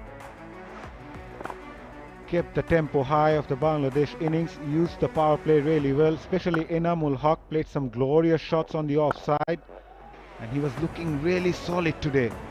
Naeem Sheikh also got the start, played some very good shots.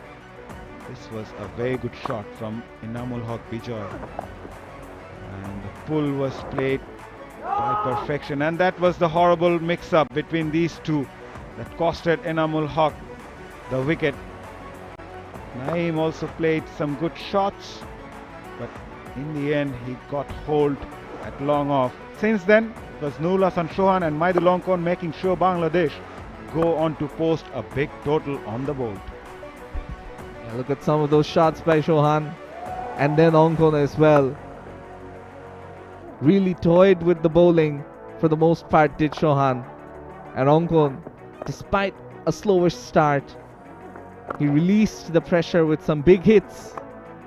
And just like that, this was a partnership where Bangladesh A really got going. That was, for me, the shot of the match off the bat of Ongkon. Slowly and steadily, they went on their merry way. There were a few chances, but New Zealand's fielders couldn't really latch onto them. And this was the wicket of the captain just after scoring a boundary, after reaching his 100. And this was Mosaddeq Hossain Shoykot with that boundary in the final over. We will go downstairs for a player interview. Ongkon, it's been a magnificent innings from your bat, 105 runs. So what went through your mind when you came to the middle? Yeah, it was a good knock. I felt we did a really good job there when we lost 3 wickets there, and we tried to make a partnership, and Sonbai took them really well, so it's easy for me that time. Tell us about that big partnership between you and Chauhan. What went through your mind and what were the conversations between you people? Yeah, it's a normal thing. We know each other really well, so it's we need a partnership. Then we felt that if we take some times, and it will be really easy for us. 335 is the target. Do you think you guys have enough runs on the board? Yeah, I felt 345 is a really good total because we played in a slog overs here and ball holding bit, so it's a really good job for us. So hopefully we bowl well and take early wickets. We win the match, inshallah. All the very best. Yeah, thanks. Thanks. Well, that was one of the Centurions. And yes, I was talking about the number of extras. Look at the bowling card. Zach Folks and Christian Clark. They started off well, but was expensive. Christian Clark eventually ending up with 2 wickets. And then Adi Ashok, in his 8 overs, had patches where he bowled well, took another wicket, but really nothing much to write home about as far as the New Zealand bowlers are concerned. They will need 345 from 300 balls in the run chase. We will take a short break and be back with the New Zealand innings. Don't go anywhere, stay tuned.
We're ready for the second innings for the second one-dayer between Bangladesh A and New Zealand A from the Sylhet International Cricket Stadium.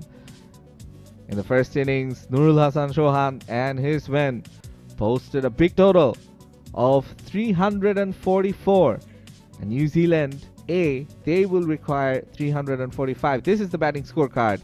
Naim Sheikh getting 40 from 41, and Amul Haq run out on 39. They all look good for more, but then Mahidul Islam and Nurul Hasan, they both came in and scored centuries in a 225 run partnership.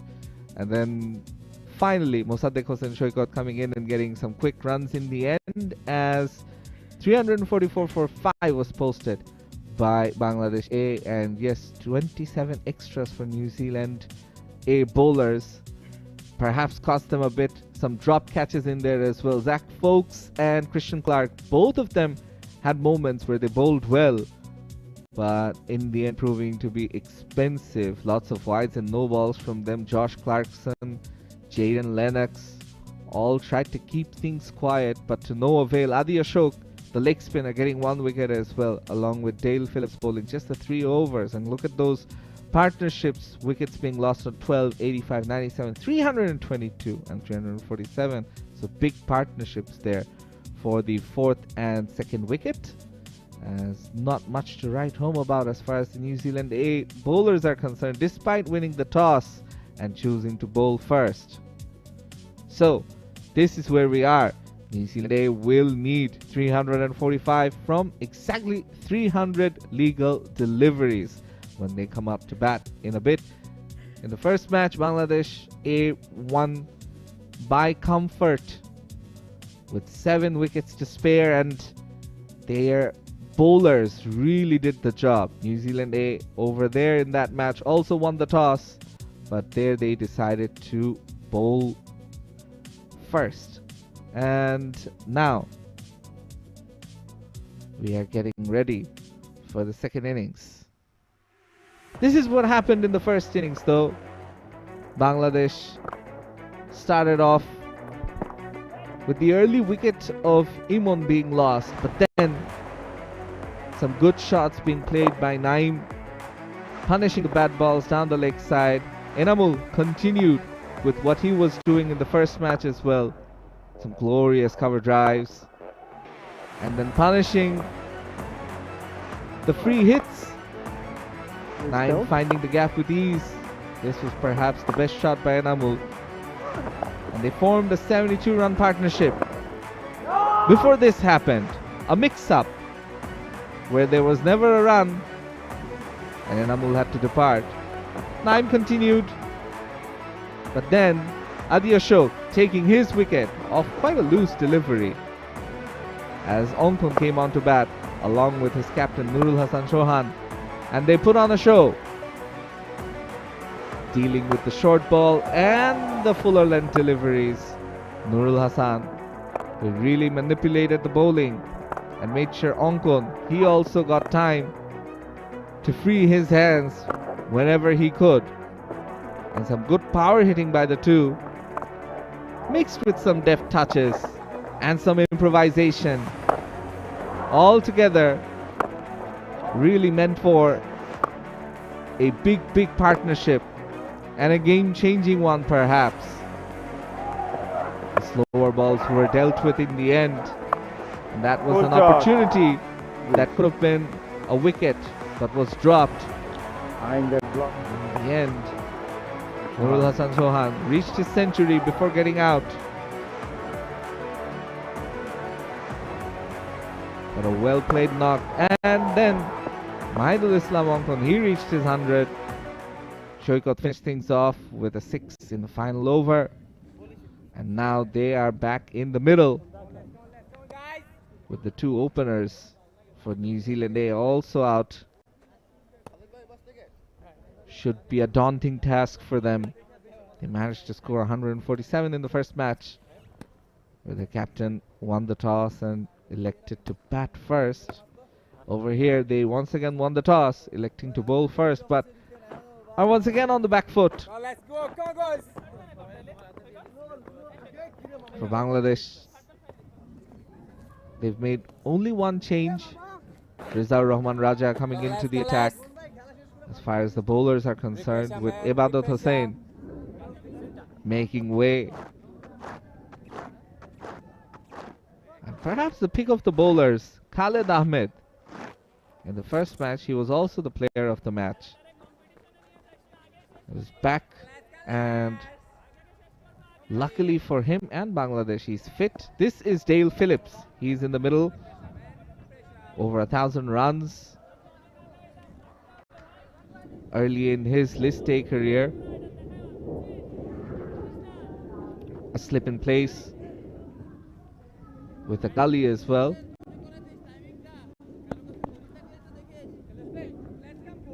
Said Khalid Ahmed ready for the first delivery.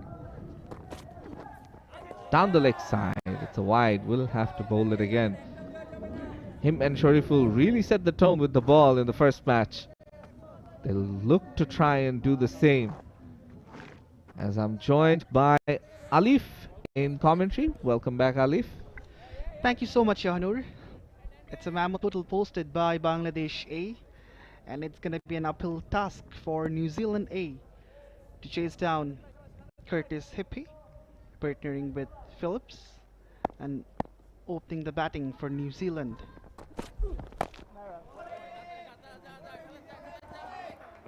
Much better on this occasion from Khalid. Yes, we can see 𝗃𝗃 and Phillips, both of them quite new in their List A careers as well. So as far as experience goes, Bangladesh with massive upper hand. Indeed, and Khalid used all his experience in the first game of the series, took 3 wickets.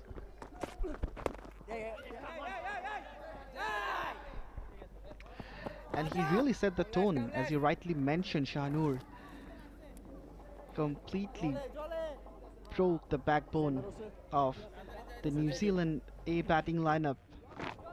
He's not someone who will have big swing, but enough pace, but he loves hitting the deck really hard.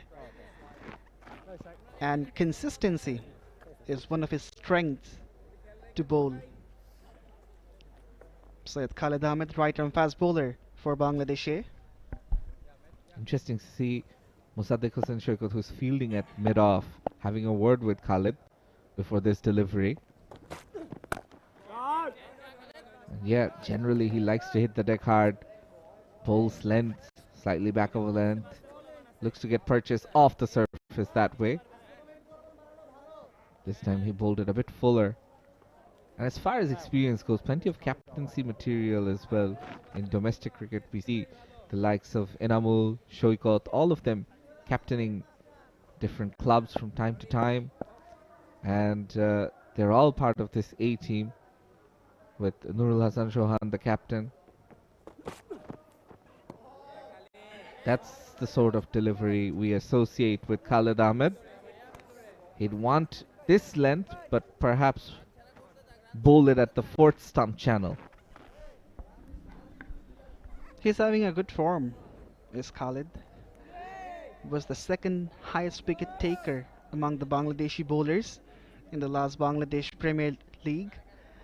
Tasqeed Ahmed overhauled by taking 7 wickets in a single game. Otherwise, he would be the one to pick the bowling. Oh, keeping low and pressure being put on by the fielders. Plenty of noise and chatter in the middle. It's so hot and humid out there here at Sylhet, and it's not easy for the players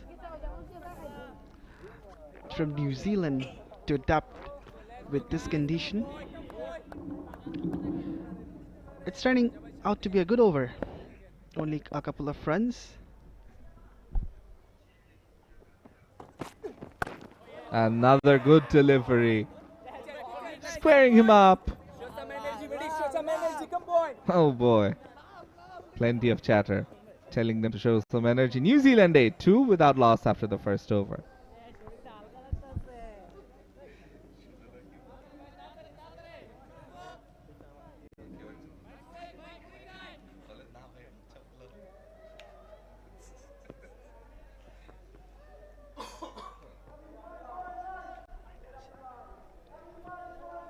343 needed from 294 balls for New Zealand A.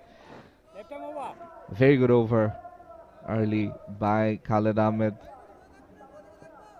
From this region, he knows this ground, the wickets very well. And with a long run-up, it's shorturl, the left-arm medium-fast bowler.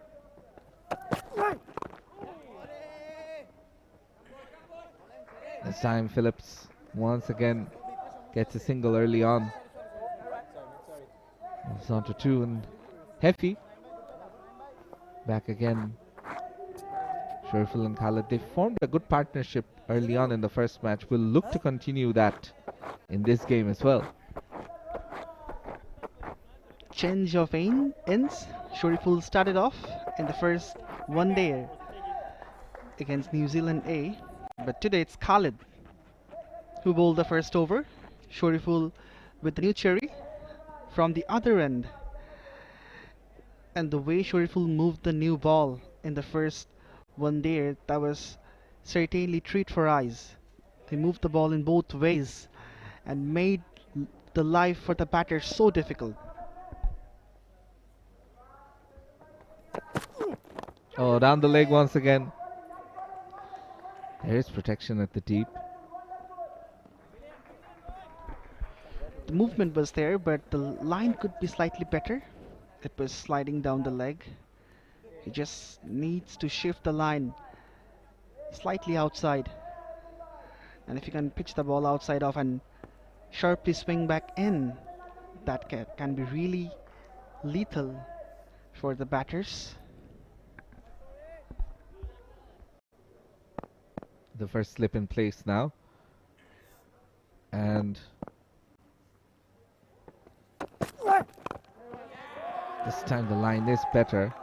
A close-in fielder on the leg side, almost like a leg gully. Interesting field setup by the skipper Nur Hassan Chauhan. And it looks like shorturl may go for the short deliveries as well. If the batter plays a miss it while pulling, the ball may spoon in the air and that fielder may have an opportunity to circle under the ball. And also to protect for anything that's down the leg side, not give them an easy single. Driven but well fielded. Fantastic effort there. And it's Enamul who does the job, and look at that, everybody coming in and congratulating him, almost as if he's taken a wicket. And the two batters in the middle can have a word with each other. The over isn't done yet, by the way. Well, this is the bonding of the team. Everyone is happy for this save. And Bijoy has a big smile on his face as well. Certainly has saved 4 runs, otherwise it would be a boundary. Full, this time driven, but again, mid-off, in play. Dot ball after dot ball. Trying to build pressure on the two new opening batters. Two young players early in their careers. Phillips and 𝗵𝗄𝗃.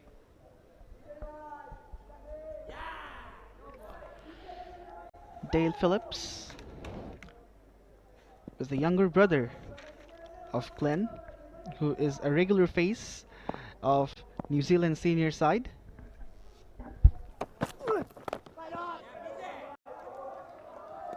Two very good overs to start things for Bangladesh A. New Zealand 4 without loss after 2.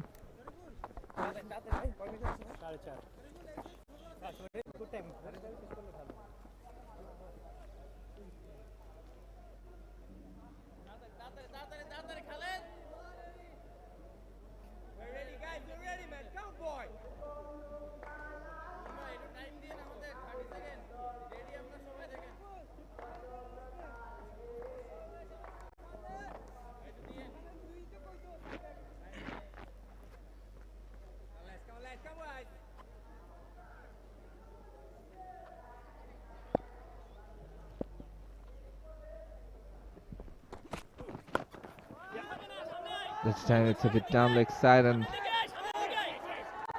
they're looking for the second and they get it. perhaps Khalid will want to change his line in the next delivery, not give batters that lakeside region to target.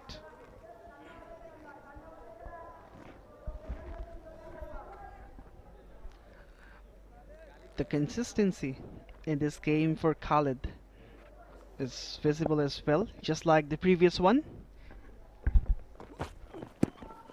Again, consistently down the leg side on this occasion. Now in this occasion, just a single. The fielder at the deep backward square leg coming into play on both occasions.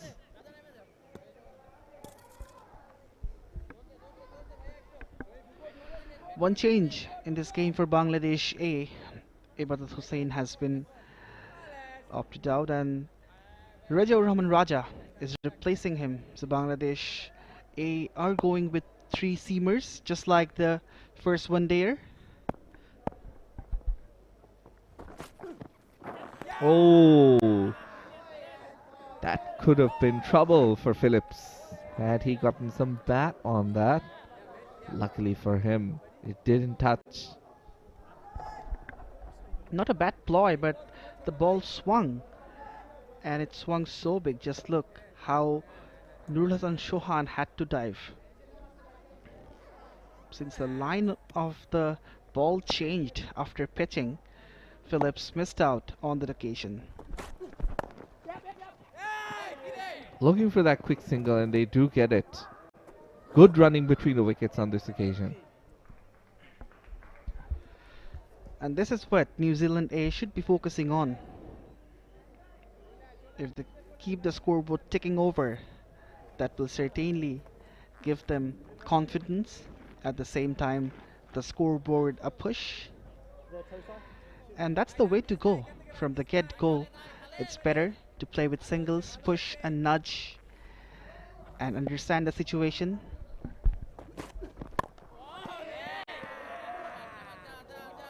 And Khalid Ahmed, he's bowling accordingly as well.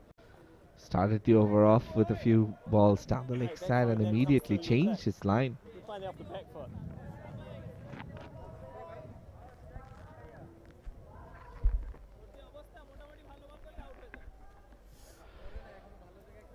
Three runs this far from this Khalid over. He would love to end well, taking a long run up.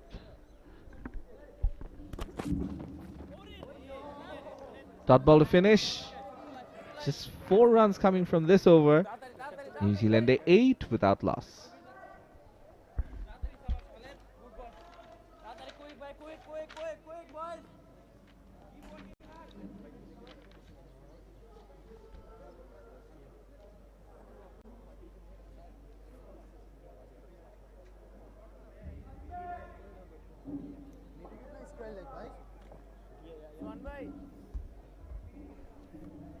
So these are the two teams and the playing 11s. New Zealand making 4 changes in their starting lineup, and Bangladesh with just the one, where Rizal Rahman comes in place of Ibadat Hussain.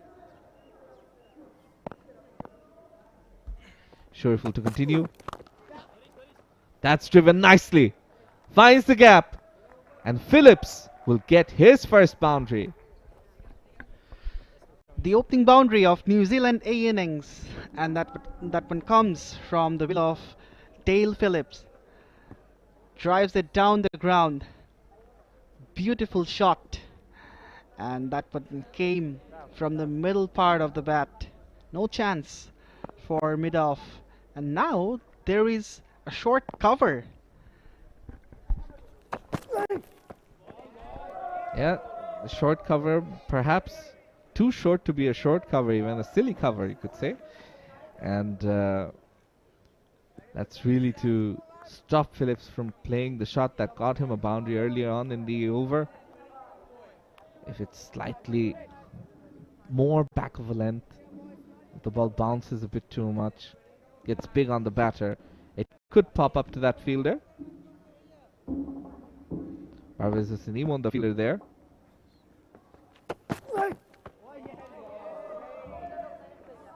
well left. 𝗂𝗃𝗃 was the one who took the first wicket of the series, and that really gave Bangladesh a very good start. And eventually New Zealand were bundled out by 147. 𝗂𝗃𝗃 and Khalid as well as Tanveer were the chief architects. Absolutely. 𝗂𝗃𝗃 in for the fourth delivery. And again, we spoke earlier about the captaincy of Nurul Hassan Sohan. He's used this field position before in the earlier match, where he had a silly cover, and over here Parvez Hossein Imon once again taking that position. And now from silly cover he's actually moved on to a more silly mid-on position, and now a more conventional short mid-wicket area. He's testing the batters constantly with different field positions, and that means that Phillips has to leave the next delivery. It's these slight changes that sometimes play on the minds of the batters, and it just what it does is it stops them from playing a shot that they would have, and it results in them leaving a ball that they would have otherwise played and taken runs off of. That keeps the batter in guessing. That's what has transpired in this case as well. Phillips just lets it go and was just having a look where 𝗂𝗃𝗃 is going. Excellent over. Just the 4 runs from the over, and after 4, New Zealand are 12 without loss.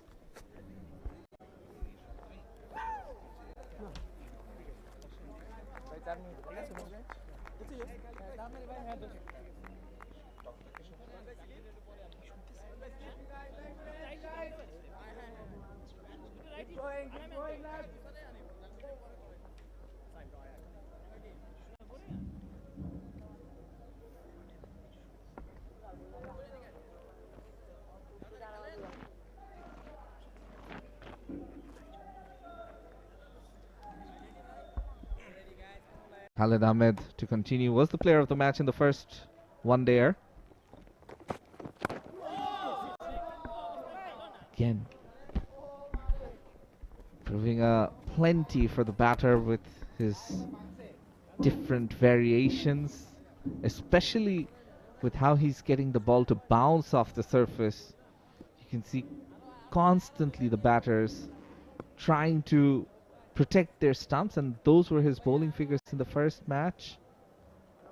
And you add the 2 overs with what he's done so far: 33 runs, 3 wickets, economy of 3.67. Excellent stuff from Khalid Ahmed so far in this series. Now, is there an opportunity to catch it? No, there isn't. It goes all the way, and that's the first 6 of the innings from the bat of Dale Phillips. Improvisation. Khalid went slightly shorter and Phillips just scooped it over everyone, and that was over almost long stop. There you go. Got himself in a convenient position and got in the middle of the bat as well. Tanveer covered a long area for getting underneath, but that was over. Khalid was also surprised. Now this is racing towards the boundary. They'll look for the second. Raja does the fielding at deep square leg.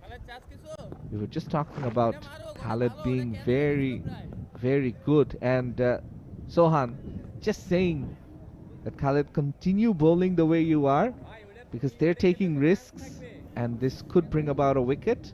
Still asking Khalid if he wants a particular field setup, anyone, anywhere.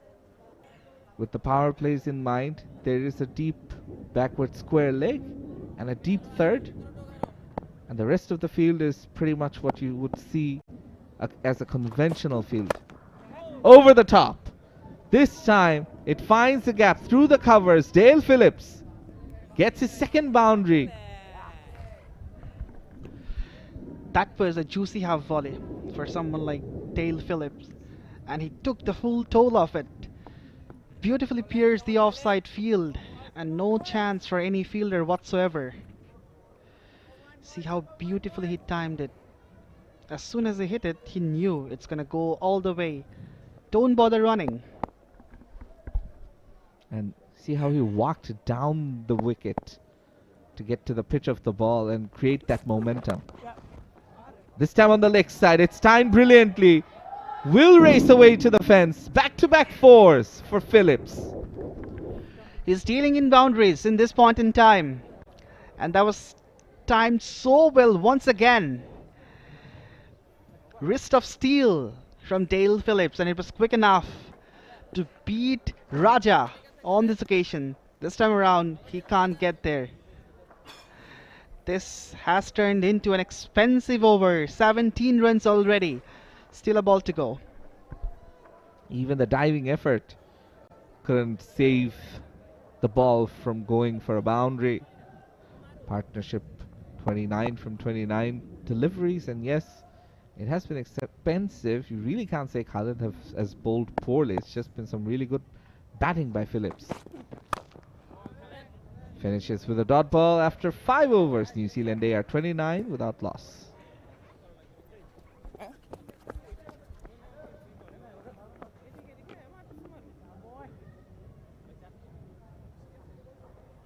Keep going, boys.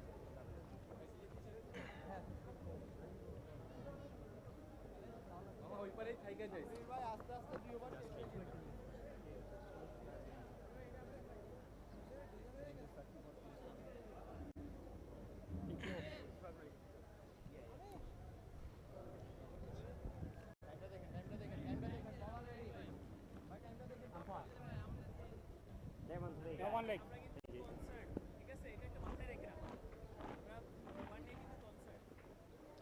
Shoriful back into the attack, continuing his third over.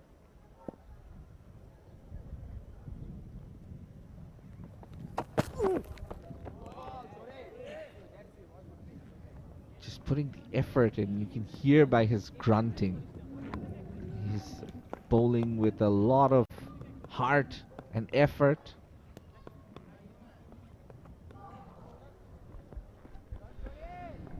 He's an industrious cricketer. Improved a lot after debuting in the national side. Worked tirelessly under the coaches and got the result in the international circuit as well. Straight to the fielder, but a misfield allows them to go for the single. Direct hit. Who knows? Could have been in trouble, but that's not to be. Bijoy was there at cover, and Raja with the throw in. No, he was safely home despite that quick throw from Raja. But the Bangladeshi fielders are looking very agile. The fielding has been decent despite this misfield. Down the leg. We'll have to bowl that again. The lateral movement was the problem on this occasion. It pitched on the leg stump, but that extra bit of movement took the ball away from Dale Phillips. Too many extras were given by New Zealand A bowlers, so the Bangladesh bowlers have to be circumspect about this thing.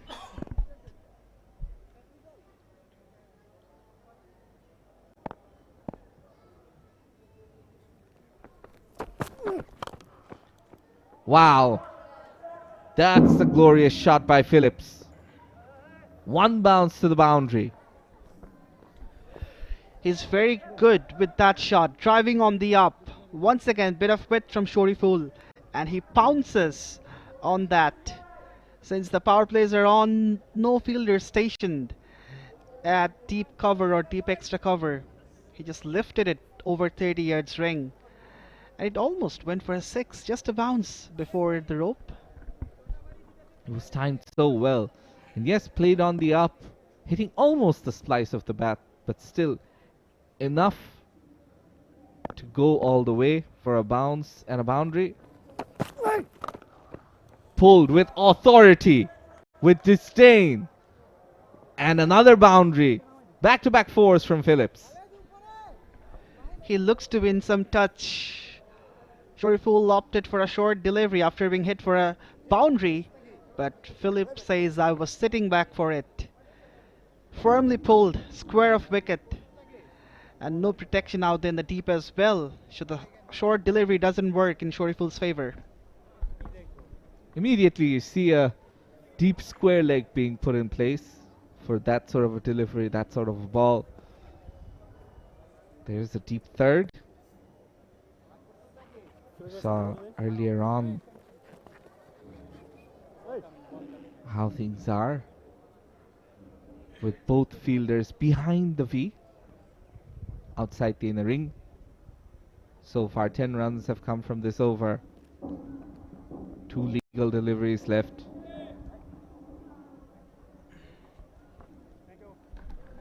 This was the last boundary that Phillips played.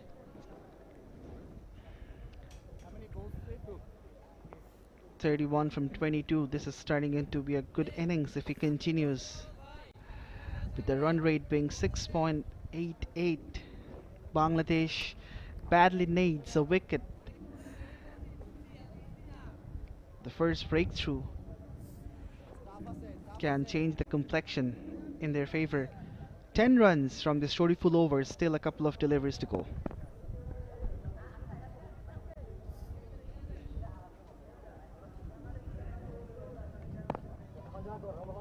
It's been slightly expensive. This time much better played with softer hands and well fielded as well. Well backed up. At the backward point region, Shamim Hussain doing the fielding. As a skipper, you always should place the best fielder of your side at point. And that's what has been done by Nurul Hassan Chauhan. His station Shamim Hussain, who is a fantastic fielder, can take the diving catches and is a very fast runner as well.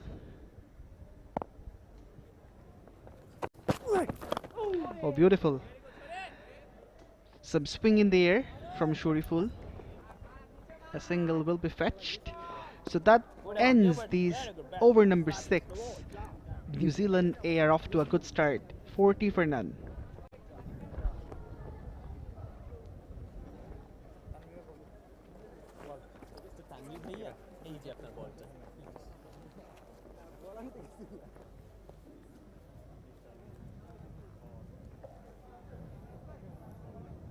আপনার কাছে আমার Islamic ফতোয়া শুনতে হবে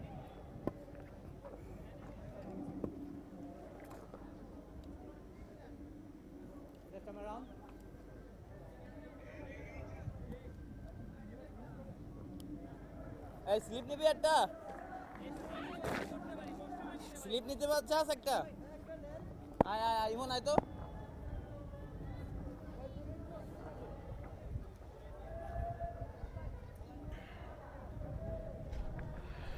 All these pictures are coming to you live from the Sylhet International Cricket Stadium, and that's the first change in bowling. Tanveer Islam, in fact. Oh, he bowls a beauty straight on. Flight and turn and steep bounce to baffle the batter. Phillips was beaten by all this. A great start from Tanveer. Just started from where he left off in the last game.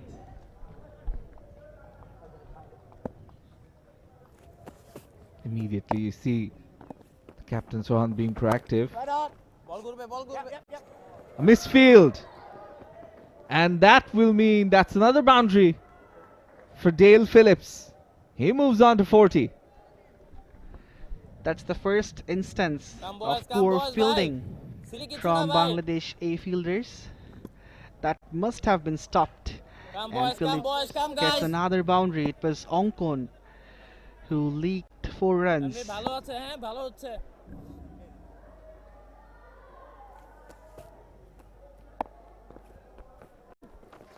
Oh yes. Oh, much better delivery, increasing the pace.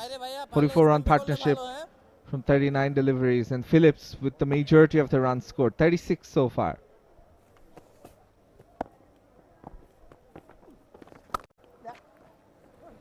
Punched beautifully off the back foot. Will race away to the fence. Another boundary from the bat of Phillips. Easy pickings for someone like him. Just look how easily he played that shot. Rock back and punch off the bat. Penetrates that big gap between cover and point. Second boundary of this Tanvir over. He will be under the pump.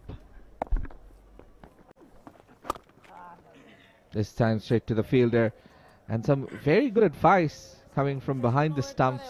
So I'm just saying, bowl the same ball towards the stumps. Make him play on the front foot. Don't let him get on the back foot. So let's see if Tanvir obliges. Not really. And this time, it'll be another boundary, the third one in the over. Expensive, 12 runs coming from it as the 50 comes up for New Zealand A. After 7, it's 52 without loss.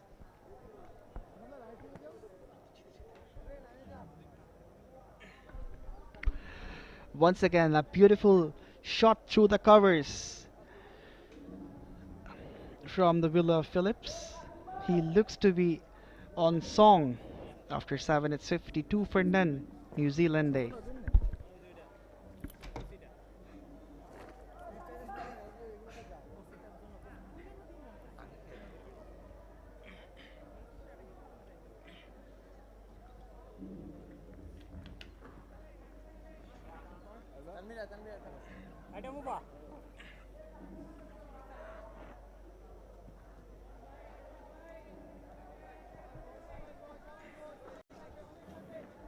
Well, change of pace from both ends now. Two spinners in tandem.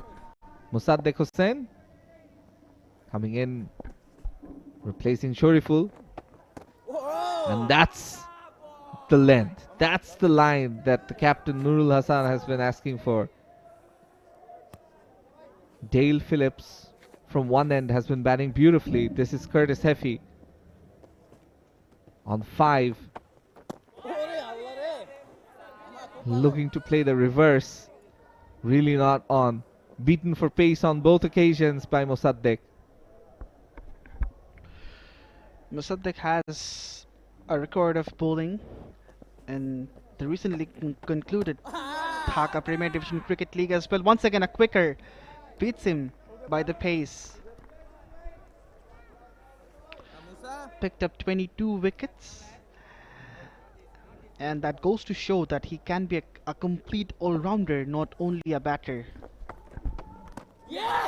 And there we have it, the first wicket. Curtis Heffy dismissed. Mosaddek Hossain Shoykot gets the breakthrough. The first wicket for Bangladesh A against New Zealand A. And the captain, Nurul Hassan Sohan, makes the right decision by changing it up, changing up pace, bringing the spinners in play. And Shoykot, you were mentioning, can take wickets and does so, gets the outside edge and straight to the captain behind the stumps. Commentators' blessing on this occasion, and the change has worked in favor of Bangladesh A.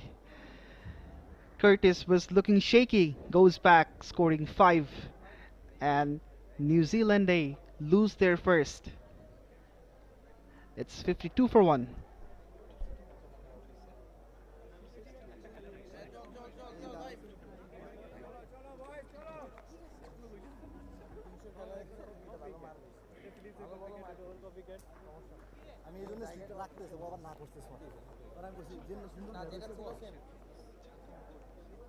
It's hot and humid, boys. Bhai, আমরা ready, bhai. Shoriful, চলে যা. Ready, man. We're ready. Come on, boy. Come, ready, come.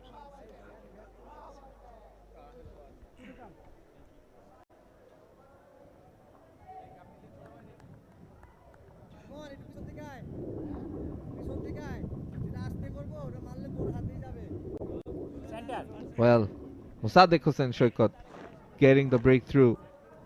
And that means New Zealand A, they've lost the wicket of Curtis Effie.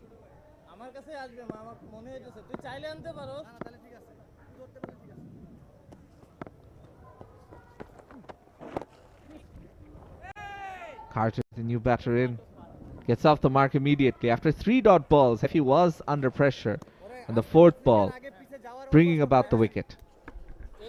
After this wicket, the Bangladesh bowlers should apply the pressure on the New Zealand A batters, as Joe Carter is at number 3, 65 list matches, with the highest score being 106 and good strike rate as well.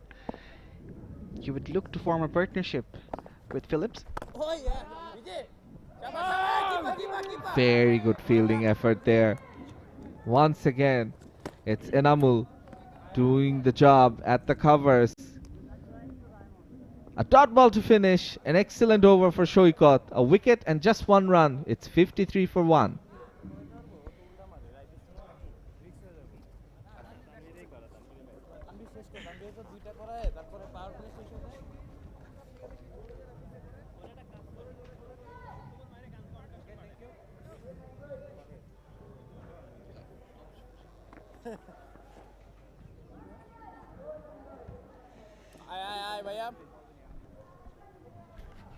Tanvir to continue, as I welcome for the first time in the second innings Mazharuddin Omi back in the com box.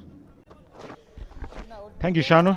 A decent start for New Zealand, though they lost a wicket, but still they're batting at a rate of over 6 runs per over. The target is huge, 345 they're chasing. Better. He needs to bowl a bit fuller.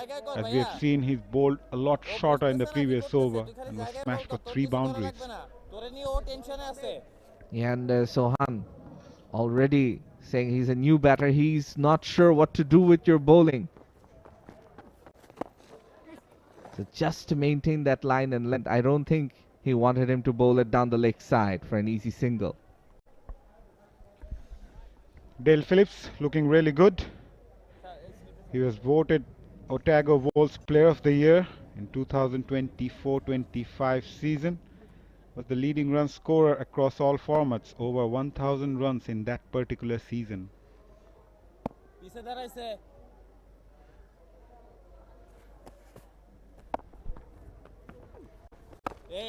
Nicely bowled. Better by Tanvir Islam. That's exactly what Sohan is saying, that this is the delivery I wanted you to bowl, not the ones that make him play on the back foot. Because we've seen how strong Dale Phillips is. Anything that's slightly short, he can go and punch it through the covers off his back foot.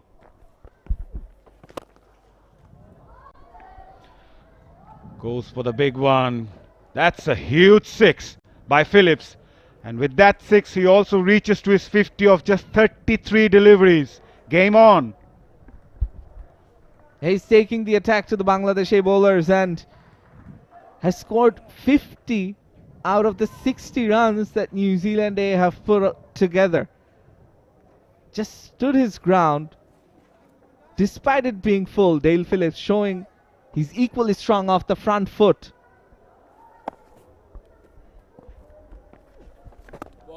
Better. Good comeback by Tanvir.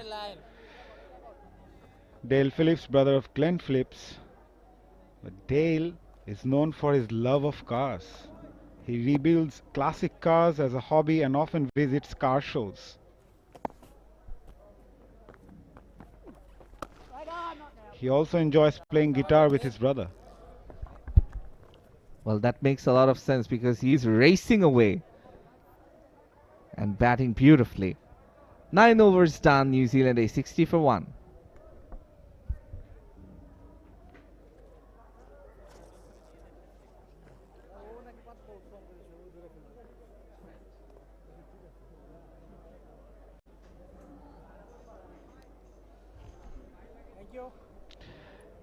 It's a very good start for New Zealand in chase of 345. They are 60 for 1 after 9. Especially Phillips is looking solid. Reached to his 50. and is looking to take on the Bangladesh A bowlers. Great find for New Zealand A. I mean, obviously from a cricketing family is the Dale Phillips. Looks similar to his older brother, Glenn.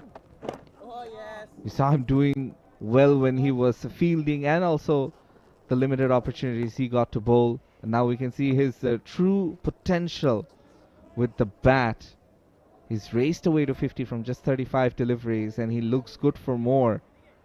Hasn't really taken any risks to score those runs. Played cricketing shots.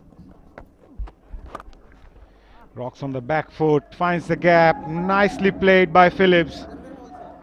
He's oozing in confidence now. Oozing in confidence and oozing class as well. The way he's timing it, the way he's muscling it at times. This time it was a mix of both. Not the best of deliveries from Shoykot. Yes, he got the wicket in the last over. But against Phillips, it's a different ball game. He is set, and he's set very quickly. Catch it was the call, but I'm sure the fielder had no chance whatsoever. Powerfully struck boundary by Phillips. Back-to-back boundaries for this strong right-hander. And what an innings this has been so far. Some breathtaking shots.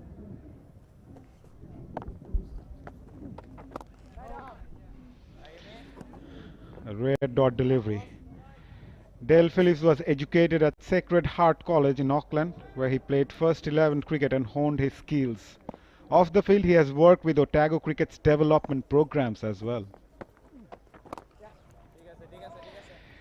Being a South African born, he speaks a bit of Afrikaans and has helped as a translator when South African teams tour New Zealand.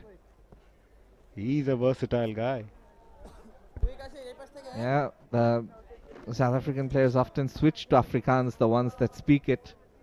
I'm sure plenty of South Africans in the New Zealand camp these days as well. A lot of them immigrate from South Africa to New Zealand. 10 overs done. New Zealand A off to a good start. 70 for 1.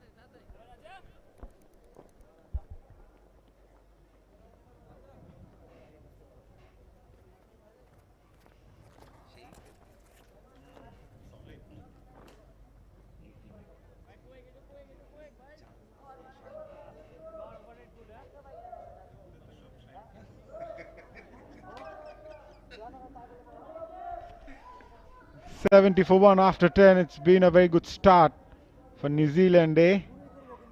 Especially Dale Phillips, who's looking solid. 59 of just 39 deliveries as skipper Nur Hassan Chauhan brings in his third simmer, Rejaur Rahman Raja, from the media end. He's a skiddy customer. Raja also hails from Sylhet, local boy. So many fast bowlers from this region actually.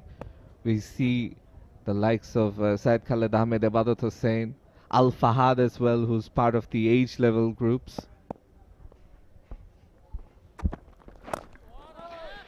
Tanzim Hassan Saqib, who recently made his test debut also from Sylhet. Abu Jaid Rahi, who also represented Bangladesh in the test side. Sylhet has produced a lot of seamers for the Bangladesh team, and Rejaur Raja is one of them. I'm sure the job that the likes of Rajin Saleh as a coach has been doing with the players from Sylhet needs to be mentioned. Sylhet doing well in the NCL as well. We mentioned about Dale Phillips, his brother Glenn Phillips. But his brother-in-law, Donovan Grobler, is also a former first-class cricketer for Auckland. He's the one who actually inspired these brothers to play cricket. And what a decision, because we know how Glenn Phillips has become a star, especially with his catching and fielding. Really started off as a wicketkeeper who could bat, and now he's taken the gloves off for fielding, batting and bowling. Ran the first one hard, looking for the second. No, we'll have to settle for one. The bowling of Rejaur in this over so far has been good. You mentioned he's a skiddy customer, and we can see that he's making the batters just think about going on the back foot too early. And we've seen how strong Phillips is through the back foot and through the covers. He's on 60 from 41. This should be an interesting battle. Rejaur versus Phillips.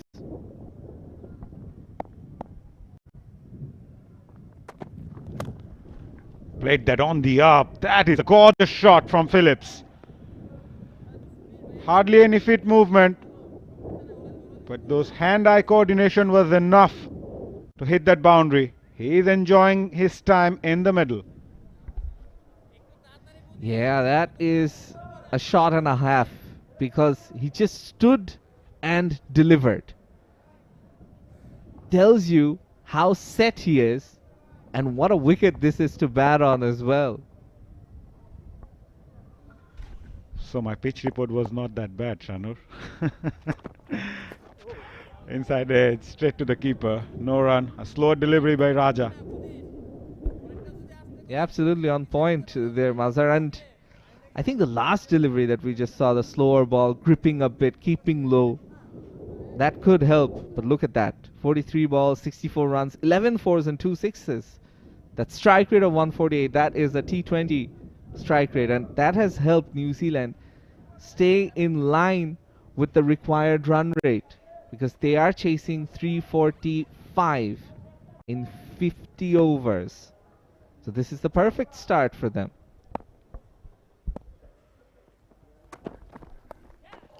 Innovation at its best.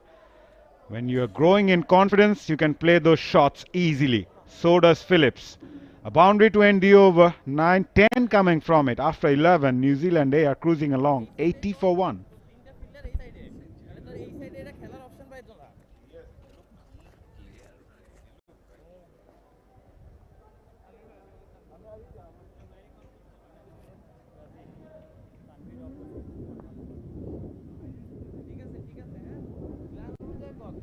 The Bangladesh bowling card, just the 1 wicket for Mosaddek Hossain. The rest of them has had to deal with the wrath of Dale Phillips. And really in the last over, it summed up how good he is, because if you bowl too full, he can drive you even on the up. And if you bowl slightly short, he can hit you for a scoop behind the V, in front of the V, on the offside, on the leg side. Dale Phillips has got all the shots, and he's picking his options to perfection so far.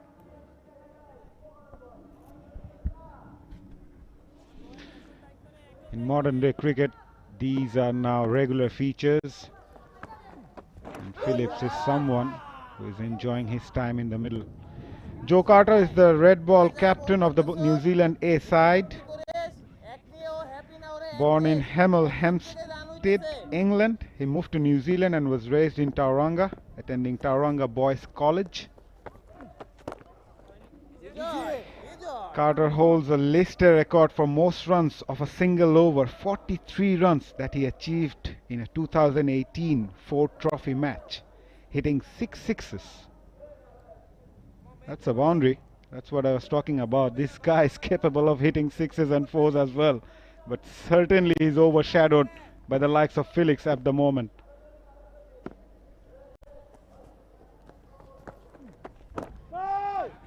Bowled a lot slower this time, Mosaddek. Yeah, just a bit of a misfield there from Enamul, who's been fielding very well, and that raced away to the boundary. It's going to be a no ball because the bowler knocked off one of the stumps from the non-striker's end. Mosaddek Hossain Shoykot. All of a sudden, New Zealand A looking like they're on the ascendancy. A single has been taken. Umpire Tanvir Ahmed signaling that it's a no ball, so an extra run as well. Dale Phillips back on strike. The only question or concern for New Zealand A will be the way Phillips is batting. Can the others give him enough support? So far, yes, Carter has hit the boundary in this over. They'll be more than glad if these two can form a partnership with both batters getting runs equally.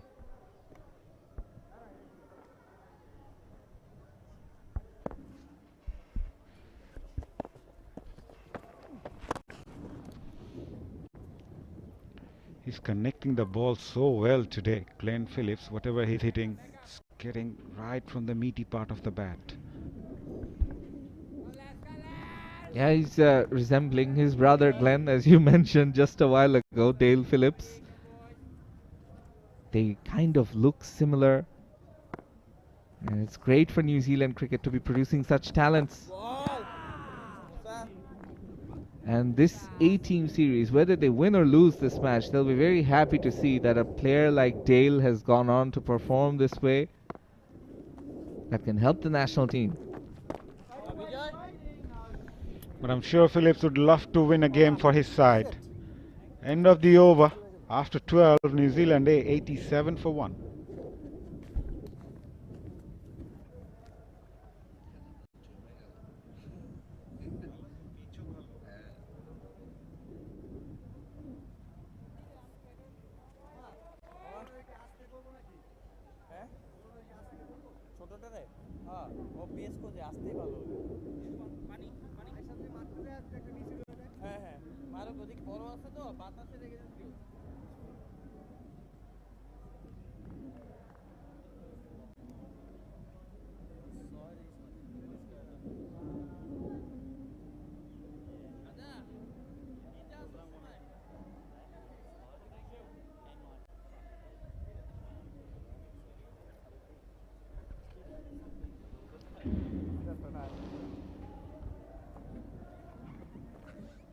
Crowds enjoying their time in the stands. Good to see coming in numbers compared to the past. It's growing now. And despite this hot and humid weather, they are patient enough to support their team. So far it has all been Phillips' show. Played some glorious shots all across the ground. Came up with a positive frame of mind in chase of 345. They're all guns blazing, and especially Phillips is someone who's dealing in boundaries and sixes at the moment. And yeah, the Phillips show, 69 runs. It's been a highlights package. Almost every delivery, he's been hitting boundaries. Shots all across the park. Lovely looking shots. Cover drive, the pull, the back foot punch. He's got it all, along with the long-handled six. That skid through, as I mentioned earlier, Rajau Raja is a skiddy customer. His strength is bowling those length consistently, getting those movement into the right-hander. Not a tall lad though. And I think that works to his advantage, because sometimes not being the tallest can make you skid the ball, and it becomes a different sort of a challenge for the batters.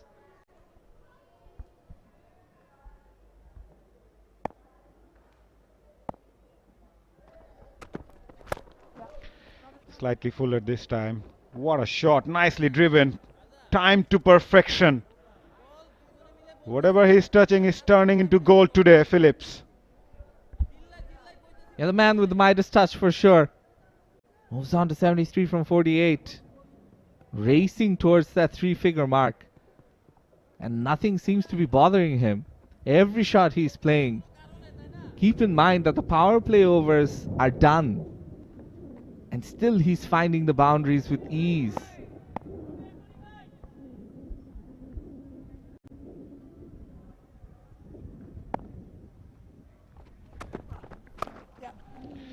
Back of a length, but the result remains the same. Back-to-back boundaries. This one's even better. On the back foot. Wow. A total of 95 where Phillips has scored 77. And you really can't say these are two poor deliveries. It's mostly just excellent batsmanship. Phillips giving us a glimpse of what the future holds as far as New Zealand cricket is concerned. Certainly looks an awesome talent. But a good comeback, but still Phillips will get a single. In the 2024-25 Plunket Shield, Phillips hit back-to-back centuries, including a magnificent 134 against Wellington, where he carried his bat through the innings. Exceptional talent. Yeah, you proved yourself in the domestic circuit, make it up to the A-team ranks and then the main team. We've had plenty of brothers playing for the same team, and next for New Zealand could be the Phillips brothers.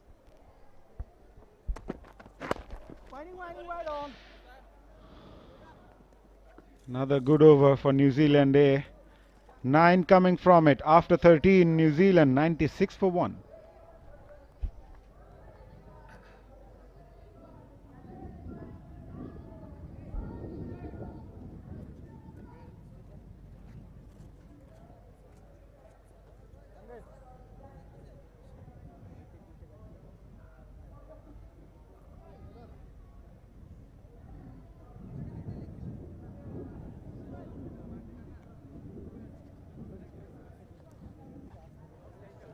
Mazhar, I'm sure you know about all these brothers who have played cricket together, from the Waugh brothers to the Flower brothers, the Morkells. Nowadays you see the Currans. There's 3 of them. One plays for Zimbabwe, 2 of them representing England. And the potential of the Phillips brothers playing must be exciting. Undoubtedly, and he's showing what he's capable of. Just like his brother, this guy can hit big. Not just big, he plays some proper cricketing shots. And the best part about his batting is that hand-eye coordination. He's such a strong lad. Even if he doesn't go to the pitch of the delivery, he still manages to hit that right from the middle of the bat. Carter on the other end, biding his time, rightly so, as Phillips taking on the Bangladesh A bowlers. And these are tough conditions, hot and humid. I'm pretty sure he's never played in hotter conditions. So what he's doing here is gonna go a long way. And because he's such a big hitter, I'm sure a lot of the franchise cricket teams will have a keen eye on the younger brother of Glenn. Carter is more of a longer version batter, loves to bat deep, long. He recorded 197 against India back in 2022 as his highest first-class score. He's had a great tour of India in 2022 as well, where he averages over 60, hitting 2 first-class hundreds. That was one of those deliveries that kept low, but still Phillips managed to deal with it. And you could see how he let out a grunt as soon as Phillips got bat onto it. After 14, it's 98 for 1.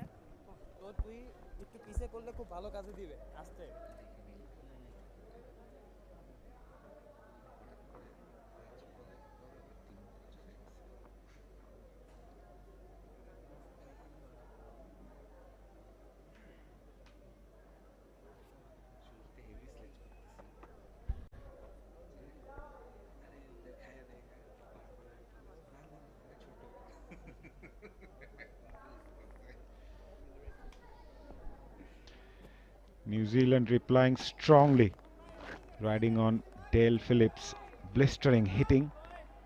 They are 98 for 1 after 14. They are in chase of 345. So the platform is set for them. Shorturl coming in around the wicket from the media end. Bowls wide of the crease, creating the angle.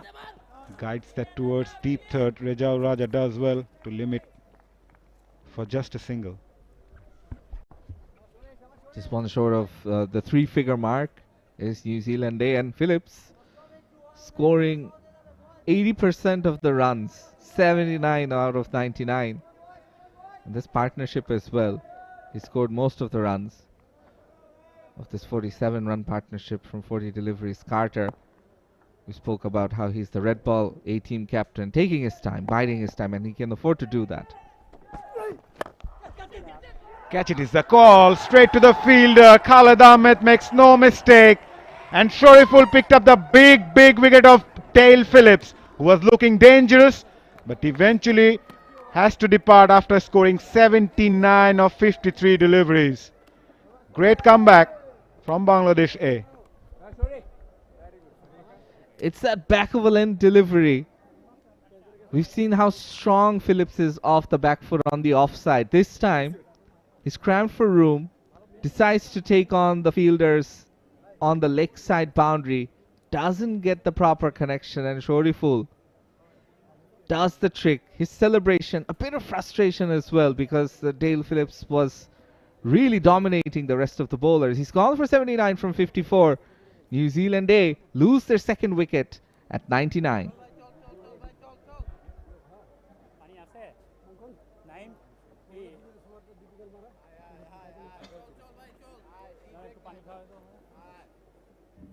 এই 10 minute পর drinks আছে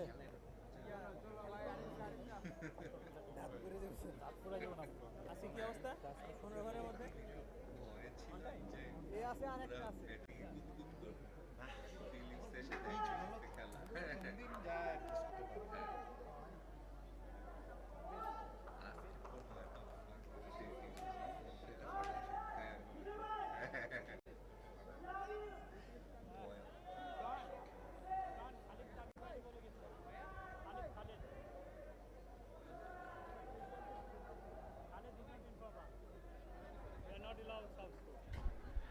Matt Boyle, the new man in for New Zealand A, the left-hander, replacing Dale Phillips, who was looking dangerous.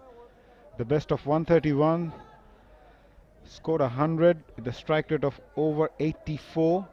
And at the moment, New Zealand A needs to build up a partnership and also had to catch that momentum that Phillips provided with the bat for New Zealand A in chase of 345.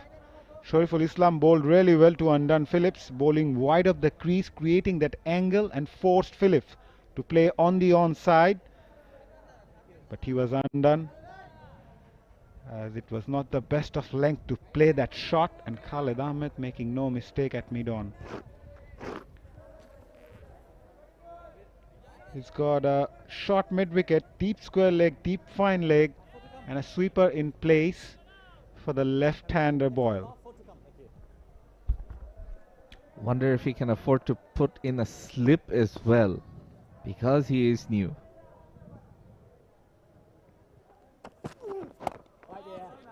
On the money. And the wicket of Phillips will give all of the bowlers a bit of breathing space, because even when they were bowling good deliveries, they were getting hit out of the park. Especially Phillips was in no mood to just hang in there. Obviously his role was given to play his shots, since they are chasing a big target of 345. But what Shoriful did well was to check that length to Phillips.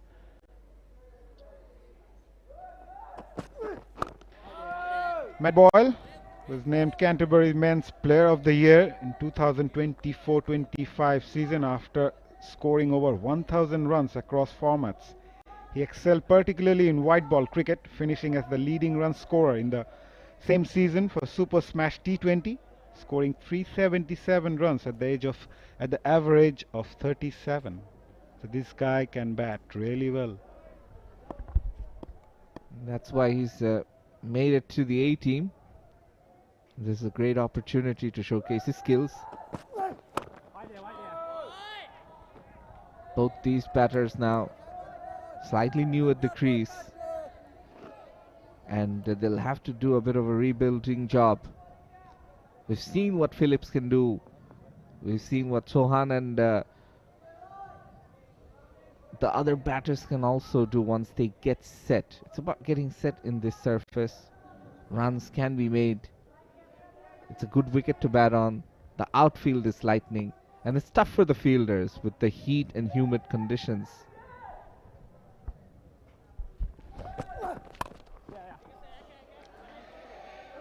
Boyle gets off the mark with a single. Nevertheless, end of a very good over from Shoriful, a wicket and just 2 runs coming from it.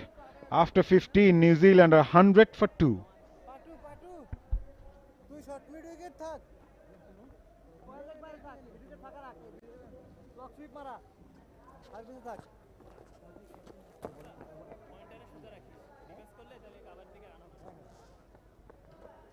Khaled উপরে থাকিস এই তানভীর কই যাস lefty তো ওই যে মামা গেছে তুই পয়েন্টে তানভীর ওই পাশে পাটু আসু পাটু যা run for you 100 for 2 after 15. New Zealand A, they're in chase of 345. They need another 245 runs to win with 8 wickets in hand, and we are hoping for an interesting chase here at the Sylhet International Cricket Stadium. Just to remind our viewers, New Zealand skipper Nick Kelly opted to bowl first as Bangladesh posted 345. Slice that was in the air for a while, just falling short of the fielder at short third. Mossadegh, he got the early breakthrough, and he's been given the job by his captain Nurul to continue bowling.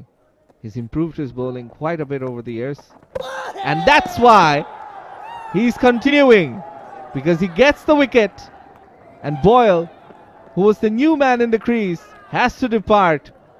You miss, I hit, timber. New Zealand losing their third wicket. Mossadegh strikes yet again for Bangladesh A, as Boyle, who just came to the crease, was undone by Mossadegh's delivery. He needed to play that on the front foot, but decided to go on the back and paying the price heavily. New Zealand losing 2 quick wickets, and all of a sudden Bangladesh are in a commanding position. Yes, Bangladesh A, thanks to Mossadegh and co. Shorturl with the other wicket. Boyle gone for 1. New Zealand 100 for 3.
Tea break ना ओए T ना এটা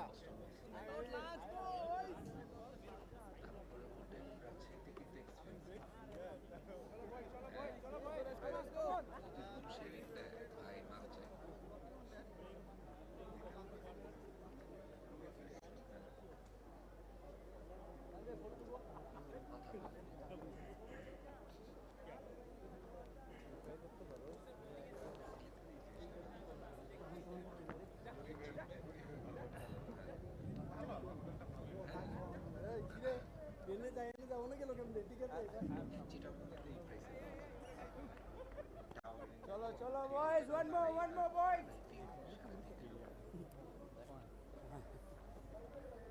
What to come? Center.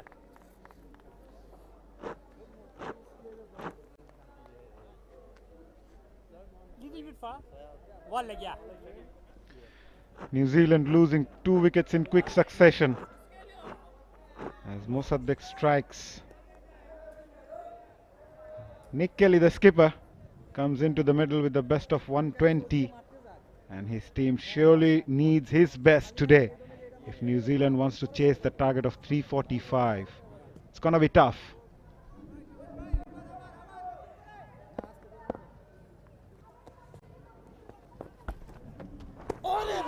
Oh, what a ball to start off to a new batter. That kept a bit low as well.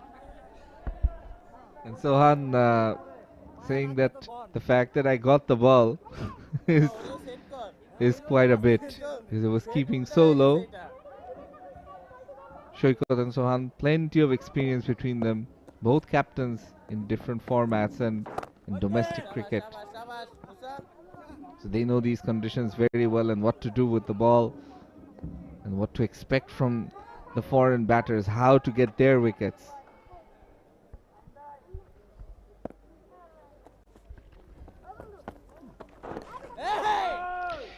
Nicholas Frederick Kelly, born in Melbourne, Australia, he moved to New Zealand as a young player, captaining the New Zealand A side. He now has the responsibility to build up a partnership with Carter, who's also the red ball captain for New Zealand A. So a lot of experience in the middle for the visitors.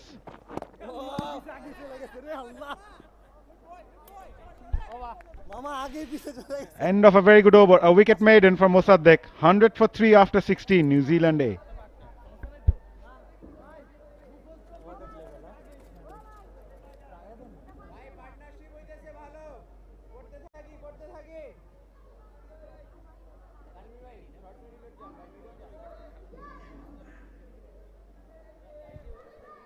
.243 required from 204 balls. New Zealand A have 7 wickets in hand.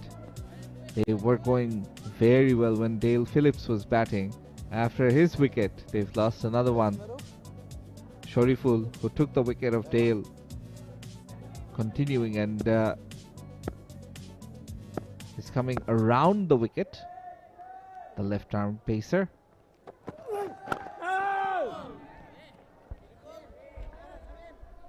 It's going to be a rebuilding process for the New Zealand A batters.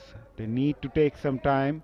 Yes, Phillips gave them that platform initially, but at the moment they need to stay there for a longer period of time. The two experienced men in the middle will surely make sure they provide a platform for the visitors to go on to chase that target. But at the moment they need a partnership. They need to stay there for at least another 10 to 15 overs. Shoriful still applying that wide of the crease tactics, creating that angle to the right-hander. He's bowling according to his field, creating problems for the new batters at the crease. Carter, on the other hand, the second highest scorer after Phillips, and his run tally is currently 11. He'll want to continue now that he's faced 19 deliveries. They need a partnership to stay in this run chase.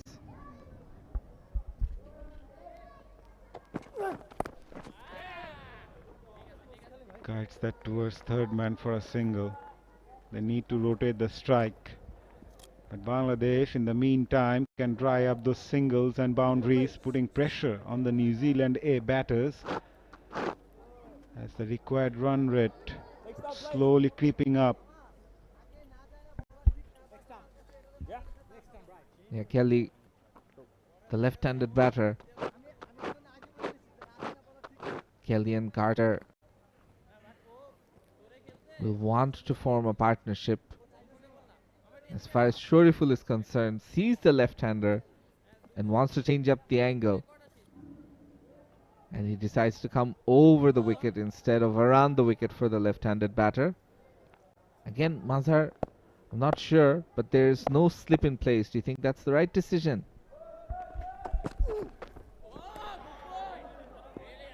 Good bouncer by Shoriful.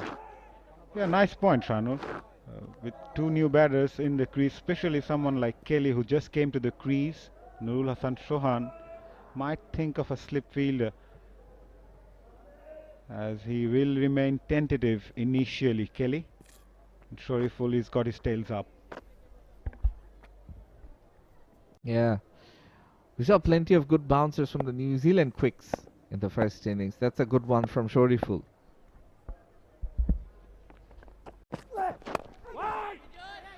This time a lot fuller. Kelly is a passionate coffee lover, by the way, Shanur. He loves exploring cafes on tour and even has a portable espresso setup while traveling. He's also interested in aviation. He mentioned working toward a private pilot's license as a long-term hobby goal. So this guy wants to fly, Shanur. Coffee and flying. Very interesting. So definitely full of energy must be Kelly. Give some room, but 𝗂𝗧𝗧 was equal to the task. That kept a bit low as well by the gesture of Kelly.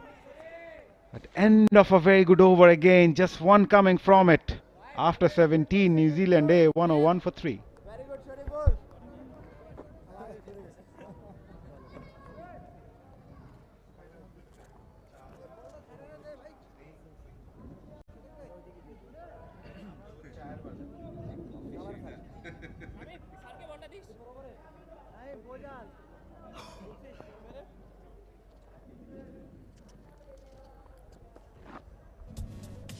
That's the New Zealand A batting card. Dale Phillips, the star of the show so far, 79 from 54, was dismissed by 𝗂𝗧𝗧𝗧. Curtis Heffy was the first wicket of all, after which Matt Boyle, the latest, Mosaddek Hossain Shoykot taking both Joe Carter and Kelly in the middle. And as we mentioned, Shoykot has improved a lot with his bowling. He's continuing into his 6th over, bowling the most number of overs so far among all the bowlers. And Kelly, Mazhar, you mentioned, loves his coffee, loves flying. I wonder if you can show him around Sylhet and if there are any good coffee places. Whether that's there or not, there are certainly great tea places and lots of tea gardens around this stadium. Sylhet known for its tea.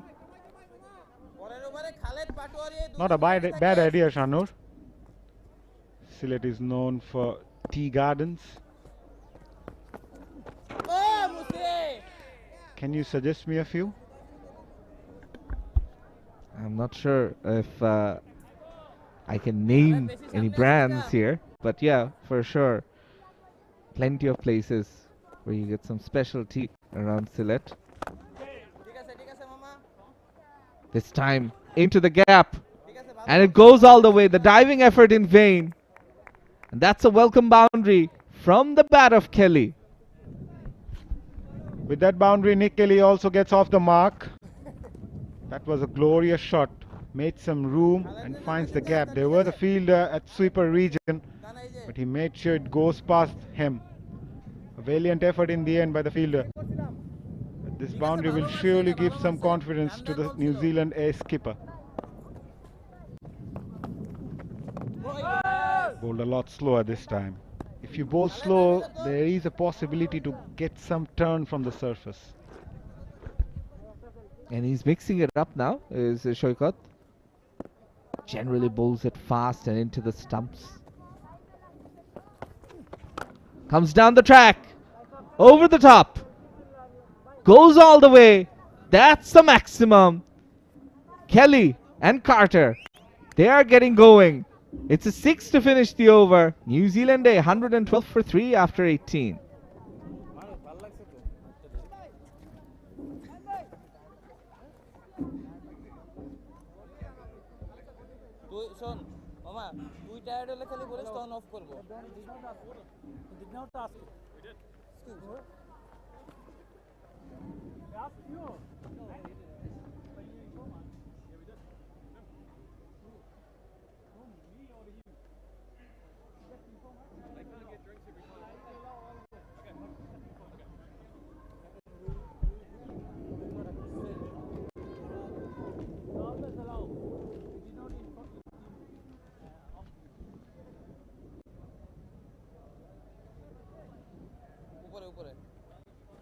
এটা নামাই দে normal করবি নাকি এটা করবি না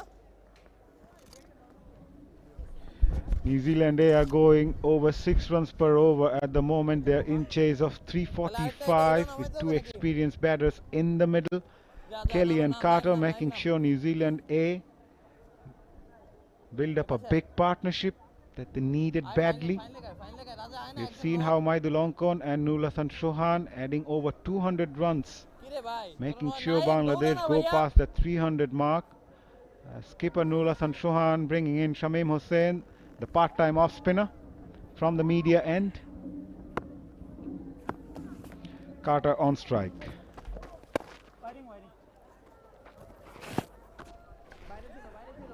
Welcome back, Alif. Thank you so much, Mazhar.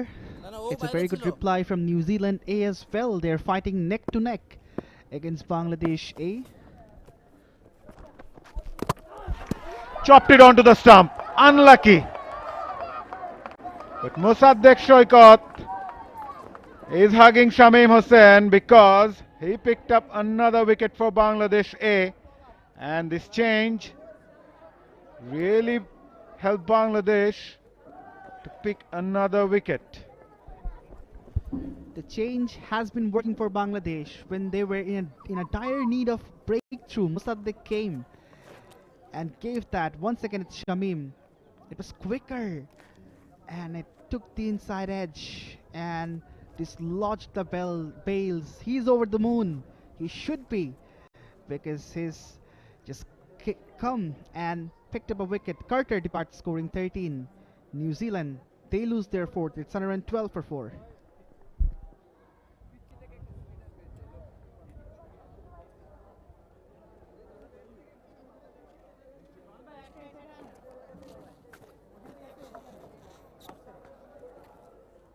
হ্যাঁ normal করতে নাকি কি চাস উল্টা চাস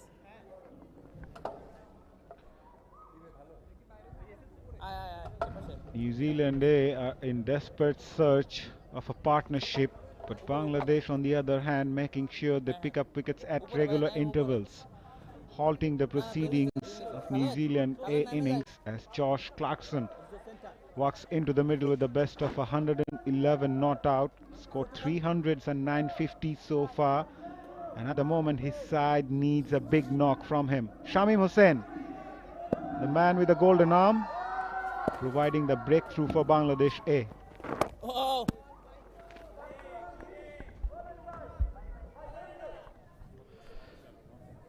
So this is what transpired during the last wicket.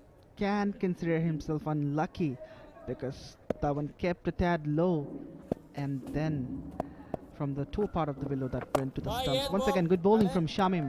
He's hitting the stump zone, and this is turning into be a great over from this young lad as well.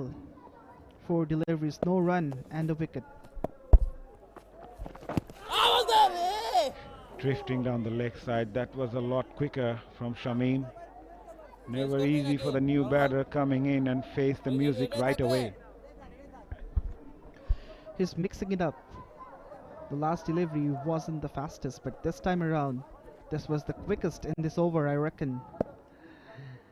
And this came from the back of a hand as well. A great over comes to a close. Could spoil this overthrow as well, but good fielding from the fielder. That was Bijoy, I reckon. After 19, it's 112 for 4 New Zealand Day.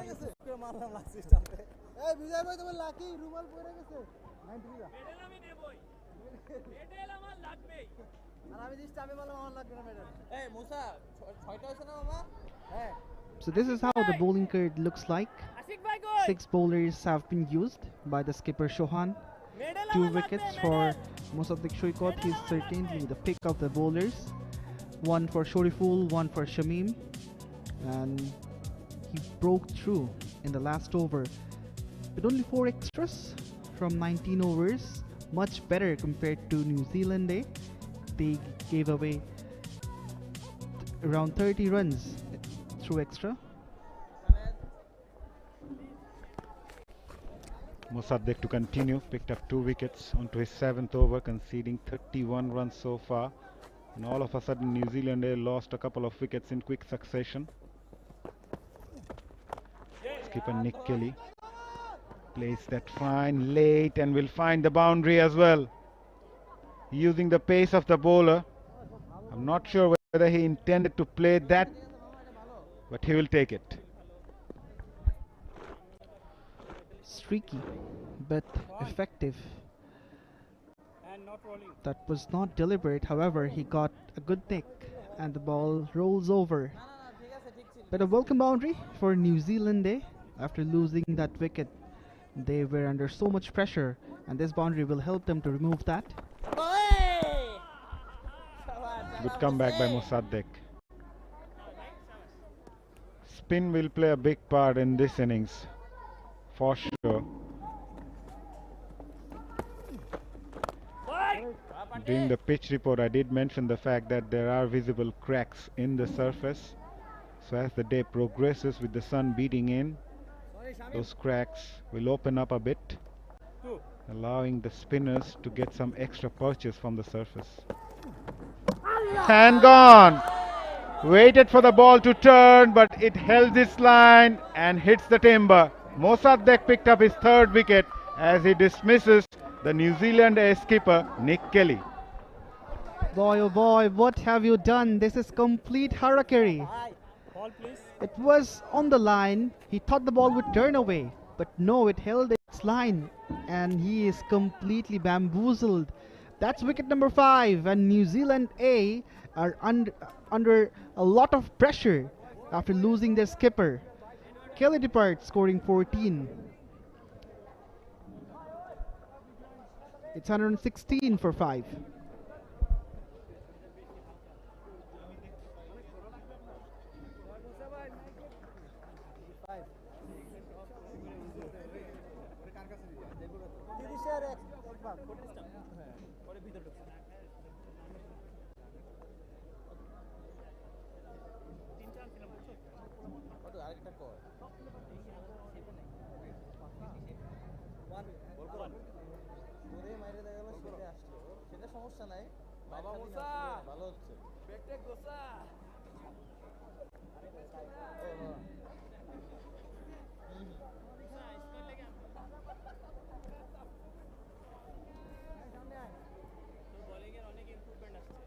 One to come. Center. Because one shorter. Mitchell Hay, the new man in for New Zealand A, with the best of unbeaten 99. But at the moment, New Zealand A are in a spot of bother, as Mossadegh Hussain picked up his third wicket. Skipper Nick Kelly totally undone, leaving the delivery, hoping for the ball to turn, as it straightened through and hitting the timber. End of another successful over from Mossadegh. After 20, New Zealand A 116 for 5.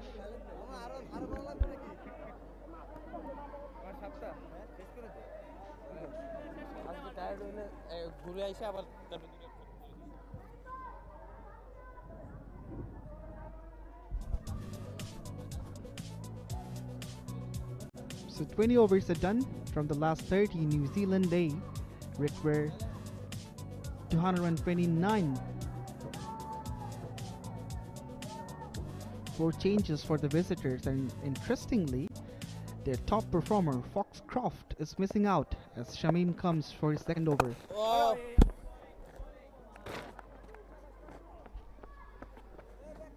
Clarkson gets off the mark. It's going to be a tough chase for New Zealand A. They're already 5 down. And the wicket of Nick Kelly is a shocker. I'm sure he will be dejected to see that replay. Oi. Mitch Hay also getting off the mark now. Shamim has been impressive. Not a regular bowler, rather a part-timer, but bowling in tight line and length kept things really tight for the batters. And that's what he should do, since he has no two new batters in the middle, and he should apply the pressure on both of them. Should try to squeeze them as much as possible in search of another wicket. Hey. Spinners doing the trick today for Bangladesh A. In the first one day, we have seen how the seamers played their role initially, picking up early wickets, and then Tanveer Islam joining the party. It's a different surface. The conditions are pretty similar though, but the batters need to apply themselves in the middle as the Bangladeshi batters did today. Especially the way Nurul Hassan Chauhan and Maydull Ongkon batted. These two batters need to replicate that as well if New Zealand wants to go at least closer to the target of 345. It's about spending time in the middle, understanding the situation, what Chauhan and Ongkon did. They were in the middle for a long time, formed a big partnership between them. 𝗵𝗺𝗃, normally a top order batter, and also opens the innings at times, but today coming in at number 7, so it's a different role for him. New Zealand A tends to rotate their players for the second one-dayers, as you mentioned. No Foxcroft today, who batted really well in the first game. It's a tour where New Zealand A would love to learn and gain experience. End of the over. New Zealand 121 for 5.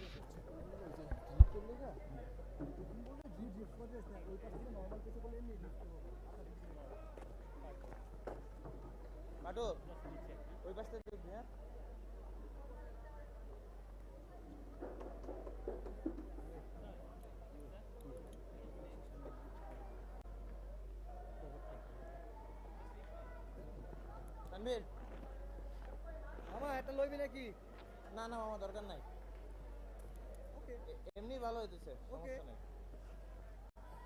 অঙ্কন আর উপরে থাক এক লই লইবো Mossaddeq Hossain to continue from the far end. ওর মামা Quicker to the air, darting in. A wily old customer, Mossaddeq Shoykot, very experienced in the first class and domestic circuit, also represented Bangladesh. Mixing it up now. He's been doing that right from the get-go. Kept the batters in guessing. Good variation in terms of length as well as pace. He's someone who loves skidding the ball.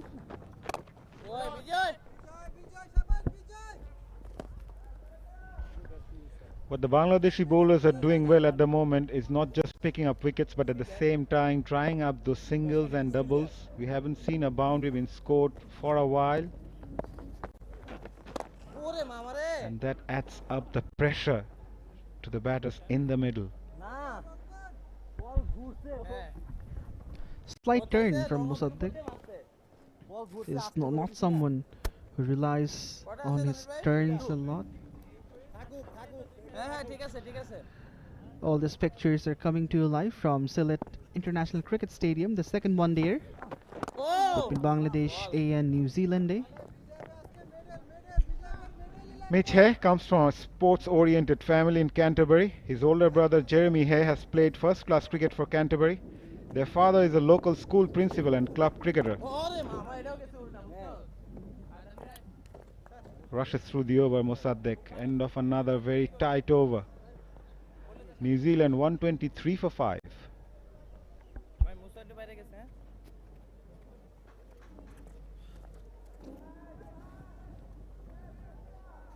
স্লিপে আসিস ভাই একটা slip আসিস নাইম আসবি নাকি স্লিপে তাহলে ইমন একদম স্লিপে আয়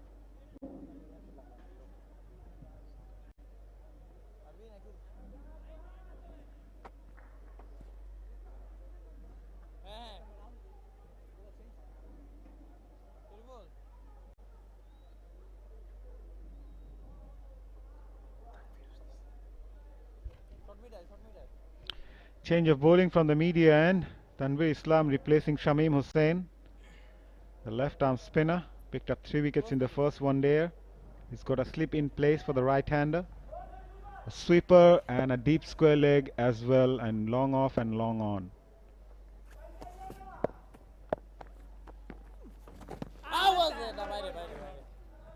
Pitching outside the leg stump. That was a round armish action from Tanvir. Was looking to bring the ball back into the right-hander with the arm. That's tucked away for a single. He was in a superb form in the first one-dayer, picked up 3 wickets and bowled brilliantly in terms of line and length.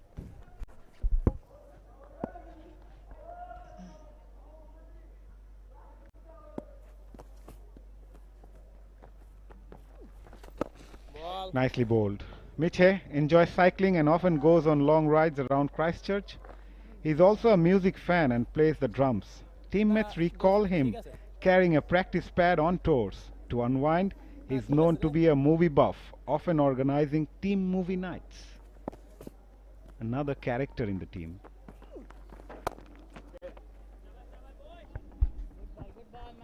We were discussing about chin music, but we can experience some music from the New Zealand players as well, because we have a guitarist in the team, a drum player, and since chef, yeah, so it's a perfect time for having a party which will be a musical party. The performances will be there will be food, there will be cakes, baking, everything. Down the leg side. We'll get a couple. A bit of footwork by Rezaur Rahman Raja. The umpire confirms that it hit the pad, so leg bye given. So you're talking about party, but at the moment New Zealand, they would be hoping they win a match. They need to win a game here. It seems difficult, very difficult for them. They're in chase of 345. They lost 5 wickets on 128 now. At the moment, the conditions are difficult for the visitors. They had a good start. Phillips was going in great guns, but after his departure, the New Zealand side started losing wickets in regular intervals. End of the over, it's 127, I beg your pardon, for 5.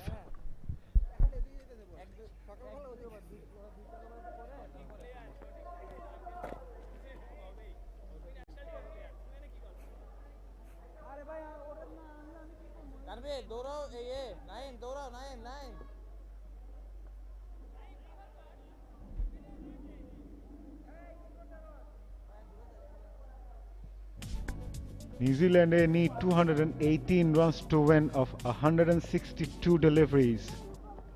Shamim Hussain coming from the far end. As things looking really difficult for the visitors. They are biding their time, rightly so, but at the same time they need to keep an eye on the scoreboard. Both the batters are looking to form a partnership, Clarkson and Hay, because they have no other option as well without a solid partnership. Lost so many wickets in regular intervals, and they're 5 down on the 24th over.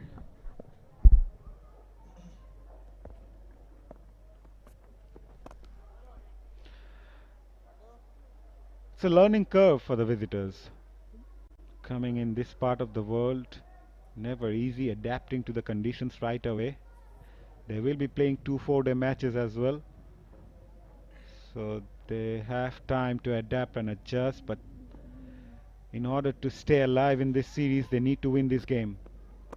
As Bangladesh already lead the series 1-0, winning the first match by 7 wickets, and in the second match today, the hosts are dominating. The domination was in the first game as well, and that was a one-sided affair. That's delightfully driven for a single.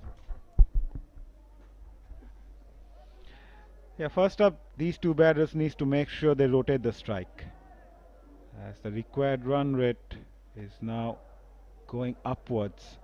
At one point they were going at a rate of over 6 runs per over when Phillips was in the middle with all guns blazing, but all of a sudden things changed dramatically for the visitors, as the Bangladesh A bowlers managing to pick up wickets at regular intervals.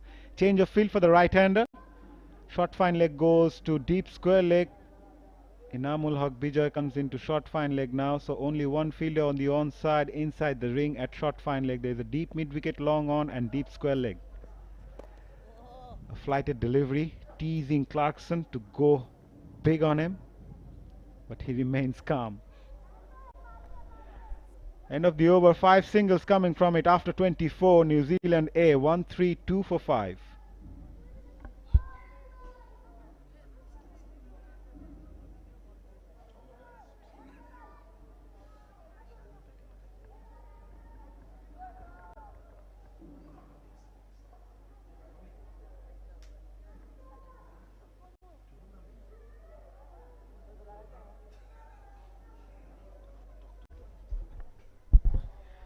Apart from Dale Phillips 79, none of the New Zealand A batters were able to convert their starts into a big knock. Joe Carter scored 13, Nick Kelly 14, while Curtis Herfey 5 and Matt Boyle scored just 1. At the moment, Josh Clarkson and Mitch Hay is trying to build up a partnership for the visitors.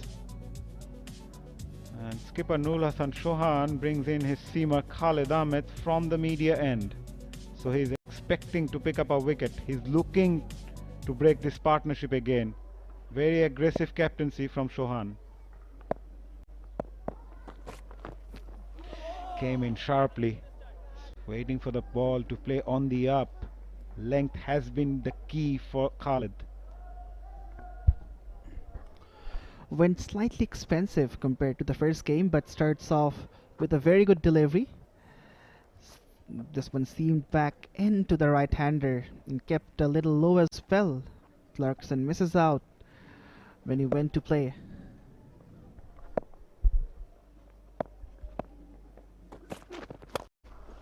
Gives it a charge, came down the track, over the bowler's head for a boundary. A welcome boundary for New Zealand A came after a while off the bat of Clarkson.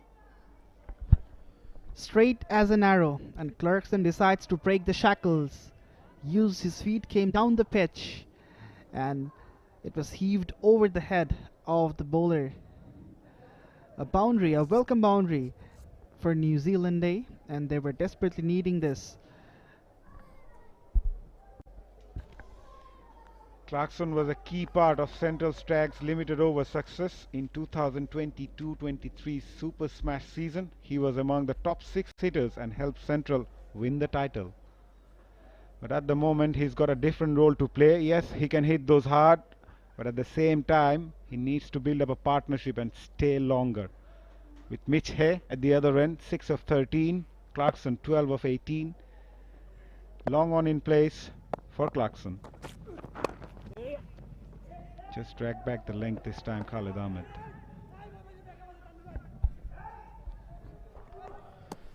Josh Clarkson, he started learning cricket at Nelson College, played the Under-19 World Cup back in 2016, which took place in Bangladesh.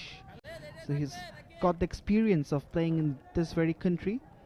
He's known with the conditions as well, so he needs to demonstrate that in his performance when his team is under the pressure.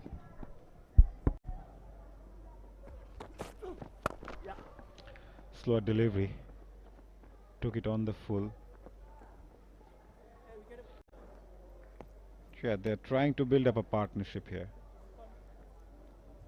They've got some time at least. They need to bat out for another 7 to 8 overs, these two batters, making sure they don't lose any more wickets, and then hoping for things to turn around in the latter stage of the innings.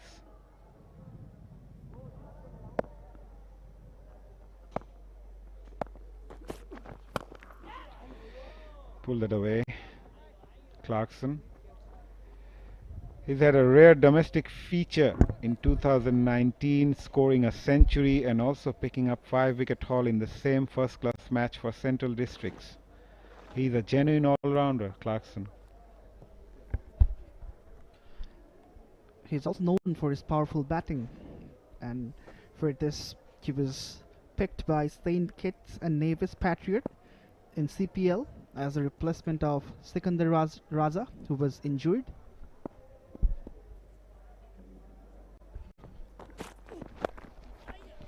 Short ball straight to the fielder, no run. Still 7 runs coming from Khalid Ahmed's over. We are halfway through the innings after 25. New Zealand A 139 for 5.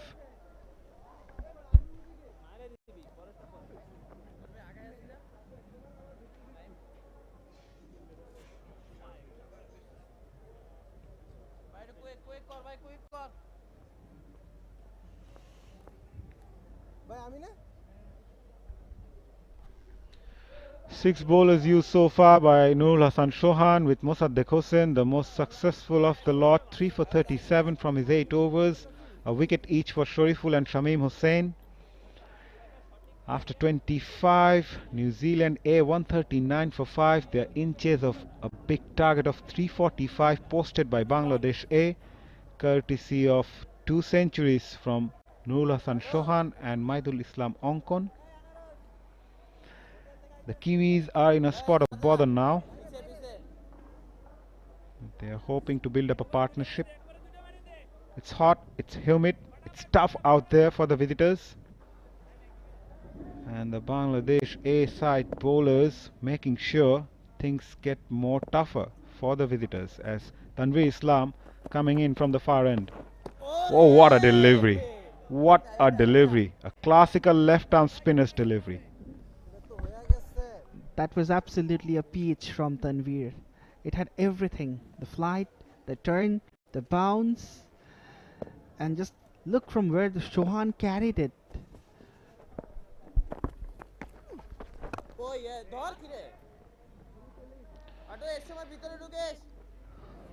Just finishing up with 𝗵𝗺, educated at Christchurch Boys High School, a school famed for producing cricketers. He captained the school's first 11 and was head perfect. Off the field, he is pursuing a bachelor's degree in commerce at the University of Canterbury. He also engages in community coaching and was an ambassador for a local anti-bullying campaign. Appreciable,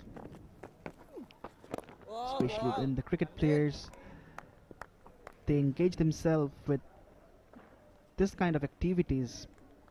Certainly, it creates an impact on the society, in the community. That's what he is doing.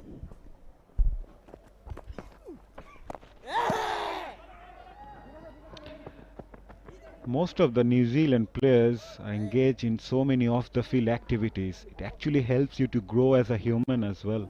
It's not just about playing sports. How you're contributing to the society is also important. And they represent the country so proudly whenever they goes abroad.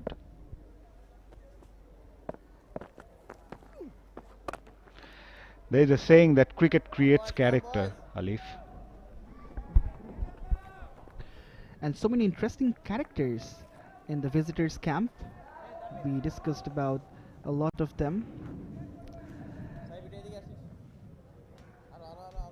But among all, who seems to be the most interesting one to you, Mazhar? Do you have any personal pick? I like all of them. End of a decent over from Tanveer, just 3 coming from it after 26. New Zealand A 142 for 5.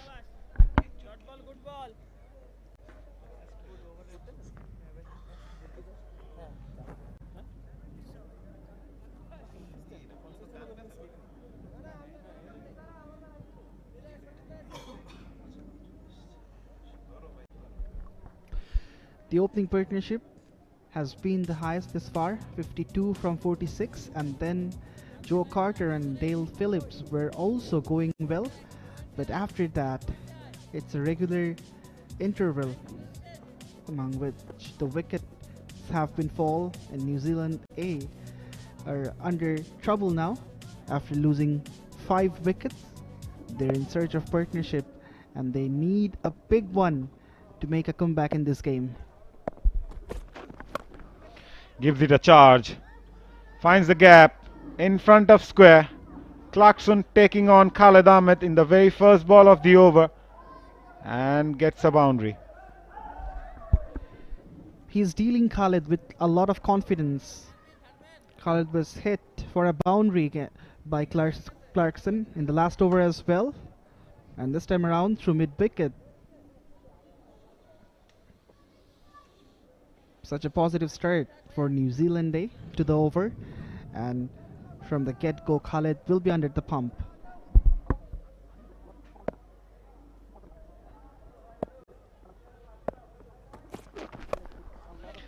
Goes for it again. This time even better. Clears the fence quite comfortably. A 4 and a 6 in the first 2 deliveries of Khalid Ahmed's over. And Clarkson decided to take on the right arm seamer. This guy can hit big. A boundary followed by an over boundary. Clarkson is known for his hitting capabilities, and he's showing what he is capable of. 10 runs from the first 2.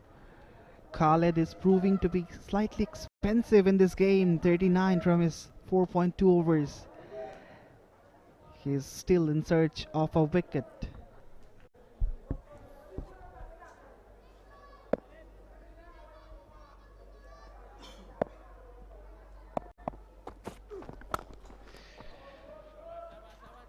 I think Khalid is pitching the deliveries more onto the middle and leg stump, rather trying to pitch it roundabout off stump, just about the 4th stump, and hoping for the ball to come into the right-hander. He's getting that shape, but the line is not right. 150 on the board for New Zealand Day. And Clarkson is looking good in this point in time, going runnable 26 from 26. He is so confident against Khalid. Once again, he saw the batter coming down the wicket. Just tried to follow him, but a wayward delivery in the end by Khalid. He really needs to focus on bowling on the off stump. He's pitching it round about middle and the ball drifting in and going down the leg side. That's a attempted bouncer. He's trying out too many things. As you rightly pointed out, he should be in a particular corridor and consistent in that channel. 11 runs already from this Khalid over. Again, same line, same length, same result. Poor bowling by Khalid. He's not learning from his mistakes. This boundary makes it 15. Once again, use of the feet from Clarkson, and he beautifully pointed out the gap as well through backward of square. No chance for the fielder to stop the ball. Perhaps this has turned into the most expensive over of the game. Already 15 coming from it. Last ball of the over, Nur Hasan Chauhan decided to come up.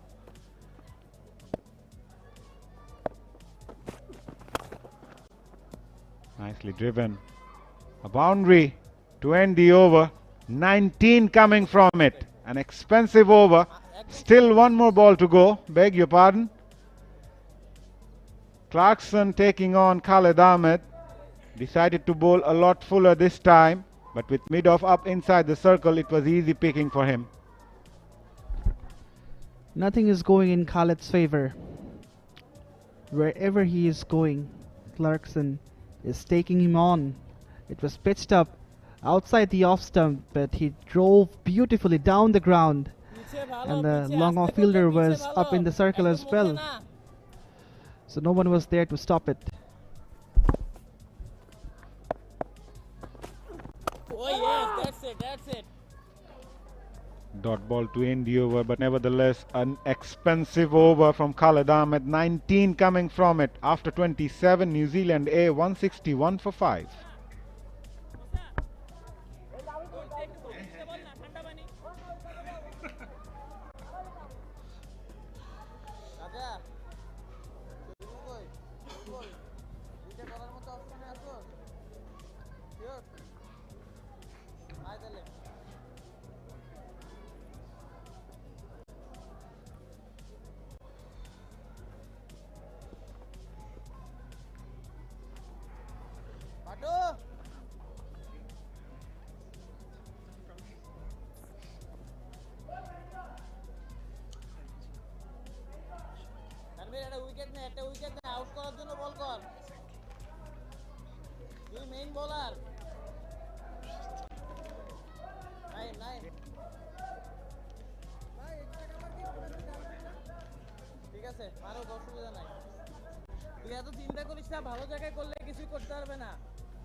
Tanvir comes back.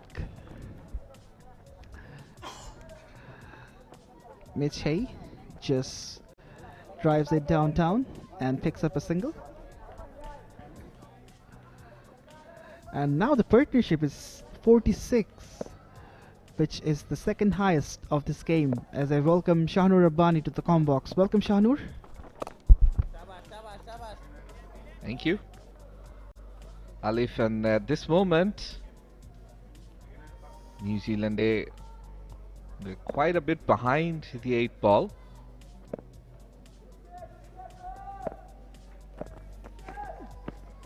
And clean bowled! You miss, I hit. Clarkson has to depart. This one kept a bit low. And Tanvir using the line and the right channel to his advantage. The batter was caught in two minds whether to come on the front foot or to go back. And that's the departure of a set batter. This one kept low, but Clarkson went to his back foot. That wasn't the right decision, and he has to pay the price for it. The big fish has been picked up by Tanvir. Hdepart scoring 34. New Zealand A are 162 for 6.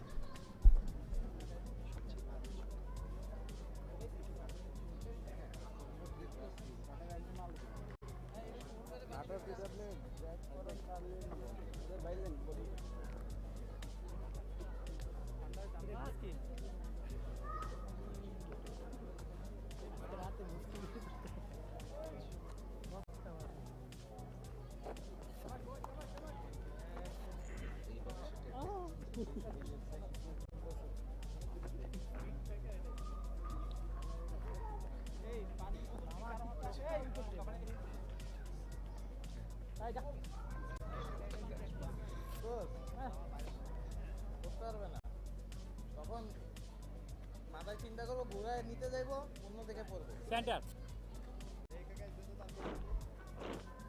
Ready to come.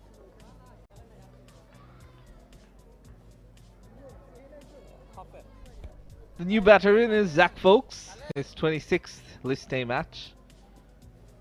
And a high score of 49, not out. So he did a job with the ball. Not really known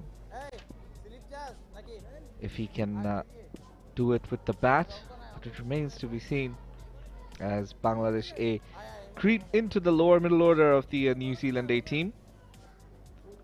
Mitch and Folks, the two men in the middle. And Tanvir, he was initially taken apart by Phillips, has come back quite nicely. Sent down the leg side, giving it a bit of flight, looking to turn it, but an easy single for Folks as he gets off the mark. Just when the partnership was in building, there's a strike from Tanvir. Went back to the crease, tried to use the depth of it, but the ball kept really low. He should have gone onto his front foot.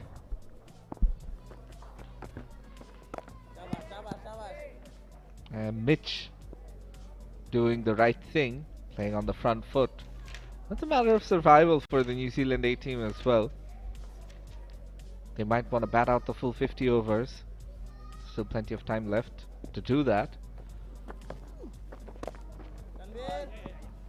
We'll keep the strike. Mitch, New Zealand A after 28, 164 for 6.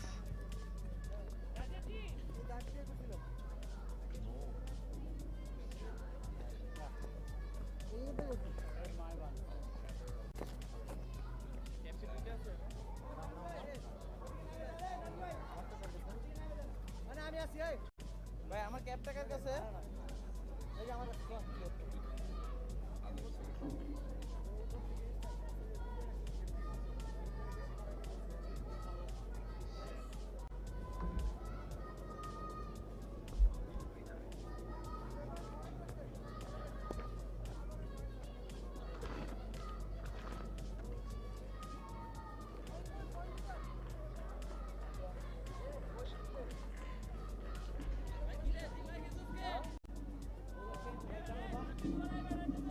So Raja coming back into the attack now.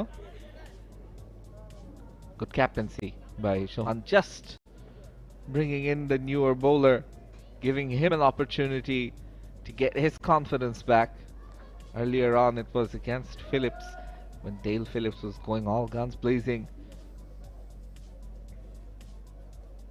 Just bring in the newer bowler back. Hopefully he can get you another breakthrough. Stump delivery. That's the line and length you want to be hitting all the time. 19 runs from Raja's first couple of overs. After Khalid, he's the most expensive bowler of this match for Bangladesh A. So this is the ideal time for him to get his confidence back, as you rightly mentioned. At the same time,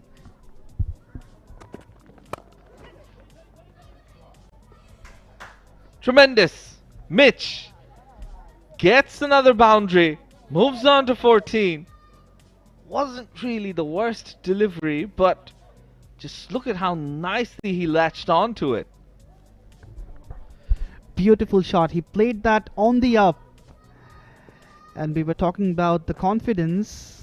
I don't think after this shot Raja will be on the top of his confidence, but Mitch Hay should certainly get a lot of confidence after playing this beautiful shot through the covers.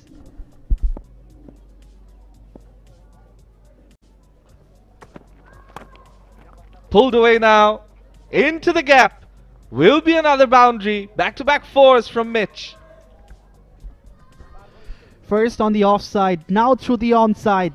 This lad can play shots all around the park. Slightly back of a length from Raja. And Hay was on top of it. There was a big gap between deep square leg and long on. And he exploited that gap beautifully. No chance for the short mid-wicket fielder as well. Raja under pressure.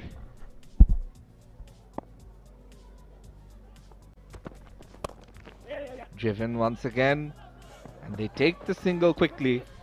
The misfield allows them to go for the second. This is proactive batting by Mitch Hay. 10 runs already from the first 4 deliveries.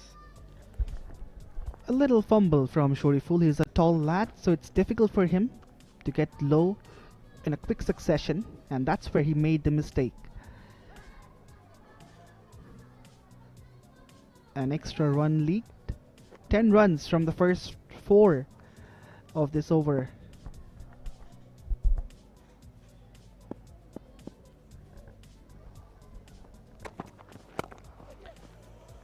Wow! That is monstrous! Out of the park, Mitch Hay is making hay while the sun is shining. That's launched into the orbit. What a shot from Hay.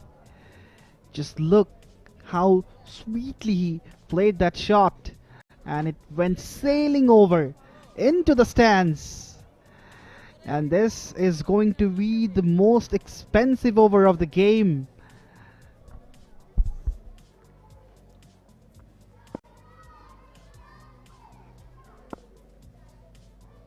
Big over this.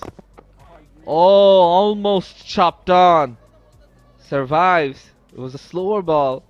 A dot ball to end the over after 29. New Zealand A 180 for 6.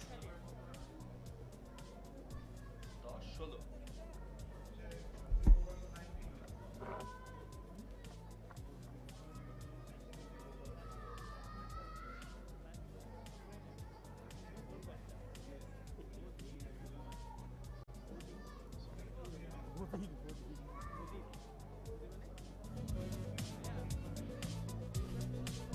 165 runs required from 126 deliveries. Mitch Hay, if he keeps going like he did in the last over, might give New Zealand A chance. Bangladesh A though firmly ahead at this moment, despite the last over being quite an expensive one. They targeted the new man, Reza Raja. But this guy is a different proposition altogether. Tanvir is turning it. Sometimes challenging the stumps as well. He's bowled quite well.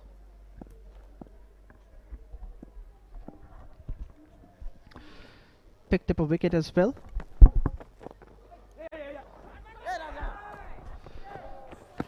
Quick single taken in the meantime. The fielding could be better from the fielder Raja.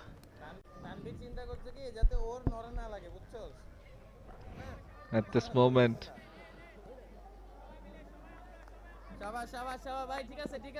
Sohan giving plenty of encouragement, a bit of sarcasm there as well, joking with his bowler.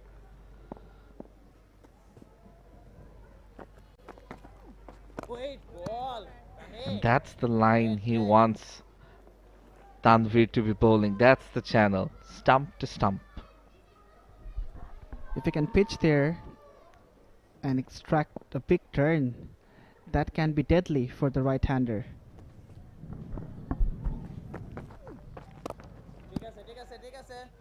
This time it's driven. Will just be a single though.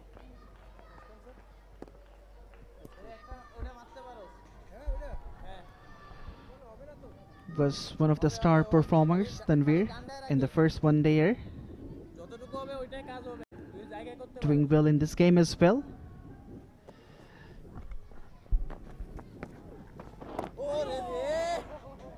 That was good. Forcing the batter onto the back foot, and then beating him with the flight. And that's exactly what the captain, Shohan, is talking about from behind the stumps, as we can hear. He just wants Tanvir to bowl stump to stump. Whatever deviation, whatever spin he may get, could end up in getting him the wicket.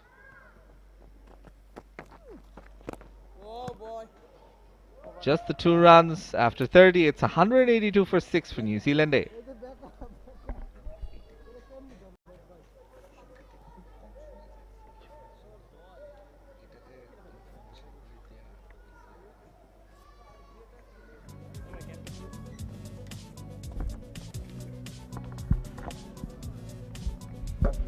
.182 required from 30 overs for New Zealand A.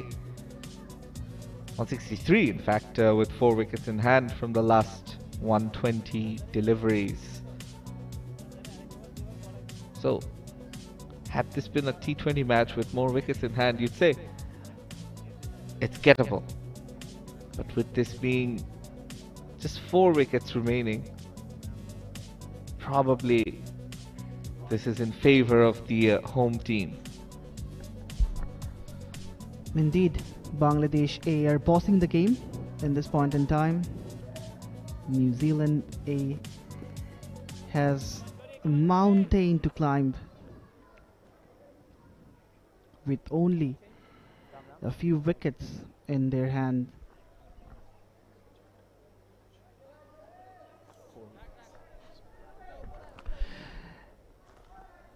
Shoriful Islam is coming back for another spell.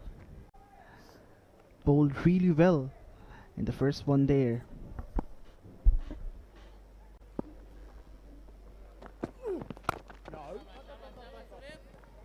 He's continuing the good work, and what we've seen from Shoriful in this match and in this series so far is that he's changing things up from his first spell to his second and third spells when the ball gets slightly older.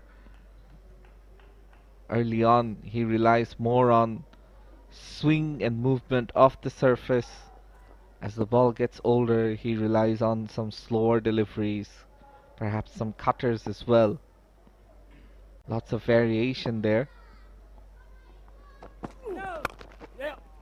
This time it's driven, but there is protection, so it won't be more than a single. And you see the development of players. Well, a no ball called and a free hit signaled by the umpire.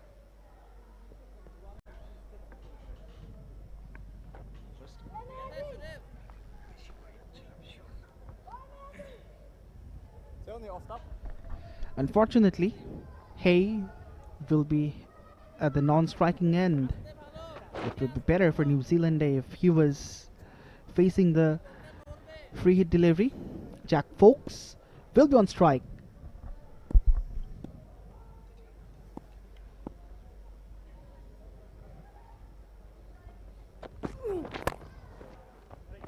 Played straight to the fielder. Free hit. Not taken advantage of, but you have to give credit to the bowler Shoriful, who kept his composure. And the previous no ball wasn't for a front foot, but rather for his foot pitching outside the popping crease, which usually isn't a worry for most bowlers, but Shoriful obviously having to change the angle, coming around the wicket for the right-handed batter. Perhaps overcompensating on that occasion. No timing on that pull, and no run there either. So Shoriful piling on the pressure on the new batter Folks. He should. Folks only face 7 deliveries. Not settled in, so he should apply the pressure and change of angle from him. He's coming from over the wicket after that no ball incident.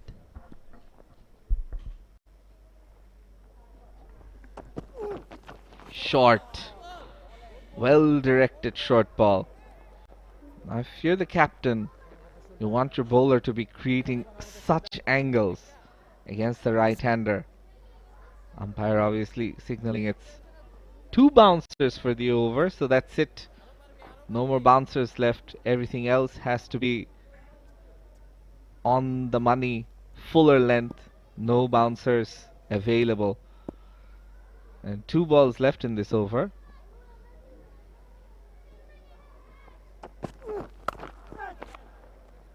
Pulled away into the gap. Folks gets his first boundary. Once again, Shoriful went for that short delivery, but Folks was onto it, pulled in front of square, and was away from the deep mid-wicket fielder as well. So a boundary, the first boundary of this over. Yes, he made sure so that it goes in front of square, and since there was a fielder at deep square leg.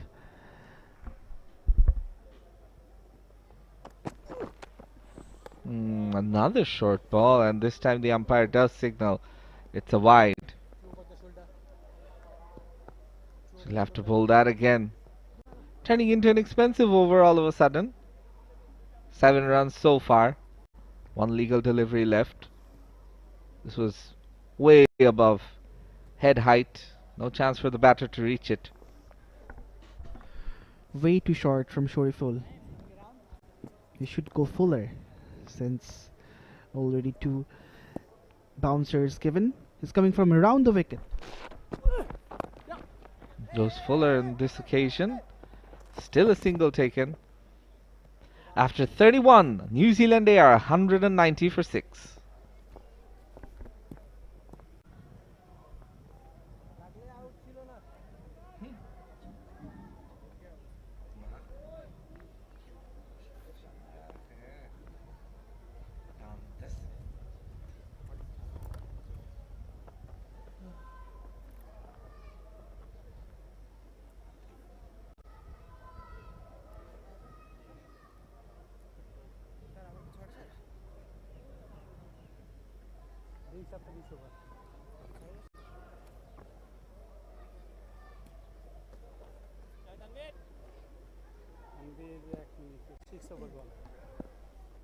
Tanvi to continue.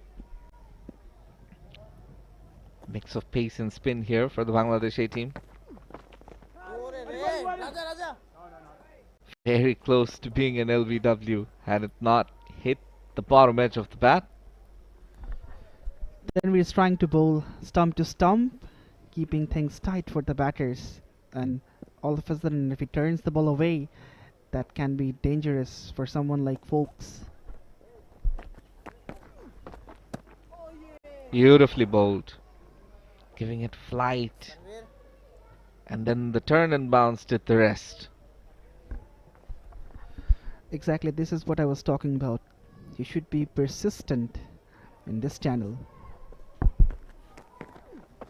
Now that is close, but the umpire Tanvir Ahmed thinks against it, saying it's going down leg. What do you think, Alif? Pitching can also be an issue since it's pitched on the leg stick. This can be pitching outside leg as well. Difficult to say without Hawkeye.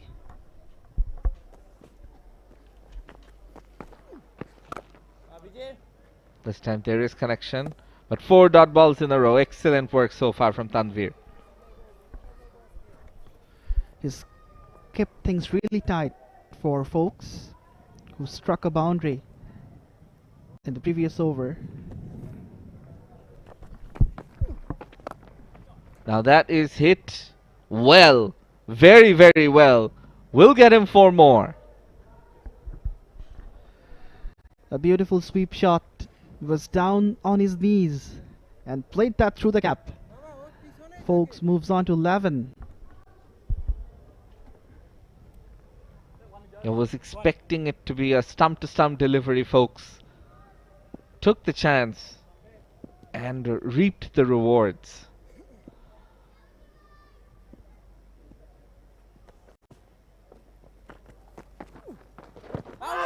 Again, an appeal, but perhaps once again going down the leg side.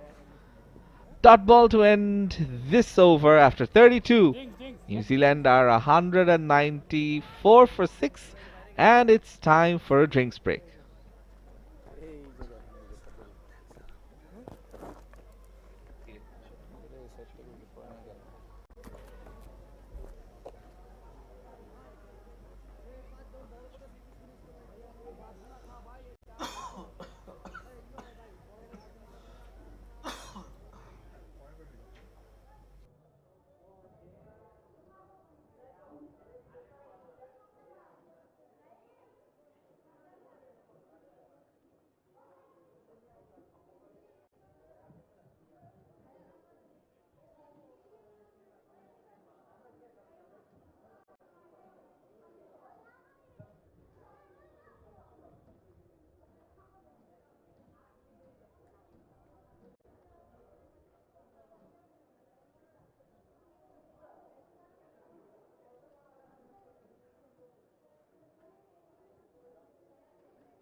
So this is how the wickets fell of New Zealand innings.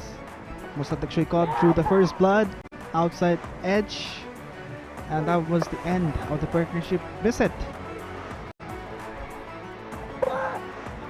Once again, coming back in with the arm, inside edge onto the sticks from Shamim, and this was not something expected from Kelly. In the last wicket, Tanvir bowls the batter out. 6 bowlers used this far from Bangladesh ace skipper Nurul Hassan Chauhan. 3 wickets for Mossadegh, he's the pick of the bowler. 1 wicket for Shoriful, Tanvir and Shamim H. Raja is the most expensive bowler of the game, and 9 extras this far from the Bangladesh A bowlers. And Shoriful back after the break, the drinks break continuing, and he will continue around the wicket to the right-handed batter, beating the bat of Mitch immediately. Gives him a bit of a smile, almost as if to say, I've got your number, only a matter of time. Shoriful is coming from round the wicket. He's trying out so many things. And the previous over, he started from round the wicket, then went to over the wicket, bowled short deliveries, fuller, slower. He's looking in an experimental mood. This time the calling is good, and an easy single taken. Despite this being for the 7th wicket, a partnership is brewing, but the required run rate, you have to keep an eye on that. 8.49. Still 17 overs, 17.4 overs left to be precise, so New Zealand, they still have a bit of an outside chance. Big partnership here, and you really would be putting the cats amongst the pigeons.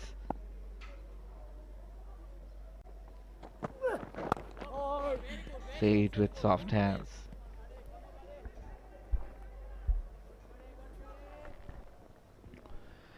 The second one-dayer between Bangladesh A and New Zealand A is coming to you live from Sylhet International Cricket Stadium, the beautiful venue for playing cricket. And New Zealand A are under the cosh after losing 6 wickets, and certainly in regular intervals.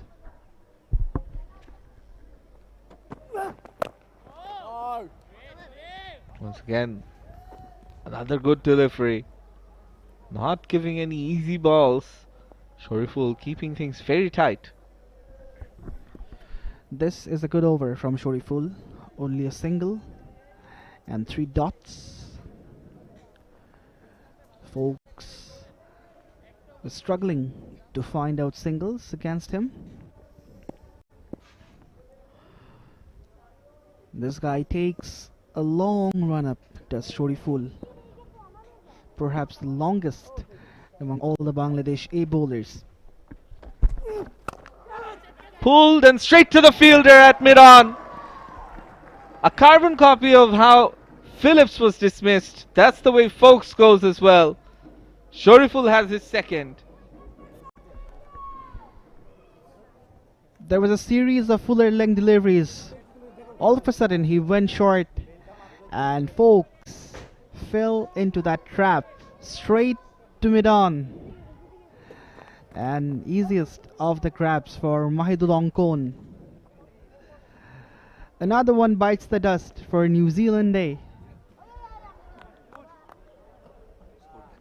Folks, he goes back for 11. It's 195 for 7.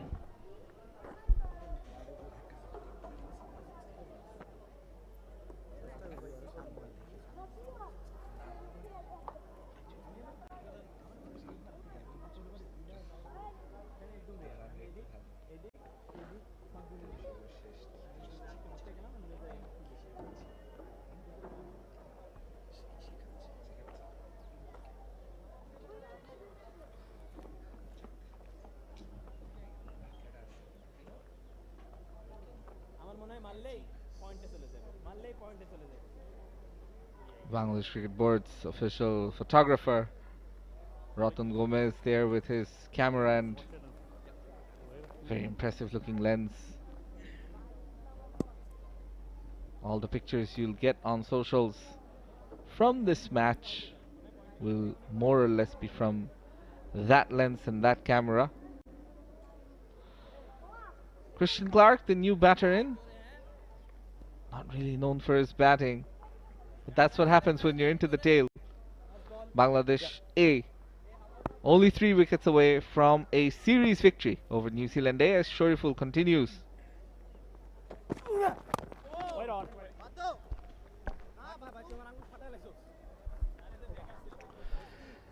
That ends a successful over from shorturl. Just a single and the important breakthrough. After 33, it's 195 for 7.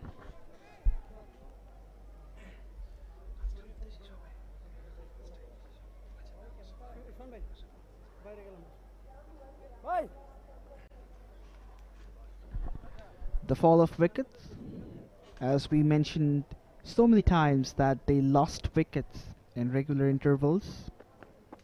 52, 99, 100, 112, 116, 162. So whenever a partnership was in building, the Bangladesh A bowlers struck and broke that partnership. And that has been the key for Bangladesh A in the second innings. They haven't allowed the batters to form a big partnership and make a comeback to the game.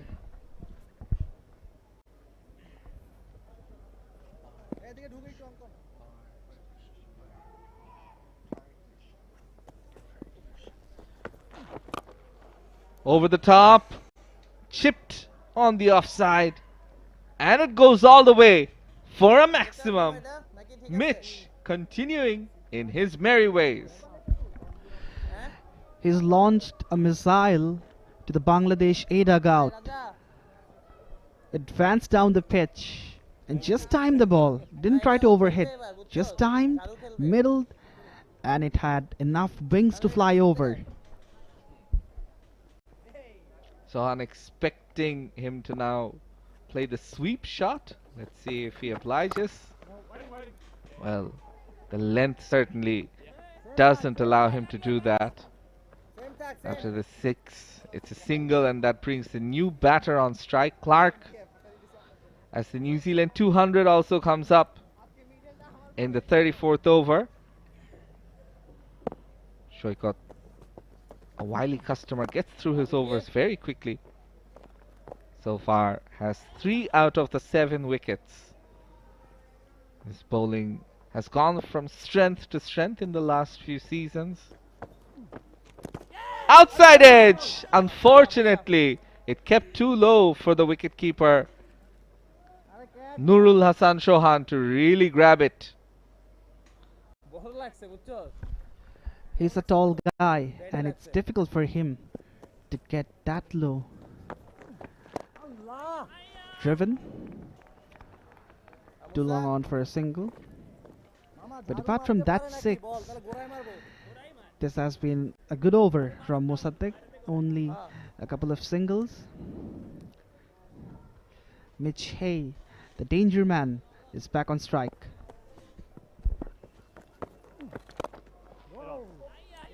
Straight to the fielder. 8 runs from the over after 34. New Zealand A 203 for 7.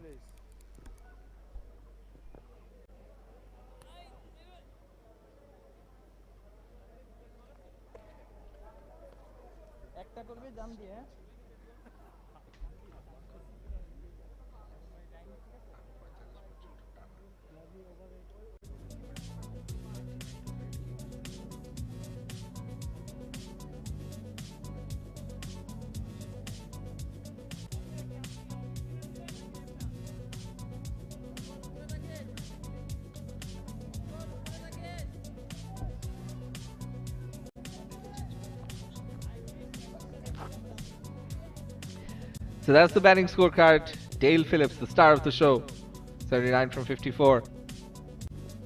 Other than that, some useful contributions down the order from Josh Clarkson, and now Mitch Hay, who's not out, on 36 from as many deliveries.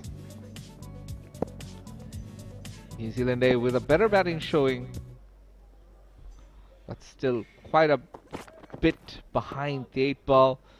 Khalid Ahmed was the player of the match in the first game, but here has proved a bit expensive into his third spell.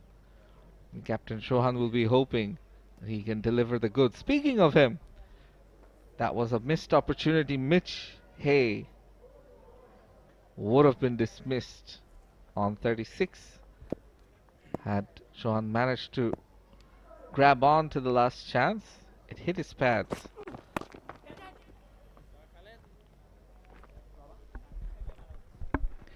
Khalid opting for the short deliveries, and there is a short mid-wicket as well. So if the batter mistimes it, that would spoon in the air and go on the hands of Parvez Imon, who's fielding at short mid-wicket. But it's good captaincy, it's proactive captaincy from the skipper, Nurul Hassan Chauhan. He's made the right calls in terms of bowling change, and the fielding change also has been impressive. Again pulled, not totally in control. Will be another single.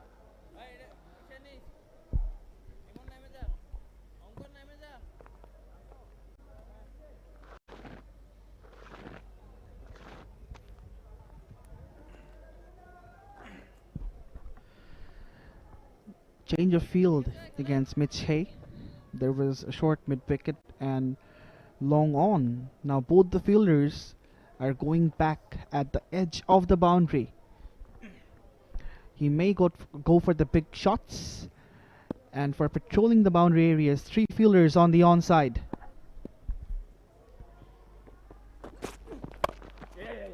Driven, straight to the fielder. Another quick single taken. 2 runs from the first 4 deliveries.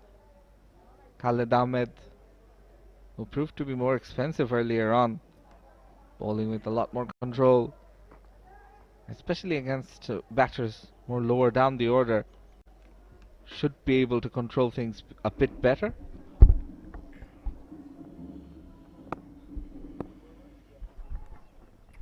This is the man to aim, Christian Clerk, and Khalid is eyeing to get his wicket.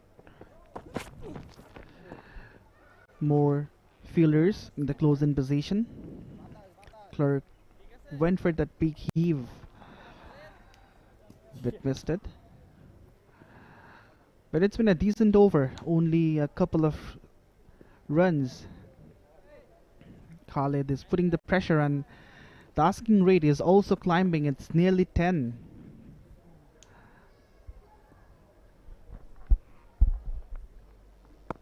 The pressure building, mounting and mounting on New Zealand A. Very close to the stumps.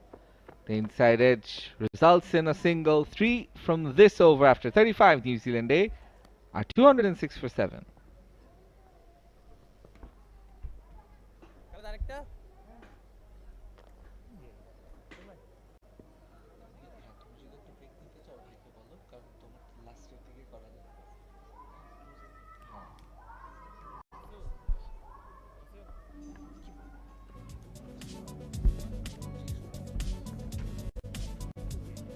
Need 139 from 90 deliveries to New Zealand A. They won the toss and elected to bowl first, remember,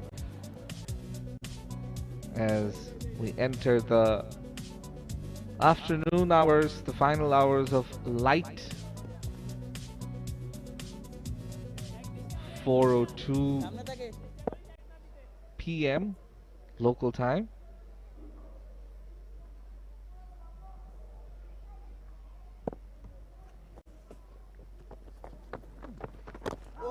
Sharp turn. 𝗲𝗪𝗂𝗪𝗀𝗀𝗂𝗪 could have had 4 wickets. But he's bowling beautifully. This is his last over. The way he's bowled will be a big boost for his captain. Oh, looking to play on the back foot to a delivery. where you really needed to stay on the front foot.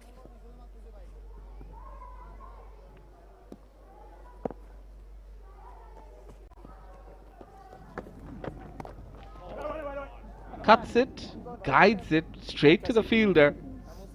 No run on this occasion.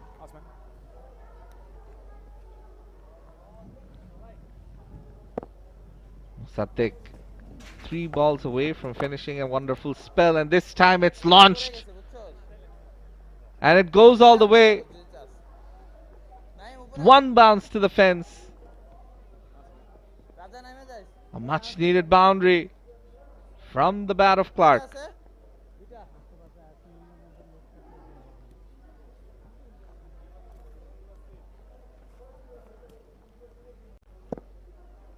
Slog swept it, and Slog swept very well down the leg side. One more run added to the total. 5 runs so far in this over.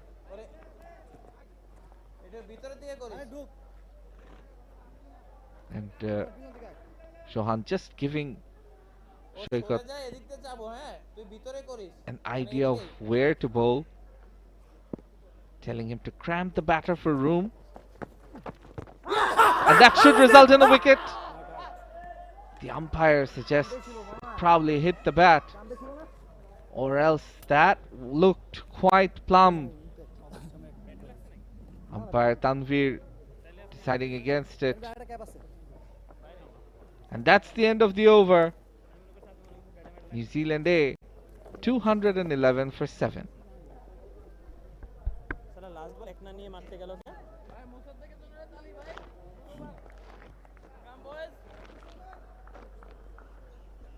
Excellent bowling figures for Mossadegh. 10 overs, 40 dots, 3 wickets for 50. Got the early wicket and then continued his good work throughout the innings. He's the first bowler to finish his quota of 10 overs. Was bowled with a lot of control and a lot of accuracy.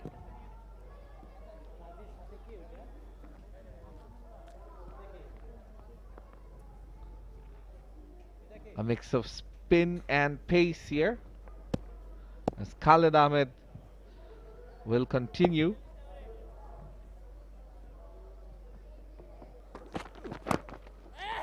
Stump to stump delivery, and they take the single.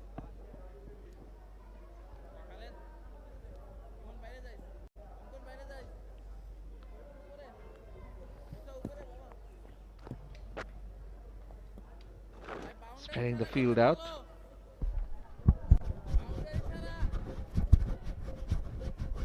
Chauhan asking his bowler to not bowl any boundary balls, and has quite a defensive field set up for Khalid Ahmed.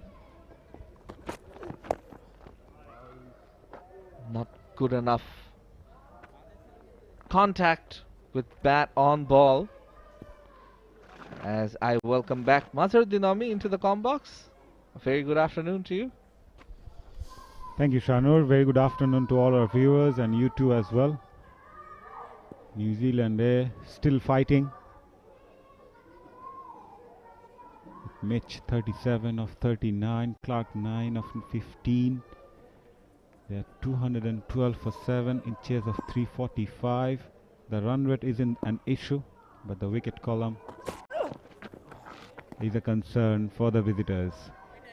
Good grab behind the stump by Nurul Hasan Chauhan. That was an awkward bounce. And also clapping his bowler. And that's the sort of delivery I want from you. Has to be short, but well directed. Khalid Ahmed was expensive early on. The last few overs, he's tried to pull things back.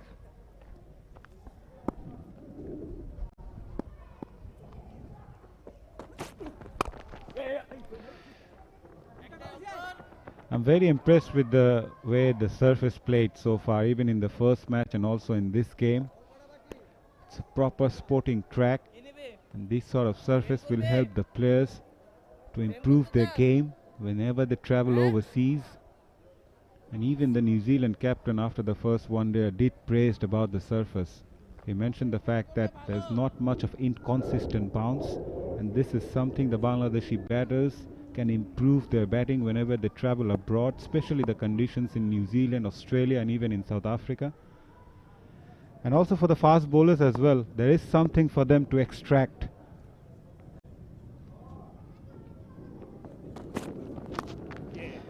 Outside edge, will only get a single. Yeah, you've mentioned about the surface, and we often hear players, even Mominul recently in a press conference during the first test match against Zimbabwe mentioned that we don't usually get sporting wickets at home. Why do you think that is the case? Because they can be made, as we're seeing here, and Sylhet has developed this identity of producing such sporting tracks. In fact, in the recent times, even in the Sherbangla National Stadium in Mirpur, we have seen some high-scoring matches. The pitch was really good. It's about the application from the batters and also the bowlers.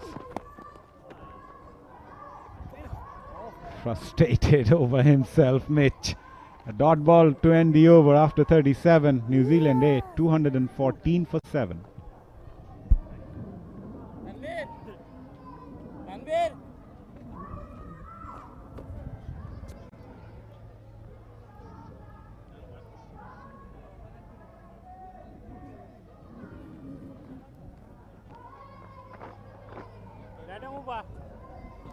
Sorry. The required run rate for New Zealand has gone over 10 now. They are in chase of 345. Yeah, just going back to that discussion, Shanur. At least the Bangladesh Cricket Board is trying now to prepare sporting tracks all across the country. I'd love to see players playing in Rajshahi. It's a great surface, it's a great atmosphere. Fast bowlers love playing there. And even in Bogura, it used to be a very good surface.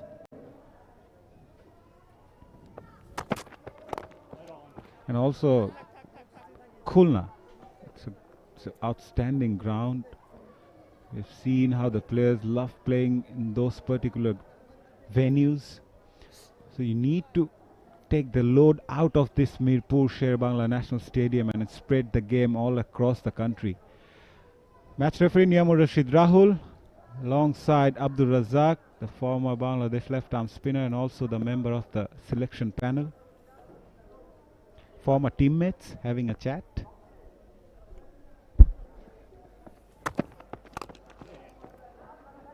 Yeah, they must be happy with what they're seeing from the A team so far. And as you rightfully mentioned, there's so many venues that have been underused, especially in terms of international cricket. There are options to play there. I remember Khulna hosting a very memorable test between Bangladesh and Pakistan, where Tamim Iqbal and Imrul Qais formed a massive partnership to save that game. Bogura, we know the area where Mushfiqur Rahim hails from. Khulna as well, a hotbed for cricketers. Plenty of players from that region. And in my recent visit to the stadium, I saw they have all the pictures of all the players that have played for Khulna and represented the national team. So they're very proud of what they've achieved so far. And I noticed a very big building, which seems like a hotel, maybe a 5-star hotel, being built very close to the stadium. So there are plans for expansion there, and hopefully we'll see international matches. And you spoke about Rajshahi. Rajshahi will be hosting the emerging team series.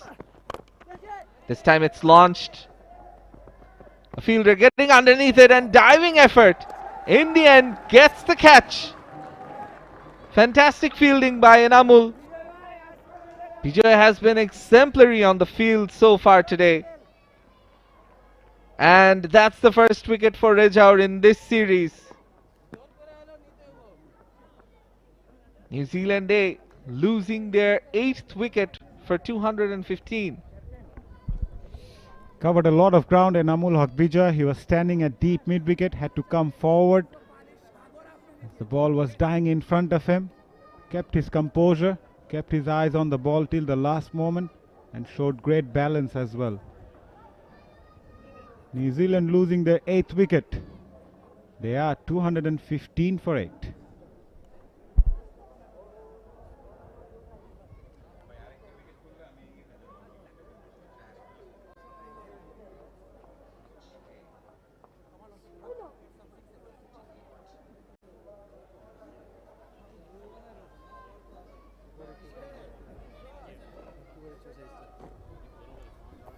𝗟𝗂, the last batter, gone for 38. Ashok, the new batter in. We spoke about his leg spin, his origin, and his bowling quite a bit in the first innings. But back to the topic we were talking about, Rajshahi will be hosting the emerging teams, and that's got a good ground, lots of interested people, and a very nice city to visit, much like Sylhet. And speaking of nice and clean, Rajshahi is clean, and that was a clean grab by Bijoy.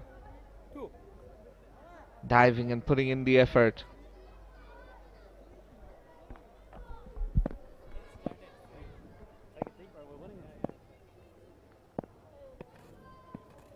Adi Ashok, the new man in for New Zealand, immediately gets off the mark. One important aspect that Bangladesh Cricket Board needs to address is to develop the regional cricket association, Shanur. We need to expand the game all across the country and to create that competitiveness in the regional states. Need to bring those matches onto those grounds and create that atmosphere that the locals can practice and participate in matches in their respective zones in order to create that competitiveness among the teams. So whenever we see national cricket leagues, it will be more competitive. Nicely bowled, almost squared him up. However, he will get a single and retain the strike, but nevertheless, end of a successful over from Raja, a wicket and 3 coming from it. New Zealand 217 for 8 after 38.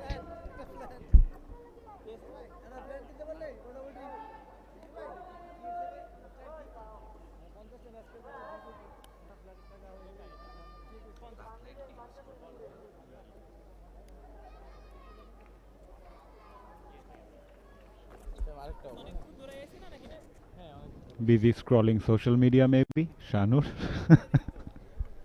Maybe watching the match together, who knows? It is available online on YouTube in the T Sports YouTube channel. Good to see people coming in. Today it's been hotter than usual, but still there is interest in this A-team series.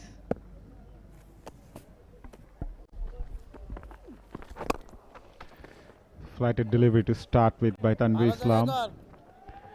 Yeah, it's a learning curve for the New Zealand A side as well. We mentioned about the conditions, the pitches, how they need to adapt and adjust immediately. Never easy for the teams coming from that part of the world. So yeah, and I'm sure they will improve as the tour progresses.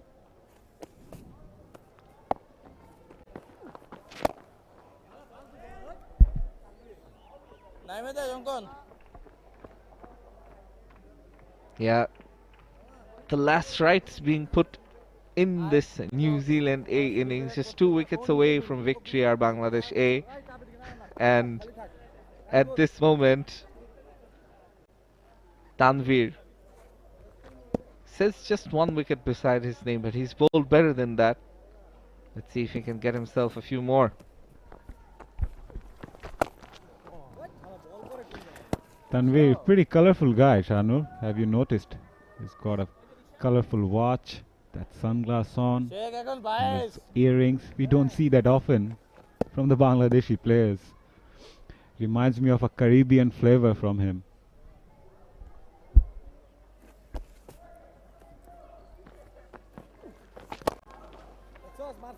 Yeah, and I think You talk about spinners and having colorful characters. Obviously, Bangladesh has Nazmul Opu, known for his celebrations. And Tanvir also has a few interesting celebrations. So good to see. Takes that on the full. Plays that fine. Will it reach the fence? It does. Boundary for Ashok as he reaches to 6 of 3 deliveries.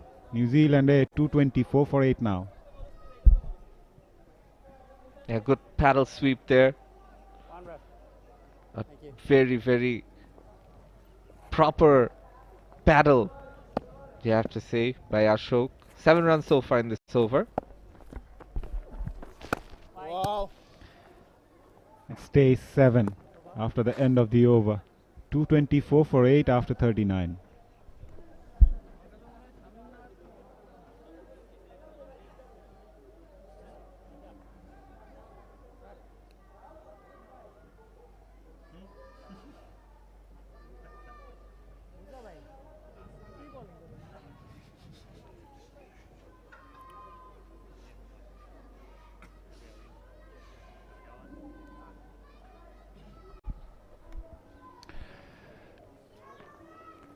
It's been a clinical show from the Bangladesh A side. After being sent to bat, they posted a huge target of 345, courtesy of twin centuries from skipper Nur Hassan Chauhan and Maidul Onkon. In reply, New Zealand A are struggling on 224 for 8. The series is on the line for them. Inside edge will get a single. It's not just about winning the series. From New Zealand's point of view, they would want to gain a lot of experience from this tour. As I mentioned, the more they play, the better they get. Yeah, already an improved showing in their batting performance from the first match. And the pitches have been very good. There are 2 4-day matches after the 1-dayers, and there we may see them playing even better because they will be used to the conditions by then.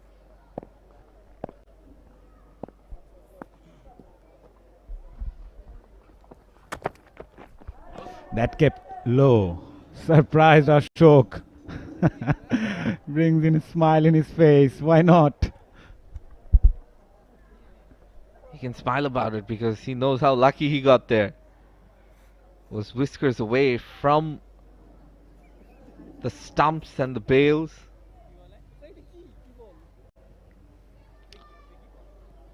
Rolling the wrist over the ball. And perhaps that's why it kept low. Some smart bowling by Raja.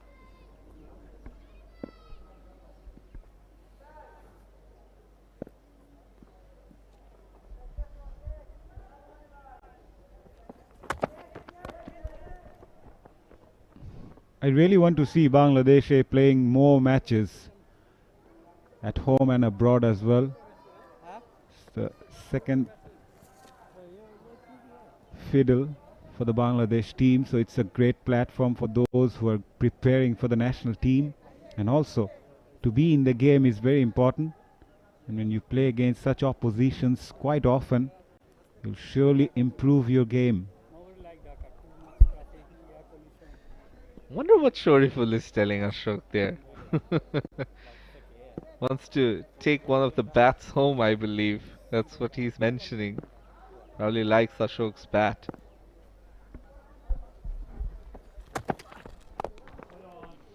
Nice length, nice line by Rejaur Raja.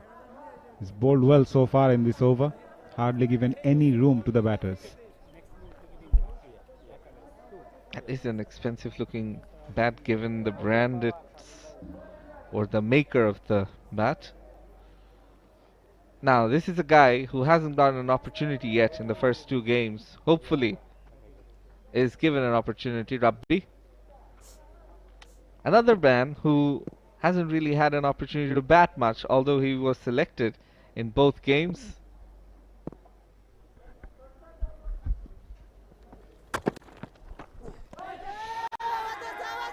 Polite inquiry from the wicket keeper and the bowler, but Umpire Tanveer Ahmed remained unmoved. Perhaps tried to disguise the umpire not to give that as a wide. Well, it wasn't. In the end, that's what happened. It wasn't given as a wide. Well, he did shuffle across a bit, did Clark.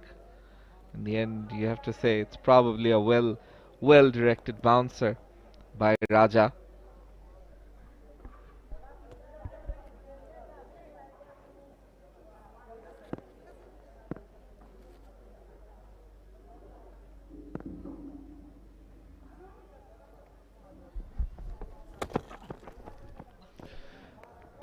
Nicely, this guy's slower delivery to end the over. Just 2 coming from it. After 40, New Zealand A, 226 for 8.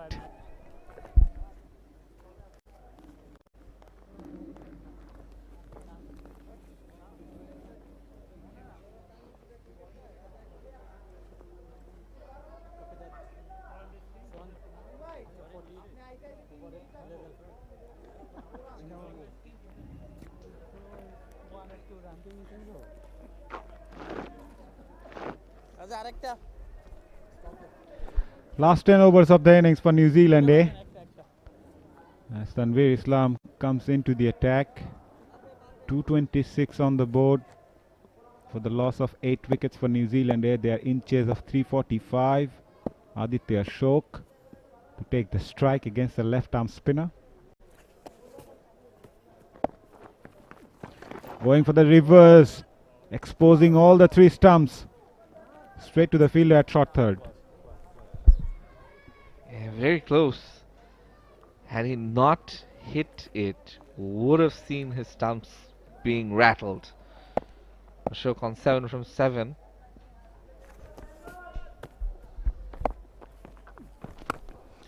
That sounded good. That sounded really good. Goes all the way for maximum over deep mid wicket. Brilliant. A big lusty blow from the slower order batter. You generally see spinners taking on other spinners. And this is another example of that. It was a lot fuller for Ashok to play that shot. Played that against the spin, but still he got the elevation right.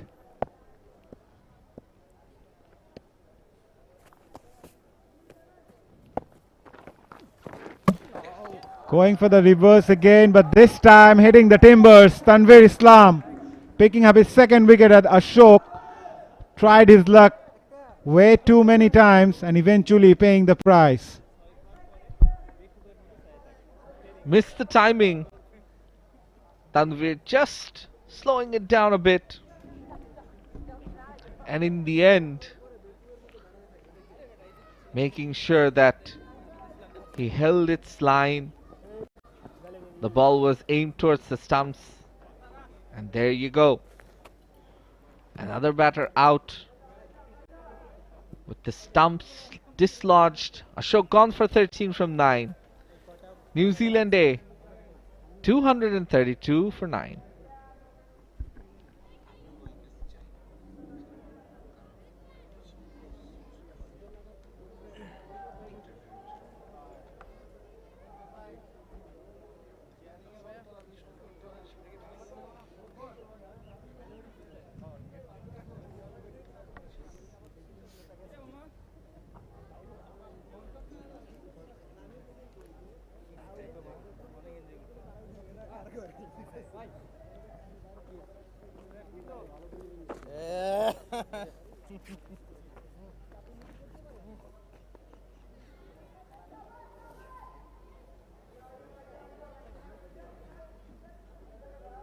একটা নামে যায় রাজা, এটা নামে যাইস, square leg সামনে রাখিস।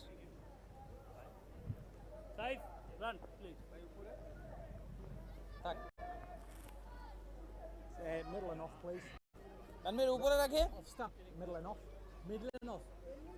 Right you are. অঙ্কন থাক, অঙ্কন এই তুই নাম Khaled.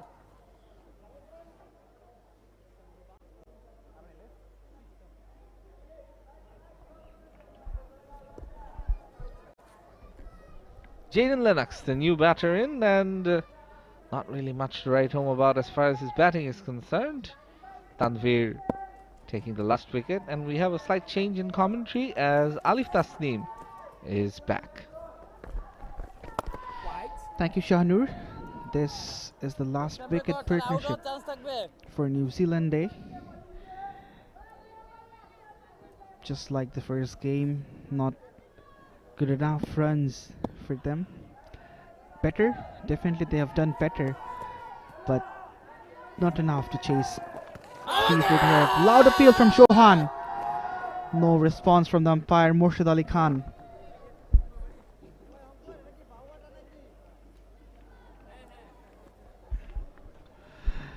It was turning too much. The impact was also a question, perhaps outside the off stump.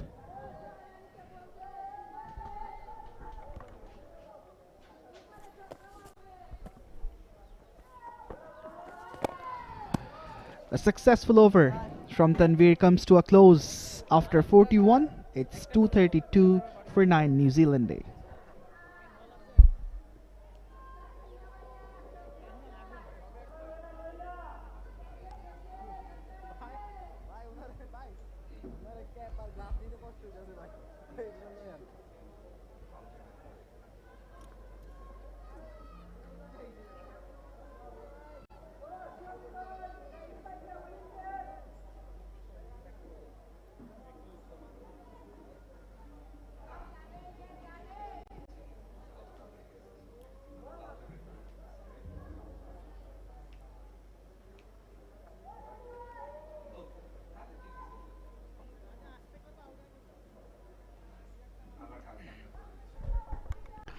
So Raja Rahman Raja is back.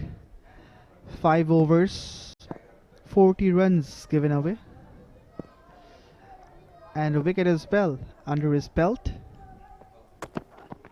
Moves across, but doesn't get it fine. Gets it, but a fielder from short fine leg intervenes. Tanvir. He was on a finer position for stopping this shots. There's a deep backward square leg as well.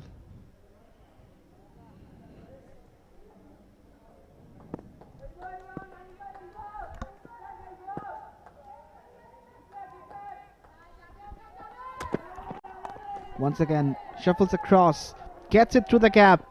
It's a boundary. There was a big gap between short fine and deep backward square, and Clark beautifully exploited that for 4 runs.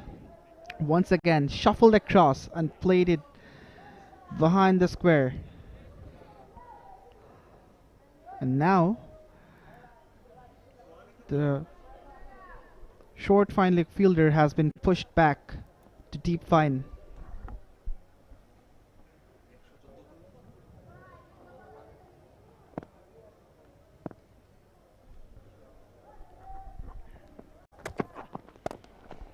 Goes over the covers. Back-to-back boundaries for Clark. This time it's in front of square.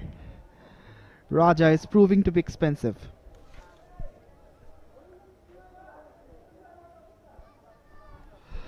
It was a juicy half volley for someone like Clark, and he's enjoying batting against Raja. 8 runs from the first 3. Raja will be under the pump.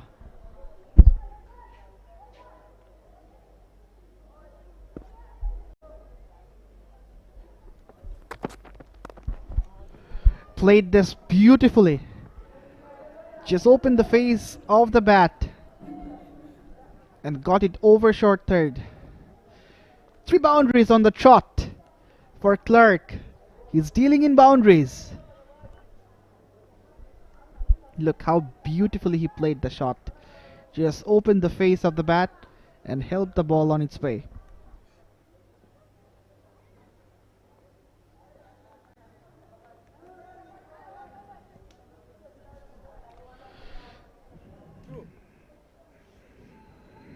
Clark is still fighting for New Zealand Day. fighting a lost battle with the 50. 2 runs from 5.4 overs from Rijau Raja. Once again, this will be boundary number 4.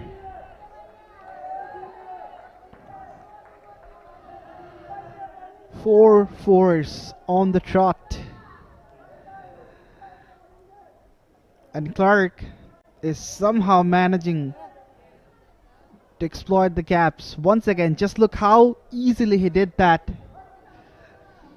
Just helping the ball on its way. Deliberate and effective.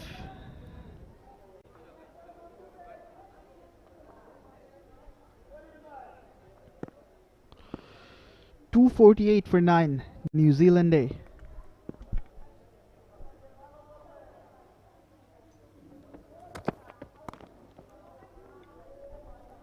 Now the deep third man fielder has been stationed. Mahadlong collects it. After 42, it's 249 for 9, New Zealand A.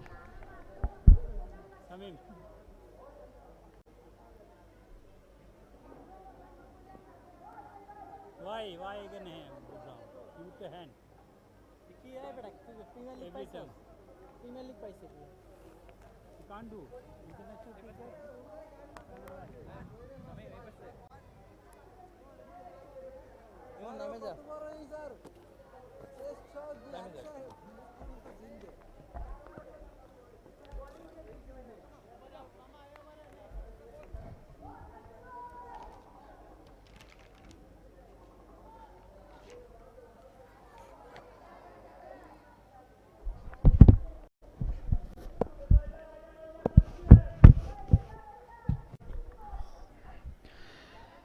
Tanvir is back.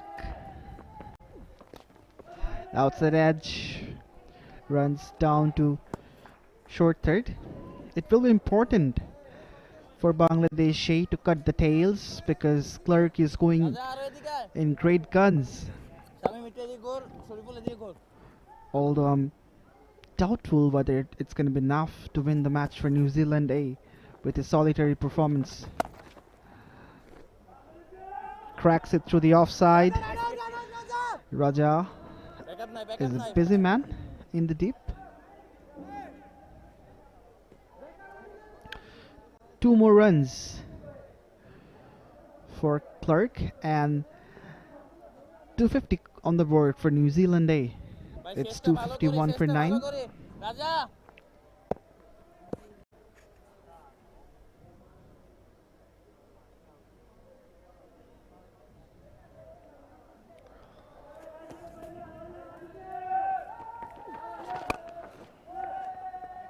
Gives him on the charge, gets through the gap, bisects those 2 fielders, does Clark. Gets another boundary. This is terrific batting from Christian Clark. And he takes on Tanvir on this occasion.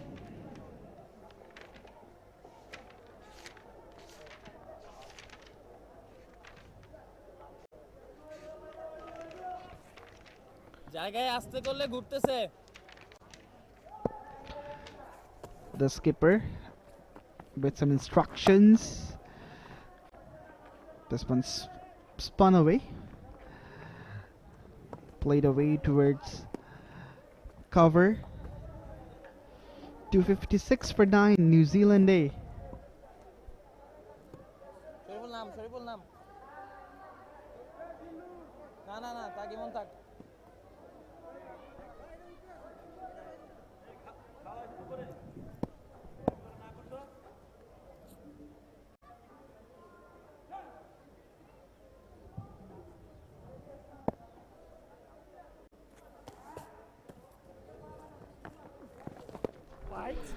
Good turn.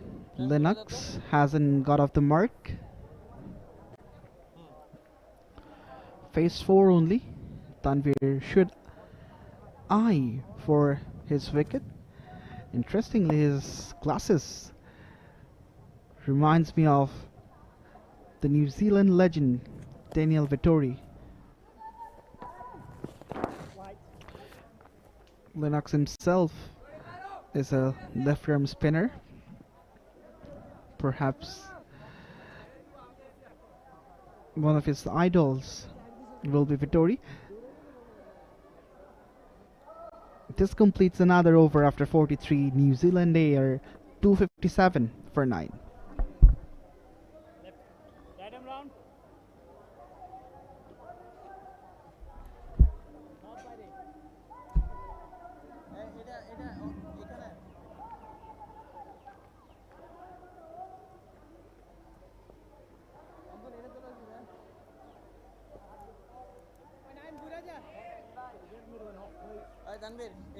Center. Yeah, middle now. সামনে একটা এক this না খালেদ অঙ্কন এটা এক বল পর change করে নিস একটু তুই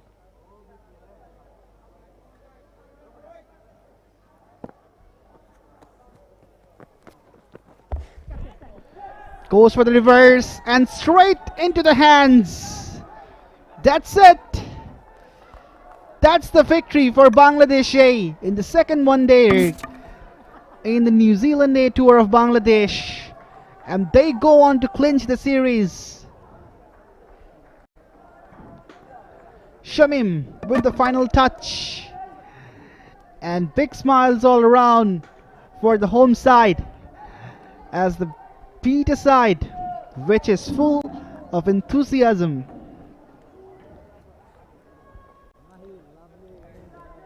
It's a great performance from the whole team. The skipper leading from the front with a century. Courtesy to Onkon as well for the good enough company to the skipper. And in bowling, it was a team effort from the Bangladesh A bowlers.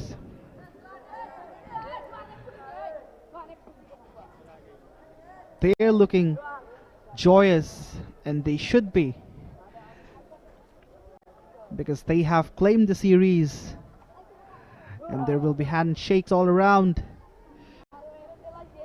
The visitors with not that big smile, but it's a learning curve for them to adapt to a new condition and play against the home side.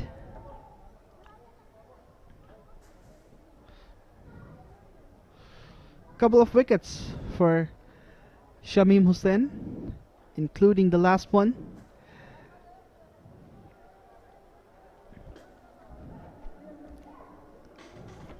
Lennox went for some improvisation. This is what has transpired. Went for that reverse sweep. In fact, that was a switch hit, not a reverse sweep, but straight into the hands of Khalid, who gobbles up an easy catch, punch in the air for Shamim, who gets his second wicket and confirms the victory for his side.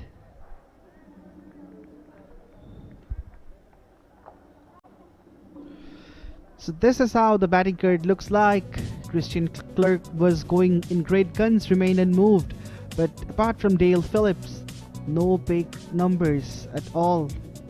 34 for Josh Clarkson, 𝗵𝗺 scored 38, and Christian Clerk 39 from 36. 9 extras from Bangladesh bowlers. Apart from these three, it's a disappointing card of batting.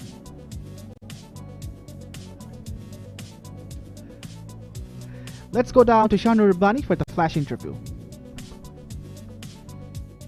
আমার সাথে আছে মোসাদ্দেক হোসেন সৈকত। Bowling এ 3 wicket তিনি পেয়েছেন, অসাধারণ bowling performance. গত কয়েক সিজনে দেখছি আপনার বোলিং এ অনেক ইমপ্রুভমেন্ট আসছে। ইমপ্রুভমেন্টটার পিছনে আসলে কাহিনীটা যদি বলতেন।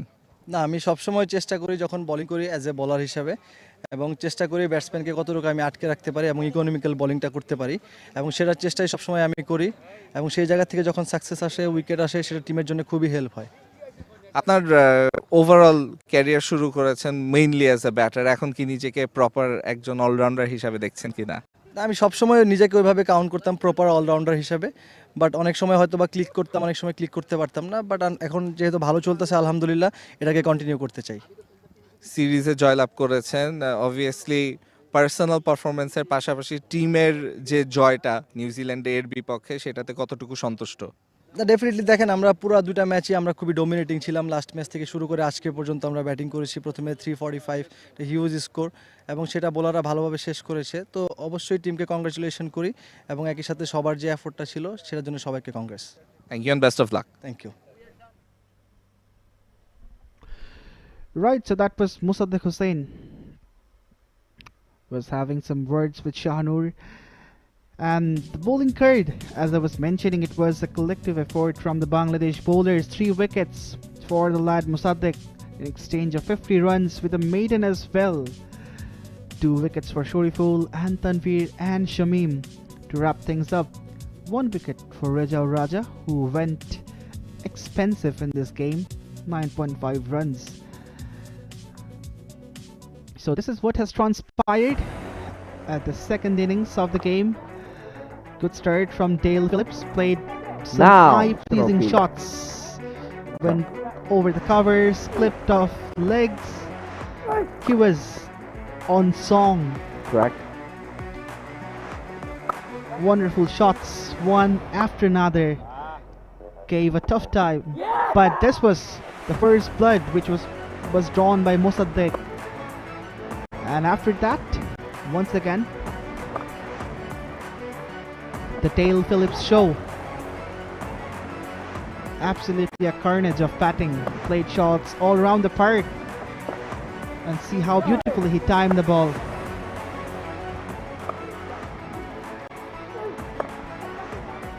But this was the wicket from Shoriful to get the danger man once again, Musaddiq, striking with the armour.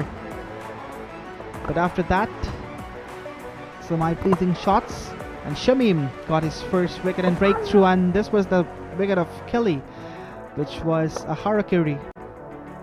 Use of the feet from the batter, Hay, and also Clarkson played beautiful shots, but Tanveer got a wicket by keeping the ball low. And lastly, Clarkson, in fact Christian Clark, I beg your pardon, who played good shots. This was an eye-pleasing one. It went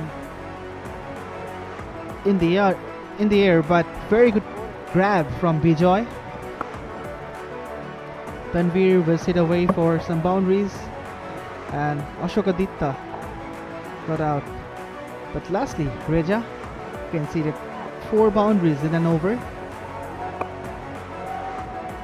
Tanveer was also hit away, and the last wicket from Shamim finished the game off, and a victory for Bangladesh A. So the match summary: Bangladesh A posting 344, courtesy to the skipper Nur Hassan Chauhan and Mahidul Islam Onkon.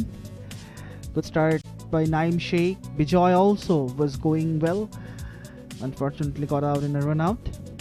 In reply, New Zealand were bundled out for 257 and 43 overs. Musaddiq 3 for 50, Shoriful 2 for 29. Tanveer Islam also picked up 2 wickets in exchange of 55 runs. Shamim also picked up 2 wickets in only 3.1 over. Dale Phillips was certainly the pick of the batters for New Zealand. 79 runs from 54 deliveries. He was going in great guns. Was removed by Shoriful Islam. Christian Clark remained not out by scoring 39. Mitch Hay scored 38 and Josh Clarkson 34. In terms of bowling, Clark was also impressive. Picked up 2 wickets, although gave away 70 runs. That's not certainly a frugal figure of bowling. So this is how the second game sums up. Let's go down to Mazharuddin Ami for the post-match presentation.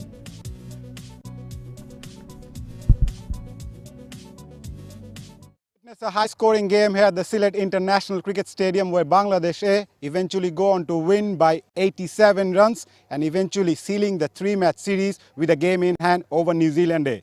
Hello and welcome to the post-match presentation. First up, let me introduce to our guest today. We have Mr. 𝗂𝗚𝗚 match referee and player of the match adjudicator, alongside Khan Abdul Razak, former cricketer and selector BCB. Thank you, gentlemen, for being with us. First of all, let me call upon the New Zealand A skipper, Nick Kelly, to come up and have a few words, please. Nick, tough luck. 345, always a tough ask for you guys. Yeah, it was always going to be a tough ask, but it was a pretty good wicket out there. Obviously, they batted really well. We saw 2 high-class hundreds. But yeah, like we saw, we got off to a really good start, but it was just the wickets through the middle that really hurt us. Obviously, you already lost the series, but still a game in hand. So what are the areas you want to improve on? Yeah, I guess we can improve in all areas. You know, I think our bowling at the top, we maybe missed a little bit there, and then our death areas as well. I think with the bat, there was improvements today. We saw some signs, but yeah, I just think, you know, we'd like to finish the one-day series strong. Hard luck and all the best for the next matches. Yes, thank you. Nick Kelly, the captain of New Zealand A. Now it's time to call upon the player of the match, who happens to be the captain of the Bangladesh A side as well, with 112 of just 101 deliveries, 7 fours and 7 sixes. Nurul Hasan Chauhan is the player of the match. He will collect the trophy from our guest, Mr. Khan Abdul Razak and 𝗂𝗚𝗚 will jointly hand over the player of the match trophy to Nurul Hasan Chauhan. A captain's knock, leading from the front, helped Bangladesh A to post a huge total of 344. Chauhan, first of all, well played, leading from the front. You must be delighted with your performance and also sealing the series. You know, I think the top order batsman batted really well, 𝗵𝗂, and gave us that opportunity to go for us. And I think 𝗫𝗫𝗠 also batted really well. And you know, cricket is a team game, so we need to play as a team. And I think bowler and the fielder also put a good show in the match. What's your take on the surface? We have seen the bowlers getting a lot of purchase in the first one day, and now we have seen over 300 runs been posted. It's an ideal sporting track for you guys, right? You know, I think the wickets similar like the yesterday, and I think first 5-6 overs always there is a little bit of moisture in the wicket, and I think what I said, that our top order batsmen batted really well, and they put us the good show in the match. Well played, and all the best for the next matches. Nurul Hasan Chauhan. Thank you. The captain of Bangladesh A and also the player of the match. And that concludes the presentation party. We'll be back in a couple of days for the third match. Until then, have a good night.